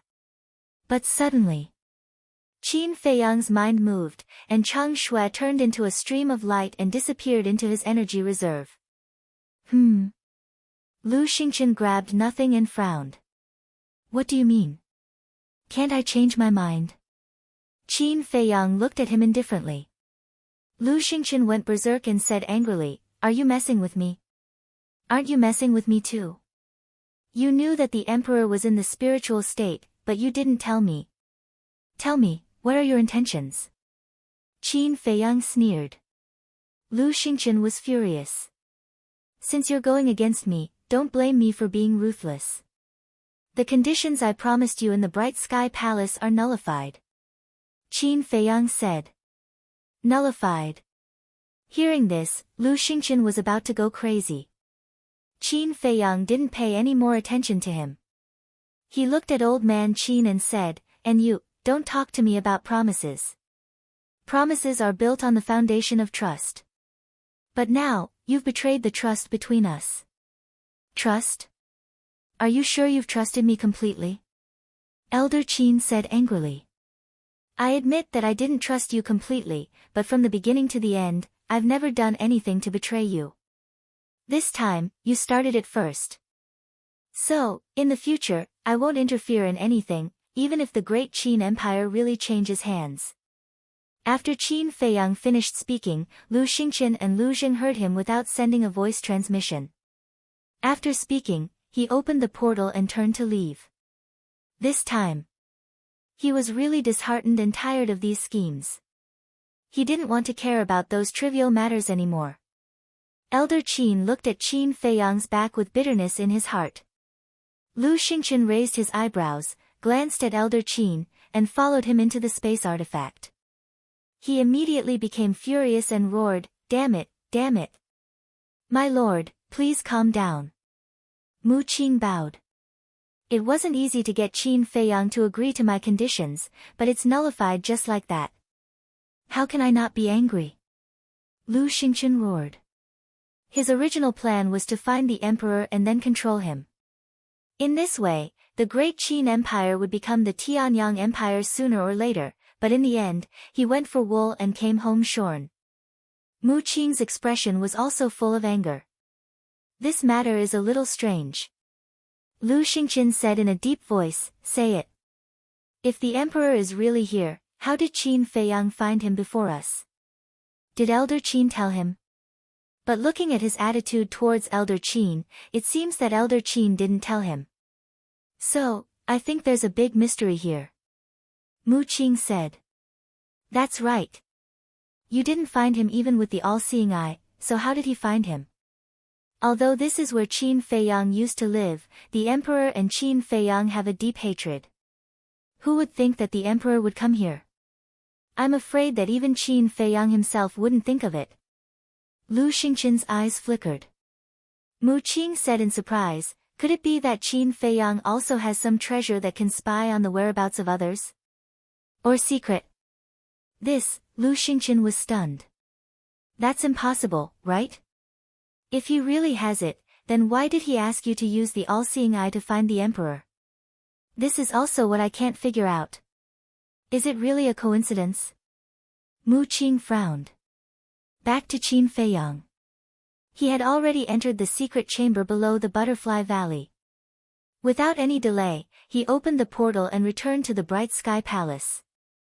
Then, he entered the ancient castle and opened the 6-word divine formula. Lu Zheng glanced at him and went forward to ask, are you really going to ignore it? Qin Feiyang nodded. Even if I can find the emperor's whereabouts again? Lu Zheng asked again. There's no need. I'm tired. Qin Feiyang said. Sigh. Lu Zheng sighed helplessly and said, send me out. Qin Feiyang waved his hand without looking back. Lu Zheng disappeared immediately. Qin Feiyang also began to copy the second stroke of the Xing character formula. Great Qin Empire, in a remote village. Here. There was no killing, no quarrel. The villagers left early and returned late, farming and reclamation, showing a peaceful atmosphere. At this moment, in the center of the village, in front of a wooden building, an old man in linen clothes was half lying on a shabby wooden armchair, holding an old cattail leaf fan in his hand. The old man shook the cattail leaf fan to drive away the heat while telling a story with a kind smile on his face. Next to him, a group of teenagers ranging from a few years old to a teenager listened with great interest. Little stars would appear in their big eyes from time to time. Swish! Suddenly, a dark-skinned young man appeared beside the old man out of thin air. Brother Zheng. The group of teenagers immediately got up and surrounded the young man. The young man was Lu Zheng. Lu Zheng rubbed the head of a teenager dotingly and said with a smile, I have something to tell second grandpa now. You guys go and have fun first. Okay. The group of teenagers was very obedient.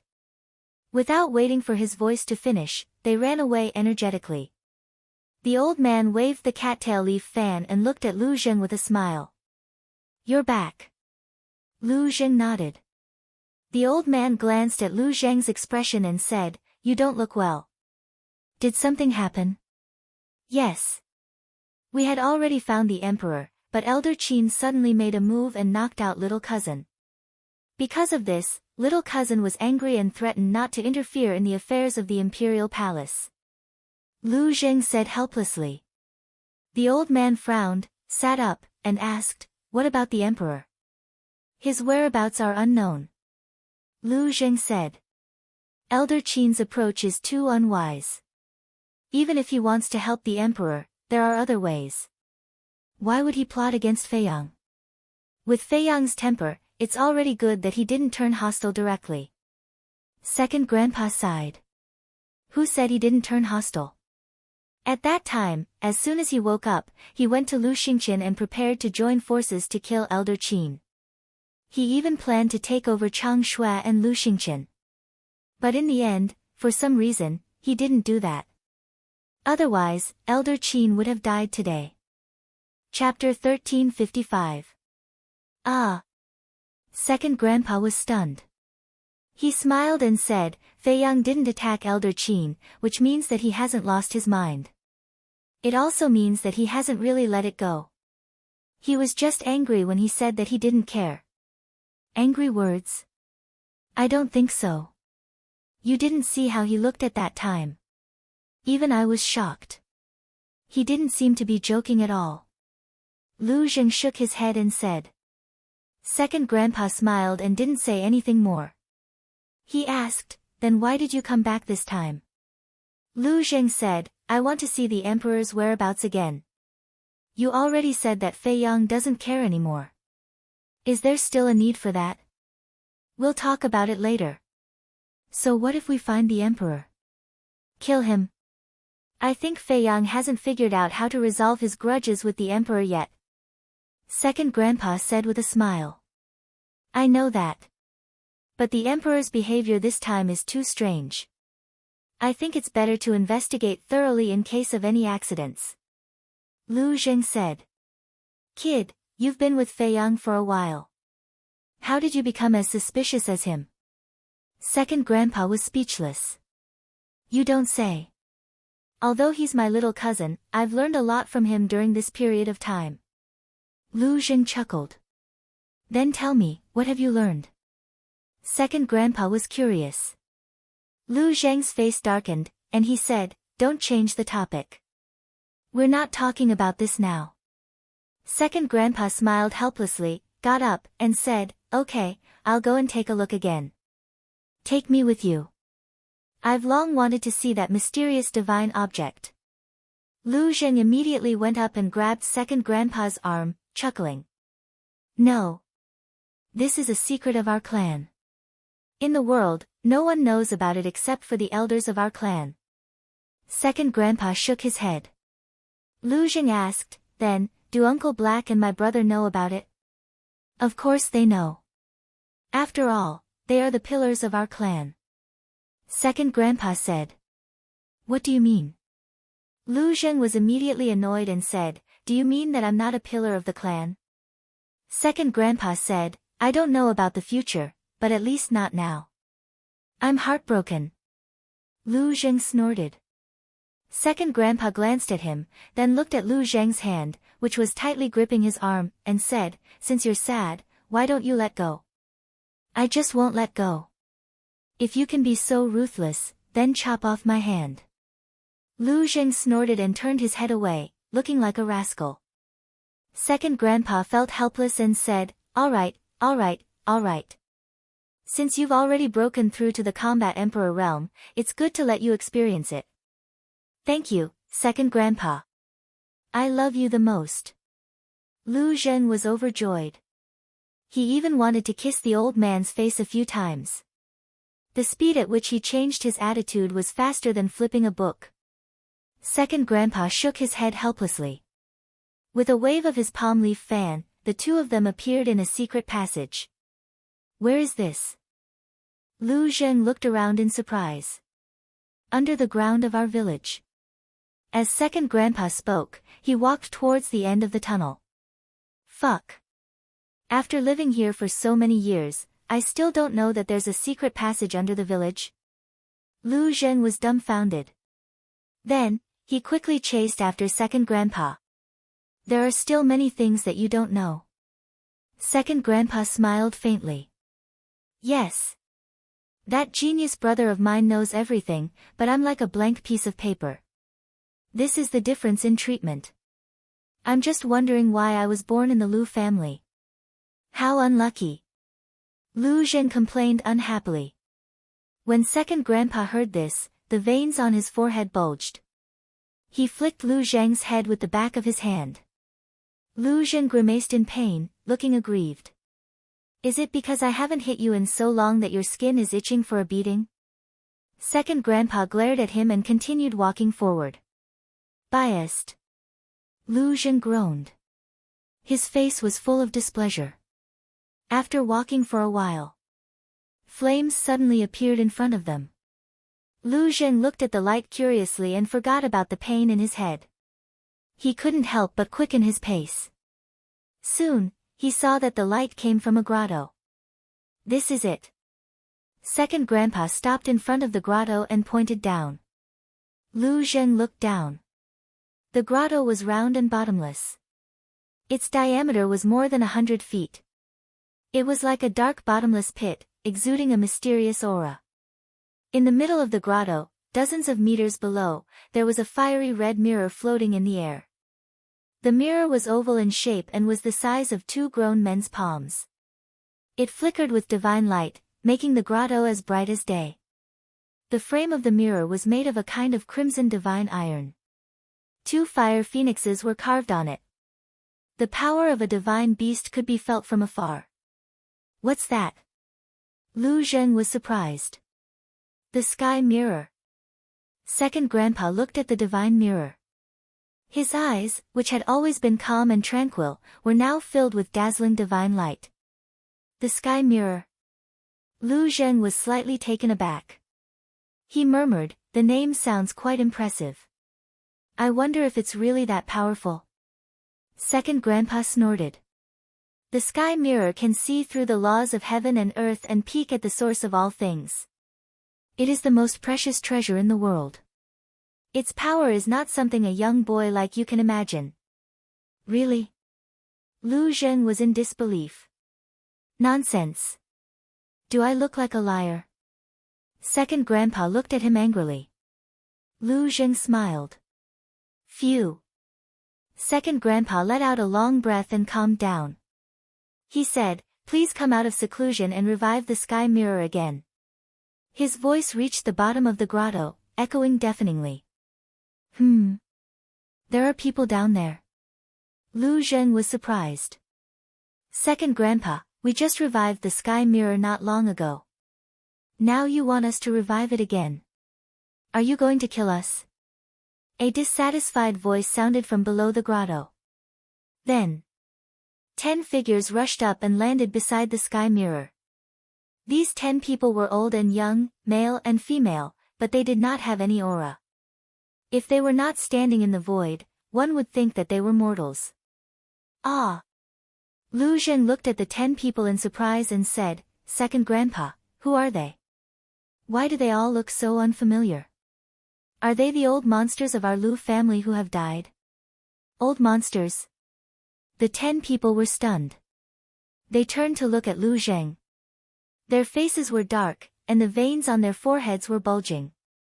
Second Grandpa was also amused. One had to know. Even he did not dare to be too presumptuous with these 10 people in front of him. But this little bastard actually called them old monsters in front of these people? Newborn calves are really not afraid of tigers. Bang! There was no suspense. Lu Zheng was hit again and cried out in pain. Second Grandpa said with a dark face, What old monsters? Don't you have any manners? Call him ancestor. They are indeed those old monsters. I thought they were all dead. It turns out that they are all alive and well. Lu Zheng pursed his lips, looked at the 10 people, and bowed. Greetings, ancestor. Only then did the 10 people's expressions ease up.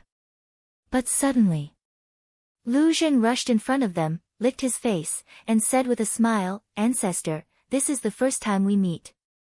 Do you have any greeting gifts? I am not greedy. 7 or 8 divine artifacts will be enough. The 10 people's faces also darkened. How could the Lu family have such a descendant? 7 or 8 divine artifacts. How dare he say that? A white-haired old man, the corner of his mouth twitched violently, looked up at Second Grandpa, and said, Second Grandpa, is he the little guy called Lu Zheng that you often talk about?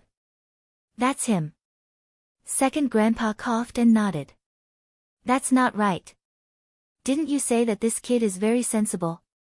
Why does it look like that now? The old man in white frowned. This, ahem. Maybe he was too excited to see you and couldn't control himself. Second Grandpa said, looking very unnatural. Is that so? The old man in white looked at him playfully.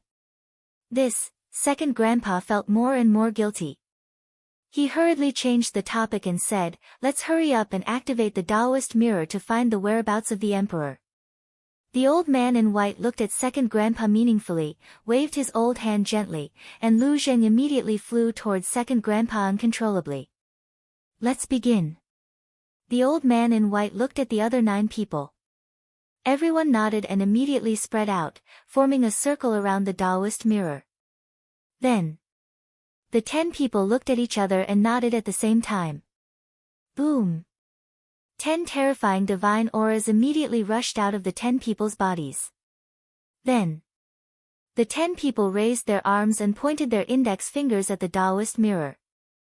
The power of the fake gods suddenly emerged from their fingertips and rushed toward the Taoist mirror like a tide. Damn, there are 10 fake gods. I always thought that the Lu family only has a few fake gods on the surface. Sensing the amazing divine aura, Lu Zheng was stunned. Second Grandpa said in a low voice, I just said that there are a lot of things about the Lu family that you don't know. Lu Zheng glanced at Second Grandpa and suddenly smiled mischievously. Second Grandpa, is what the old man said true? Second Grandpa was a little annoyed and said expressionlessly, what do you mean true? I don't understand. Stop pretending. That old man clearly said that you said that I was very sensible in front of them. Second Grandpa, in fact, you still feel sorry for me in your heart, right? Lu Zheng laughed. Yes. I do feel sorry for you, but who told you to be so disappointing? Do you know why I said that to them? Second Grandpa said angrily. Why? Lu Zheng was curious. Because they have the divine arts in their hands. This old man is saying this to leave a good impression on you in their hearts. But you revealed your true nature as soon as you saw them and even called them old monsters. You're really bold. Now, I'm afraid that they are very disappointed in you. Second Grandpa looked at him as if he had expected better from him. Oh, why didn't you say such a good thing earlier? When Lu Zheng heard this, it was too late for regrets. Second Grandpa rolled his eyes and said, Your eldest brother is not like you. When he first came to meet them, he was very mature and steady. At that time, they gave him a divine art. Obviously. Second Grandpa was deliberately provoking him. Oh my God. My divine art. When Lu Zheng heard that, his intestines turned green with regret and he cried out in sorrow. Second Grandpa gloated and said to himself, But don't be sad. They are not unreasonable people. As long as you perform well in the future, you will have a chance. Really? Lu Zheng was surprised and doubtful. Yes. Second Grandpa nodded. Okay. I will perform well and strive to get the divine art. Lu Zheng clenched his hands and nodded heavily. What a joke. Who didn't want a divine art? For the divine art, not to mention performing well, even if he had to carry the shoes of those 10 old monsters, it didn't matter. Chapter 1356. Buzz. The Taoist mirror kept buzzing, and the divine light became more and more dazzling. The 2 fire phoenixes on the mirror frame also seemed to come alive. They circled around the Taoist mirror, flying and emitting divine power. Amazing. Lu Zheng muttered. He looked at the 10 people again, and a touch of surprise appeared in his eyes. He discovered that there were bean-sized beads of sweat on the 10 people's foreheads. Even his face was faintly pale. What's going on? Lu Zheng looked at the 10 people in confusion. One had to know that these were 10 false gods. 10 false gods working together were still so difficult. He swallowed and asked in a low voice, Second Grandpa, what level is this Taoist mirror? I don't know either. However, at least 10 false gods are needed to revive the Taoist mirror. Second Grandpa said to himself. What? At least 10 false gods. Lu Zheng was stunned, and his breathing became rapid. He muttered, So, it's much more powerful than Mu Qing's all-seeing eye. They can't be compared. The all-seeing eye is a fighting soul. Its power will continue to increase as its owner's cultivation level increases. Second Grandpa said. Lu Zheng said in surprise, You mean, Mu Qing's all-seeing eye will surpass the Taoist mirror sooner or later? That's inevitable. Second Grandpa nodded. Lu Zheng was speechless. He said, It seems that we have to find a chance to get rid of this person. If there's a chance, it's best to get rid of him. Otherwise, this person will become our biggest enemy in the future. However, it won't be easy for him to surpass the Taoist mirror. Because according to my research, the Taoist mirror should be a divine artifact of the same level as Chang Shui and the castle. Of course, this is just my guess.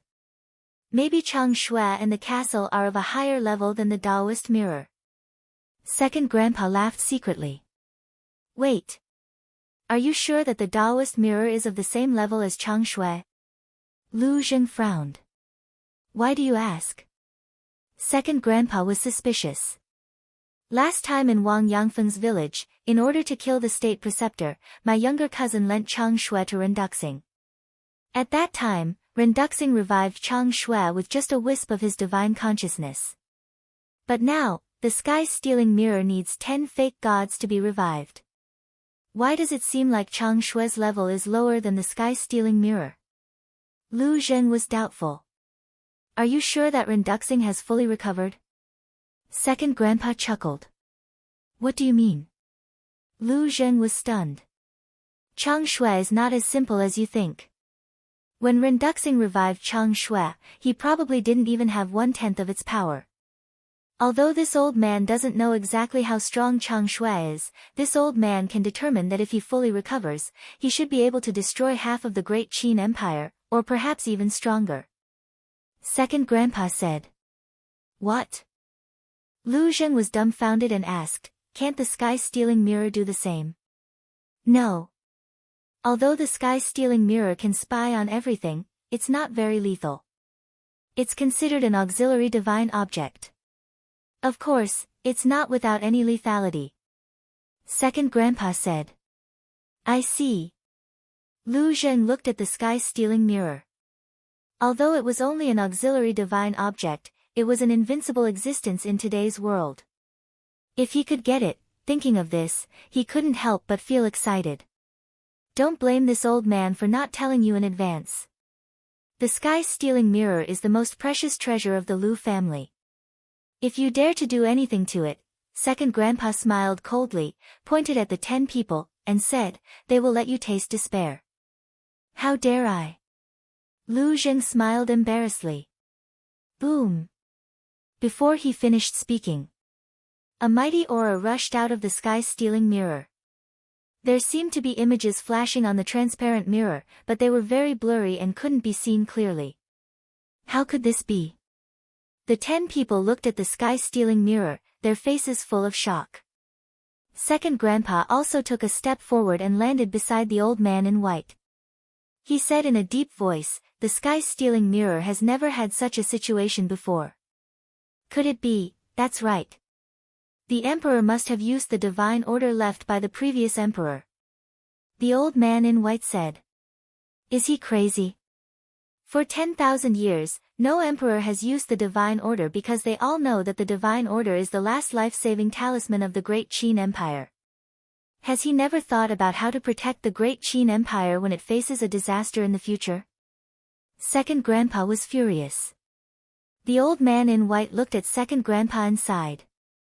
Our current emperor is a little selfish. The others also frowned. Lu Zheng noticed that the atmosphere was not right. He looked at the sky-stealing mirror and flew to Second Grandpa's side. He frowned and said, Second Grandpa, what's going on? It's a long story. In short, whether it's the sky-stealing mirror or the all-seeing eye, they can't find the emperor anymore. Second Grandpa said helplessly. This, Lu Zheng's face stiffened. Second Grandpa said, go and tell Fei Yang not to force himself too much. Follow his heart. Okay. Lu Zheng nodded. Bright Sky Palace. After Lu Zheng returned, he conveyed Second Grandpa's words to Qin Fei Yang without missing a word. But he didn't say a word about the sky-stealing mirror. He only said that no one could find the emperor now. Qin Fei Yang pondered for a while. Then, he ignored the outside world and continued to copy the Xing character formula. Lu Zheng glanced at Qin Fei Yang and then scanned the castle. Now. In the castle, in addition to Wang Yangfeng, the seal, and the thunder leopard, there was also the fire qilin. Ever since they rescued the fire qilin from the Mu family, it had been recovering. 10 days in the castle was 1 day outside. It was almost fully recovered now. A divine beast. Unfortunately, it's not what my Lu family wants. My Lu family only wants the divine beast fire phoenix. Lu Zheng looked at the fire qilin and muttered to himself. He also sat cross-legged on the ground and closed his eyes to meditate. In the ancient tower. The construction of the herb field was finally completed. Lu Hong, Dan Wangkai, Viper, Ren Wushuang, Seahorse, and the others all came to the castle and continued to cultivate. As for the follow-up management of the herb field, Qin Fei Yang handed it over to Old Master, Luo Qinxue, Yan Nanshan, and Lu Ji. Of course. This was proposed by the 4 of them. Because they wanted to share some of the burden with Qin Fei Yang. The construction of the Sky Tiger tribe was also nearing completion. It was worth mentioning that Wang Xiaojie and Mu Chen also fought with the beasts in the ancient tower all day long. Whether it was their temperament or courage, they were slowly changing. Especially Wang Xiaojie. In order to enter the castle to cultivate as soon as possible, he was putting his life on the line. Time passed day by day just like that. Outside, 15 days had passed. Inside the ancient castle, a total of 150 days had passed. It was equivalent to 5 months. Boom! Early in the morning, Qin Feiyang finally completed the second stroke of the movement character formula. His cultivation soared to a 3-star combat emperor. According to the time in the outside world, the second stroke took 5 days more than the first stroke. It seems that the later strokes, the longer the time needed. Fortunately, the rules of time in the castle have changed. Otherwise, I don't know how long it would take for me to complete all the strokes of the movement character formula. Qin Feiyang muttered. He calmed his heart, restrained his aura, and continued to copy the third stroke. Lu Zheng was awakened by Qin Feiyang's aura. Seeing that Qin Feiyang had no intention of asking about the situation outside, he couldn't help but sigh in his heart and continued to cultivate. And these days passed. Not only Qin Feiyang, everyone's cultivation had improved. Especially White-Eyed Wolf. Other than building the herb field, he had always been in seclusion cultivation. In addition, his talent was better than everyone else's. His current cultivation had already reached the level of a 2-star combat emperor. Anyway, its plan was to catch up to Qin Feiyang no matter what. Although he didn't have the purple gold dragon blood and his speed wasn't as fast as Qin Feiyang's, he had more time than Qin Feiyang. Because, he didn't need to care about the outside world. He only needed to cultivate. In the blink of an eye. Outside, another 10 days had passed. In addition to the previous 15 days, a total of 25 days had passed since the emperor went missing. Although 25 days had passed, everything in the imperial palace was normal. There were no disturbances in the imperial capital. Because, whether it was the imperial tutor or old man Qin, they were both deliberately blocking the news of the emperor's disappearance. As for Lu Xingqian, he unexpectedly remained silent. However, although the imperial capital looked calm on the surface, the competition between old man Qin and the imperial tutor had never stopped. The imperial tutor tried his best to monopolize the power. Old man Qin tried his best to stop him. But in comparison, old man Qin wasn't as good as the imperial tutor. Because, the imperial tutor had the entire law enforcement palace behind him, as well as the Zhuge family and the current Empress Dowager. Moreover, the Invincible Black Army was also basically under the imperial tutor's control. Old Qin, on the other hand, was alone. As for the commander of the Kirin army, neither side dared to offend him, so they had always had an attitude of not helping each other. Without anyone's help, how could old man Qin fight against the imperial tutor with his own strength? He was now in a terrible fix. During this period, he also went to the Bright Heaven Palace to look for Qin Feiyang several times. Because now, only Qin Feiyang could keep the imperial tutor in check. But every time, he returned empty-handed. Not to mention seeing Qin Feiyang, he didn't even hear Qin Feiyang's voice. What should I do? Every night, old man Qin stood alone in the sky above the pagoda, frowning and sighing. Although he knew that the emperor wasn't dead, for some reason, he didn't dare to say it. On the morning of the 26th day of Qin Feiyang's seclusion. Early in the morning. Outside the Golden Imperial Palace, hundreds of people came one after another. They were the civil and military officials of the Great Qin Empire. The various marquises were also there. They gathered outside the Golden Imperial Palace, whispering and discussing in low voices, and most of them were questioning voices. The head eunuch walked out of the Golden Imperial Palace and asked suspiciously, "Why are you all here?" Head eunuch. Last time, you said that His Majesty was unwell and let us handle the matters at hand, but now, it's been almost a month, why hasn't His Majesty come to court yet? Where is His Majesty feeling unwell? Can you let us see His Majesty? The civil and military officials spoke one after another. No matter what, as time passed, it would definitely arouse suspicion. I'm afraid that won't do. The head eunuch shook his head. He looked calm on the surface, but he couldn't help but panic in his heart. Paper can't wrap fire, this was a famous saying. Chapter 1357.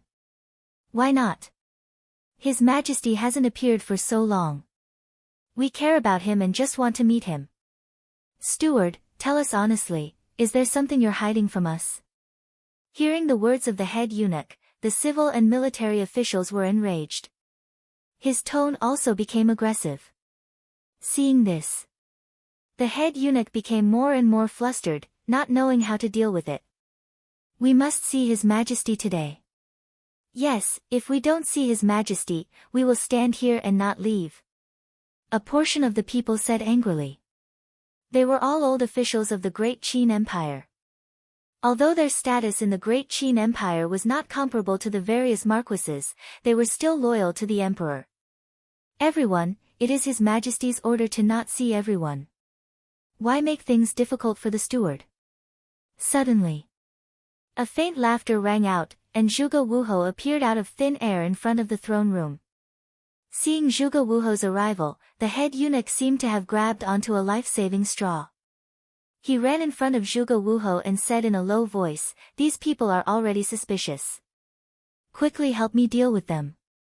Zhuge Wuhou secretly said, "Don't worry, I came here to help you deal with them." The head eunuch heaved a sigh of relief. "Zhuge Wuhou, His Majesty hasn't attended the morning court for so many days. Aren't you worried at all?" Someone looked at Zhuge Wuhou and said. This person was also a marquis. His name was Xiao Wuhou, but his strength was much weaker than Zhuge Wuhou. Zhuge Wuhou looked at Xiao Wuhou, and a cold light flashed in his old eyes. He sighed, this marquis is naturally worried. Xiao Wuhou said, "Then why are you still speaking up for the steward?" "I just said that it was His Majesty's order to not see everyone. What's the use of making things difficult for the steward?" Zhuge Wuhou said. Xiao Wuhou said, "We are not making things difficult for the steward, we just want to see His Majesty with our own eyes and confirm His Majesty's safety." Zhuge Wuhou's face immediately darkened as he said angrily, "Xiao Wuhou, what do you mean by that? Could it be that there is someone in the imperial palace who dares to plot against His Majesty?" Xiao Wuhou's expression changed, and he hurriedly said, "That's not what I meant." "Then what do you mean?" Zhuge Wuhou's eyes darkened.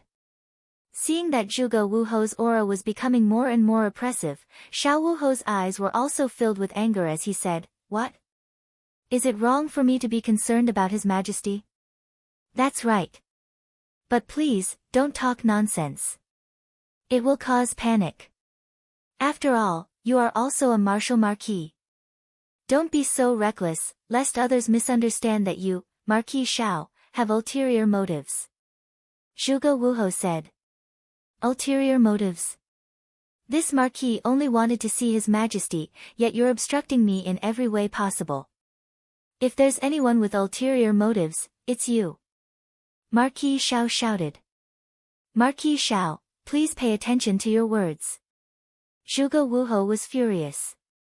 Just as the two of them were about to explode in anger, a figure descended from the sky above the throne room. He was wearing a dragon robe and a dragon crown on his head. His entire body was exuding an extremely majestic aura. Who else could it be but the emperor? "Your Majesty." The head eunuch was overjoyed. He quickly flew to the front of the emperor and bowed. "Your Majesty." "Greetings, Your Majesty."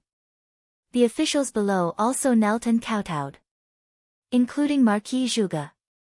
However, in Marquis Zhuge's heart, he was extremely bewildered. Wasn't the emperor already killed? Why did he suddenly come back? And from the looks of it, there was no trace of injury. "All of you, rise." The emperor swept his gaze across the crowd of officials, and an inexplicable light flashed in his eyes. He then entered the throne room and sat on the dragon throne right above. The civil and military officials also entered the throne room one after another, neatly lining up on both sides of the hall below. "Your Majesty, I heard that you were unwell. Are you better now?" Marquis Xiao took a step forward and asked with concern. "I'm fine now. Thank you for your concern, Marquis Xiao," the emperor said with a faint smile. Marquis Xiao heaved a sigh of relief and said respectfully, "Your Majesty's words are too serious. Caring for your Majesty is your subjects' duty and responsibility." The Emperor nodded and waved his hand. Marquis Xiao bowed and consciously retreated to his original position. Another minister walked out from the crowd and stood in the middle of the hall. He bowed and said, "Your Majesty, there have been a lot of official matters piled up these days." This old minister, but before he could finish, the Emperor waved his hand and said, "We'll talk about official matters later. Leave first, I have something to announce." "Yes." The minister was slightly taken aback, respectfully responded, and then retreated into the crowd. The Emperor glanced at the civil and military officials. The civil and military officials also looked at the Emperor suspiciously. For a moment, the throne room fell into a dead silence. A moment later, the Emperor finally broke the silence and said with a smile, "The matter that I want to announce is a great thing for my great Qin Empire." "What good thing?" Marquis Zhuge's eyes flashed as he asked with a smile. The Emperor said, "I have already comprehended the profound meaning of becoming a god." "What?" Marquis Zhuge was shocked. The others were stunned for a moment, and then they were all overjoyed. The Emperor smiled and said, "However, I have just entered the threshold and still need to comprehend it. Therefore, I have decided to go into seclusion for a period of time. This is indeed a good thing. Your Majesty becoming a god is what everyone wants. We support your Majesty." The civil and military officials laughed. The Emperor smiled and said, "However, during this period of time when I am in seclusion, someone must be in charge of the court. After thinking about it, I finally found a suitable candidate." "Who?" Everyone looked at the Emperor in confusion. There was expectation and desire. Being in charge of the imperial court was a good job, and everyone wanted it. The Emperor glanced at the officials and said with a smile, "This person is the imperial preceptor. The imperial preceptor is highly respected and resourceful. I am most at ease with him taking charge of the court. I wonder if anyone has any objections." Hearing this, many people had a trace of disappointment in their eyes. In terms of qualifications and strength, no one can compare to the imperial preceptor. This old official has no objections. This old official has no objections either. Several officials expressed their opinions one after another. When the others heard this, they also shook their heads, indicating that they had no objections. Very good. The Emperor's dragon face was overjoyed. He looked at the eunuch on the side and said, "Summon the imperial preceptor." "Yes." The eunuch responded respectfully and said loudly, "Imperial preceptor." Before his voice faded, the imperial preceptor appeared outside the throne room and strode into the throne room. He bowed and said, "This old official greets your Majesty." "Did you hear what I said before?" the Emperor asked. "Yes." The imperial preceptor replied respectfully. The Emperor asked, "Then are you willing to take on this heavy responsibility?" "This is this old official's honor. This old official will do his best to manage the court and wait for your Majesty to come out of seclusion." The imperial preceptor lowered his head and said, not declining at all. Because this was exactly what he wanted. "I believe in you." The Emperor nodded, then looked at the officials and said, "If there is anything in the future, there is no need to go through me. You can directly report to the imperial preceptor." "Yes." Everyone replied. The Emperor waved his hand and said, "Then you can leave first. I still have things to tell the imperial preceptor." "Oh right, Zhuge Wuhou, stay. This official will take his leave." The civil and military officials bowed respectfully, then turned around and left the throne room in an orderly manner.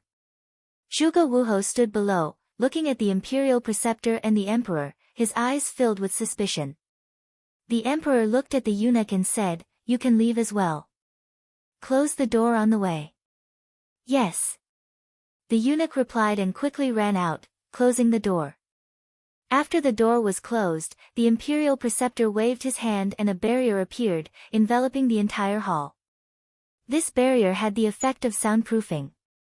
Even if one stood outside the door, they would not be able to hear the sounds inside.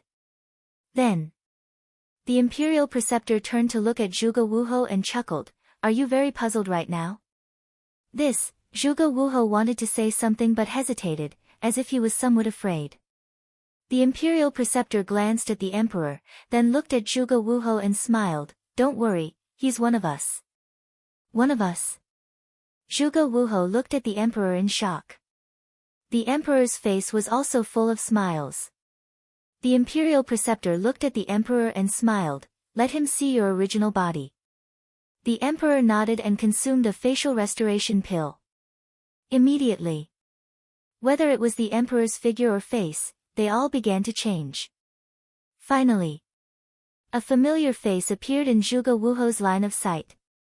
If Qin Feiyang was here, he would be able to recognize him at a glance. This person was Zhuge Nanhua. This, Zhuge Wuhou was stunned. Zhuge Nanhua laughed, "How is it, are you surprised?" Zhuge Wuhou was stunned, he looked at the Imperial Preceptor and Zhuge Nanhua, and asked, "What exactly is going on?" Zhuge Nanhua said, "This is the first step of our plan." At the same time, pagoda. A middle-aged man wearing Kirin armor suddenly descended in front of the pagoda. It was the commander of the Kirin army. Old man Qin sat cross-legged in front of the pagoda. Sensing the aura of the commander of the Kirin army, he opened his eyes and asked, "What are you doing here?" "Let me tell you a piece of good news. His Majesty is back." The commander of the Kirin army laughed. "What?" Old man Qin suddenly stood up, his face full of surprise. He had been guarding the pagoda the entire time. How could he not know that the Emperor had returned? "What is it? You seem to be very surprised." The commander of the Kirin army looked at old man Qin suspiciously. "Are you sure that His Majesty is really back?" Old man Qin asked. "Yes. He's in the throne room right now. Although I haven't met His Majesty yet, the civil and military officials are all discussing it. And it is said that His Majesty also announced a piece of great news." The commander of the Kirin army said. "What good news?" Old man Qin frowned. The commander of the Kirin army laughed, "His Majesty has reached the peak of the 9-star combat emperor realm and is preparing to go into seclusion to comprehend the profound meaning of becoming a god." How could this be? Old man Qin was confused. He knew very well that the emperor had not returned to the imperial capital. But why would there be an emperor in the throne room? Could it be, suddenly? Old man Qin seemed to have thought of something. His eyes trembled slightly as he asked, "Who will be in charge of the imperial court when His Majesty is in seclusion?" The commander of the Kirin army said, "His Majesty announced in front of the civil and military officials that the state preceptor will be in charge of the imperial court." Old man Qin was furious. How dare he let someone pretend to be His Majesty? How dare he? The commander of the Kirin army did not know, but old man Qin was very clear. He knew what was going on as soon as he heard this. "Old man, just you wait. Today, I'm going to fight you to the end." Old man Qin's eyes flashed with murderous intent. He immediately opened the teleportation door and walked in with great anger. What happened? Chapter 1358. At the same time, Qin Feiyang also received the news. Of course, it was Yan Wei who told him. But Qin Feiyang didn't say anything, nor did he intend to ask. He continued to copy the Xing formula. Looking at Qin Feiyang's performance, Lu Zheng sighed. His heart was filled with helplessness. It seemed that this time, this little cousin of hers had already steeled his heart to not care. Outside the throne room, the civil and military officials had already left, leaving only the eunuch outside the door. Schwa! Suddenly, old man Qin and the commander of the Kirin army arrived. The eunuch was about to scold him, but when he saw old man Qin, he immediately bowed and said, "Greetings, old man Qin. That old man is here." In the hall. Hearing the voice of the eunuch, Zhuge Wuhou's expression changed. The soundproof barrier set up by the imperial tutor was to prevent others from eavesdropping on their discussion. Therefore, they could clearly hear the sounds coming from outside. Don't panic. The imperial tutor waved his hand, dispelled the barrier, and nodded to Zhuge Nanhua. Zhuge Nanhua understood and immediately took an illusory form pill, turning into the appearance of the emperor. Outside. Old man Qin glanced at the eunuch, walked to the door, and kicked it open. When he saw the emperor sitting on the dragon throne, his eyes were filled with killing intent. At the same time, seeing old man Qin's anger, the eunuch was about to stop him. Scram! Old man Qin suddenly shouted angrily, and a wisp of divine might rushed over. The eunuch quivered and quickly turned around to run. What is going on? Seeing this scene, the commander of the Kirin army behind old man Qin became more and more surprised. Old man Qin stepped into the throne room. The commander of the Kirin army also prepared to follow in. But the imperial tutor waved his hand, and the door closed with a bang, directly blocking the commander of the Kirin army outside. Following that, he waved his hand again, and the soundproof barrier appeared again. What's wrong? Are you afraid that others will know? Old man Qin sneered. The imperial preceptor smiled faintly and said, What is there to feel guilty about? Old man Qin sneered as he looked at Zhuge Nanhua who was sitting on top. His entire body emitted a monstrous aura. You think you can sit in this seat? Get out!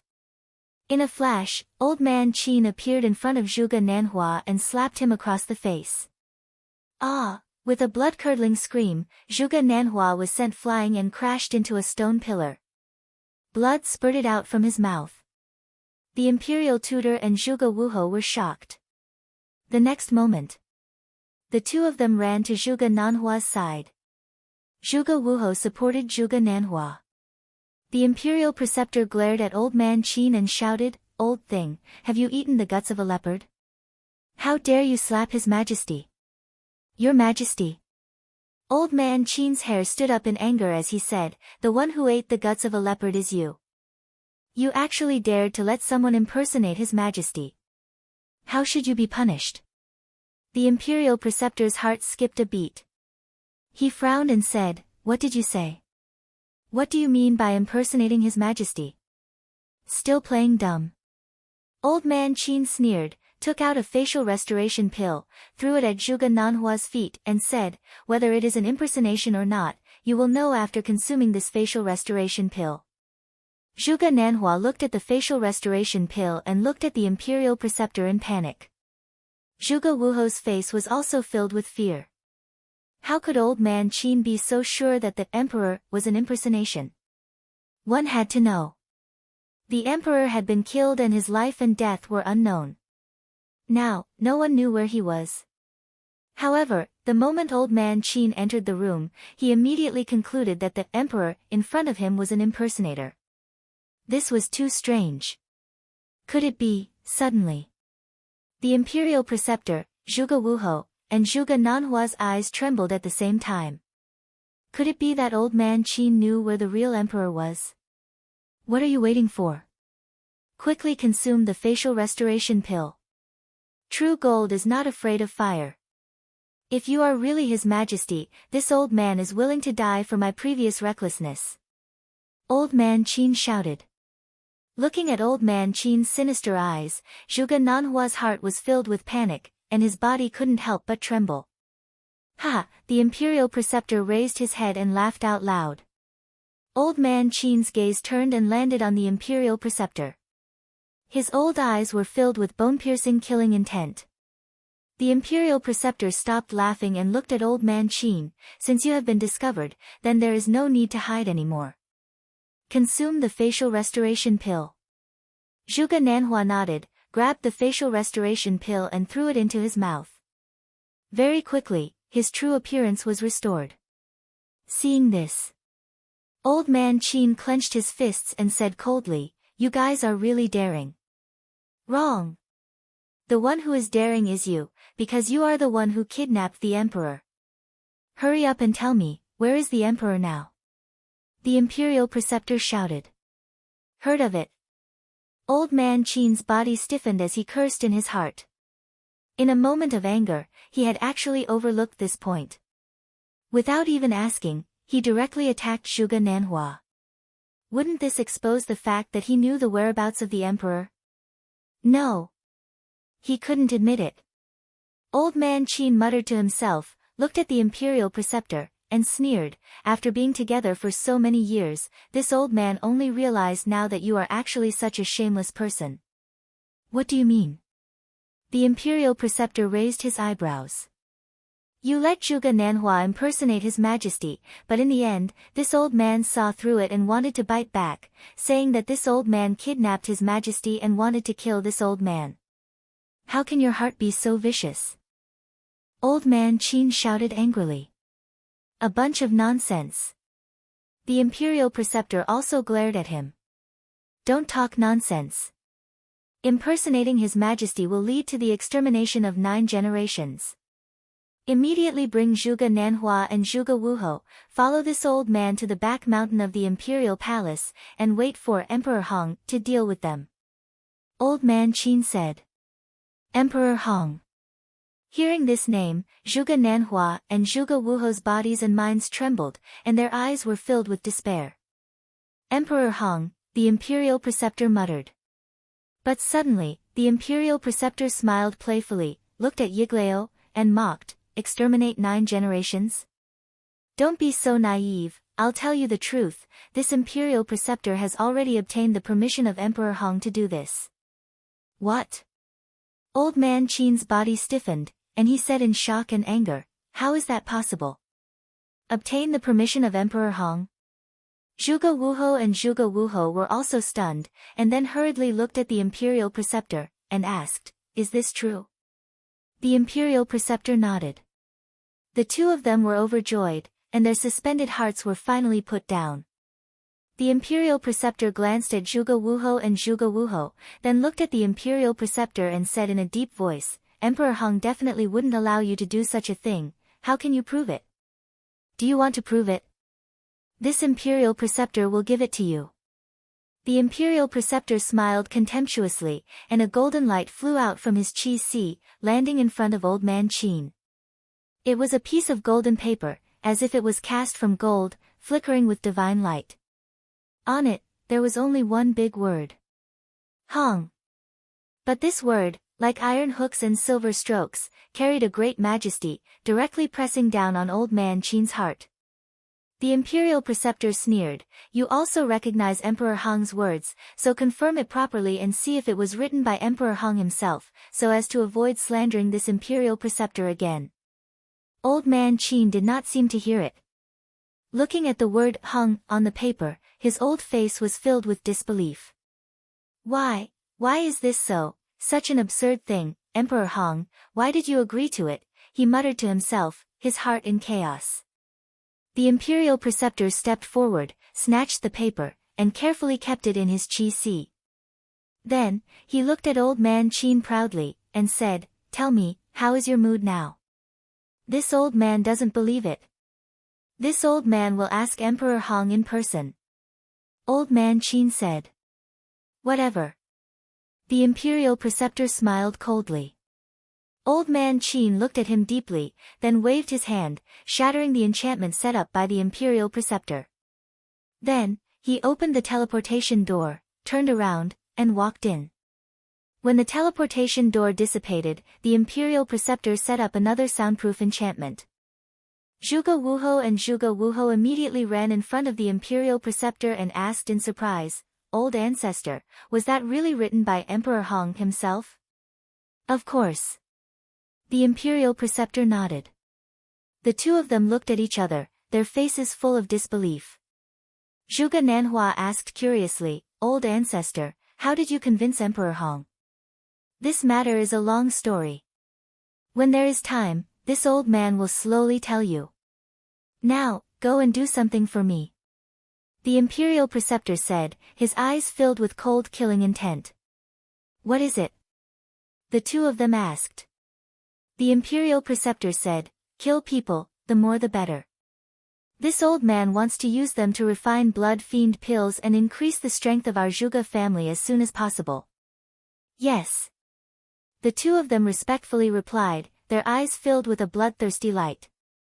The imperial preceptor continued, in addition, you must protect the little prince well. This child is now a treasure, and there cannot be the slightest mistake. Understood. The two of them nodded. Also, as long as the emperor's corpse is not found, this old man's heart will not be at ease. You must find his corpse as soon as possible. The imperial preceptor said. The great Qin Empire is so big, how do we find it? The two of them frowned. Pay attention to old man Qin. This old man has a feeling that he knows the whereabouts of the emperor. This damned old thing, always going against this old man. When this old man ascends to the throne, the first thing I will do is kill him. The imperial preceptor coldly snorted, his killing intent bone-chilling. Then what if the emperor is not dead? Zhuge Wuhou said. The imperial preceptor did not hesitate and laughed sinisterly. It was not easy to take this first step, this old man does not want to turn back, so the emperor must die. Zhuge Wuhou and Zhuge Wuhou looked at each other, bowed to the imperial preceptor, and turned to walk in front of the barrier. The imperial preceptor waved his hand, and a door of light appeared on the barrier. The two of them walked out of the door of light, opened the teleportation door, and left together. The imperial preceptor waved his hand again, and the door of light quickly closed. Then he turned around and looked at the dragon throne above. After a moment of silence, he walked towards the dragon throne step by step, and a smile appeared on his old face. As he got closer, the smile on his face became brighter and brighter. Finally, he stood in front of the dragon throne, stretched out his old hand, and gently stroked the armrest of the dragon throne. Gradually, his arm couldn't help but tremble. At this moment, a strong desire crawled up in his eyes. Suddenly, the imperial preceptor turned around and sat upright on the dragon throne, looking down at the hall below with a blazing gaze. In a trance, he seemed to have already seen the scene of all the civil and military officials kneeling down and worshipping him. The first step has been successful, next is the second step, just wait, it won't be long before the great Qin Empire changes its name. My Zhuge family will eventually rule this territory. And I, Zhuge Xinyun, will also replace Qin Batian and become the #1 emperor of all time. Those who obey me will prosper, those who oppose me will die. Ha!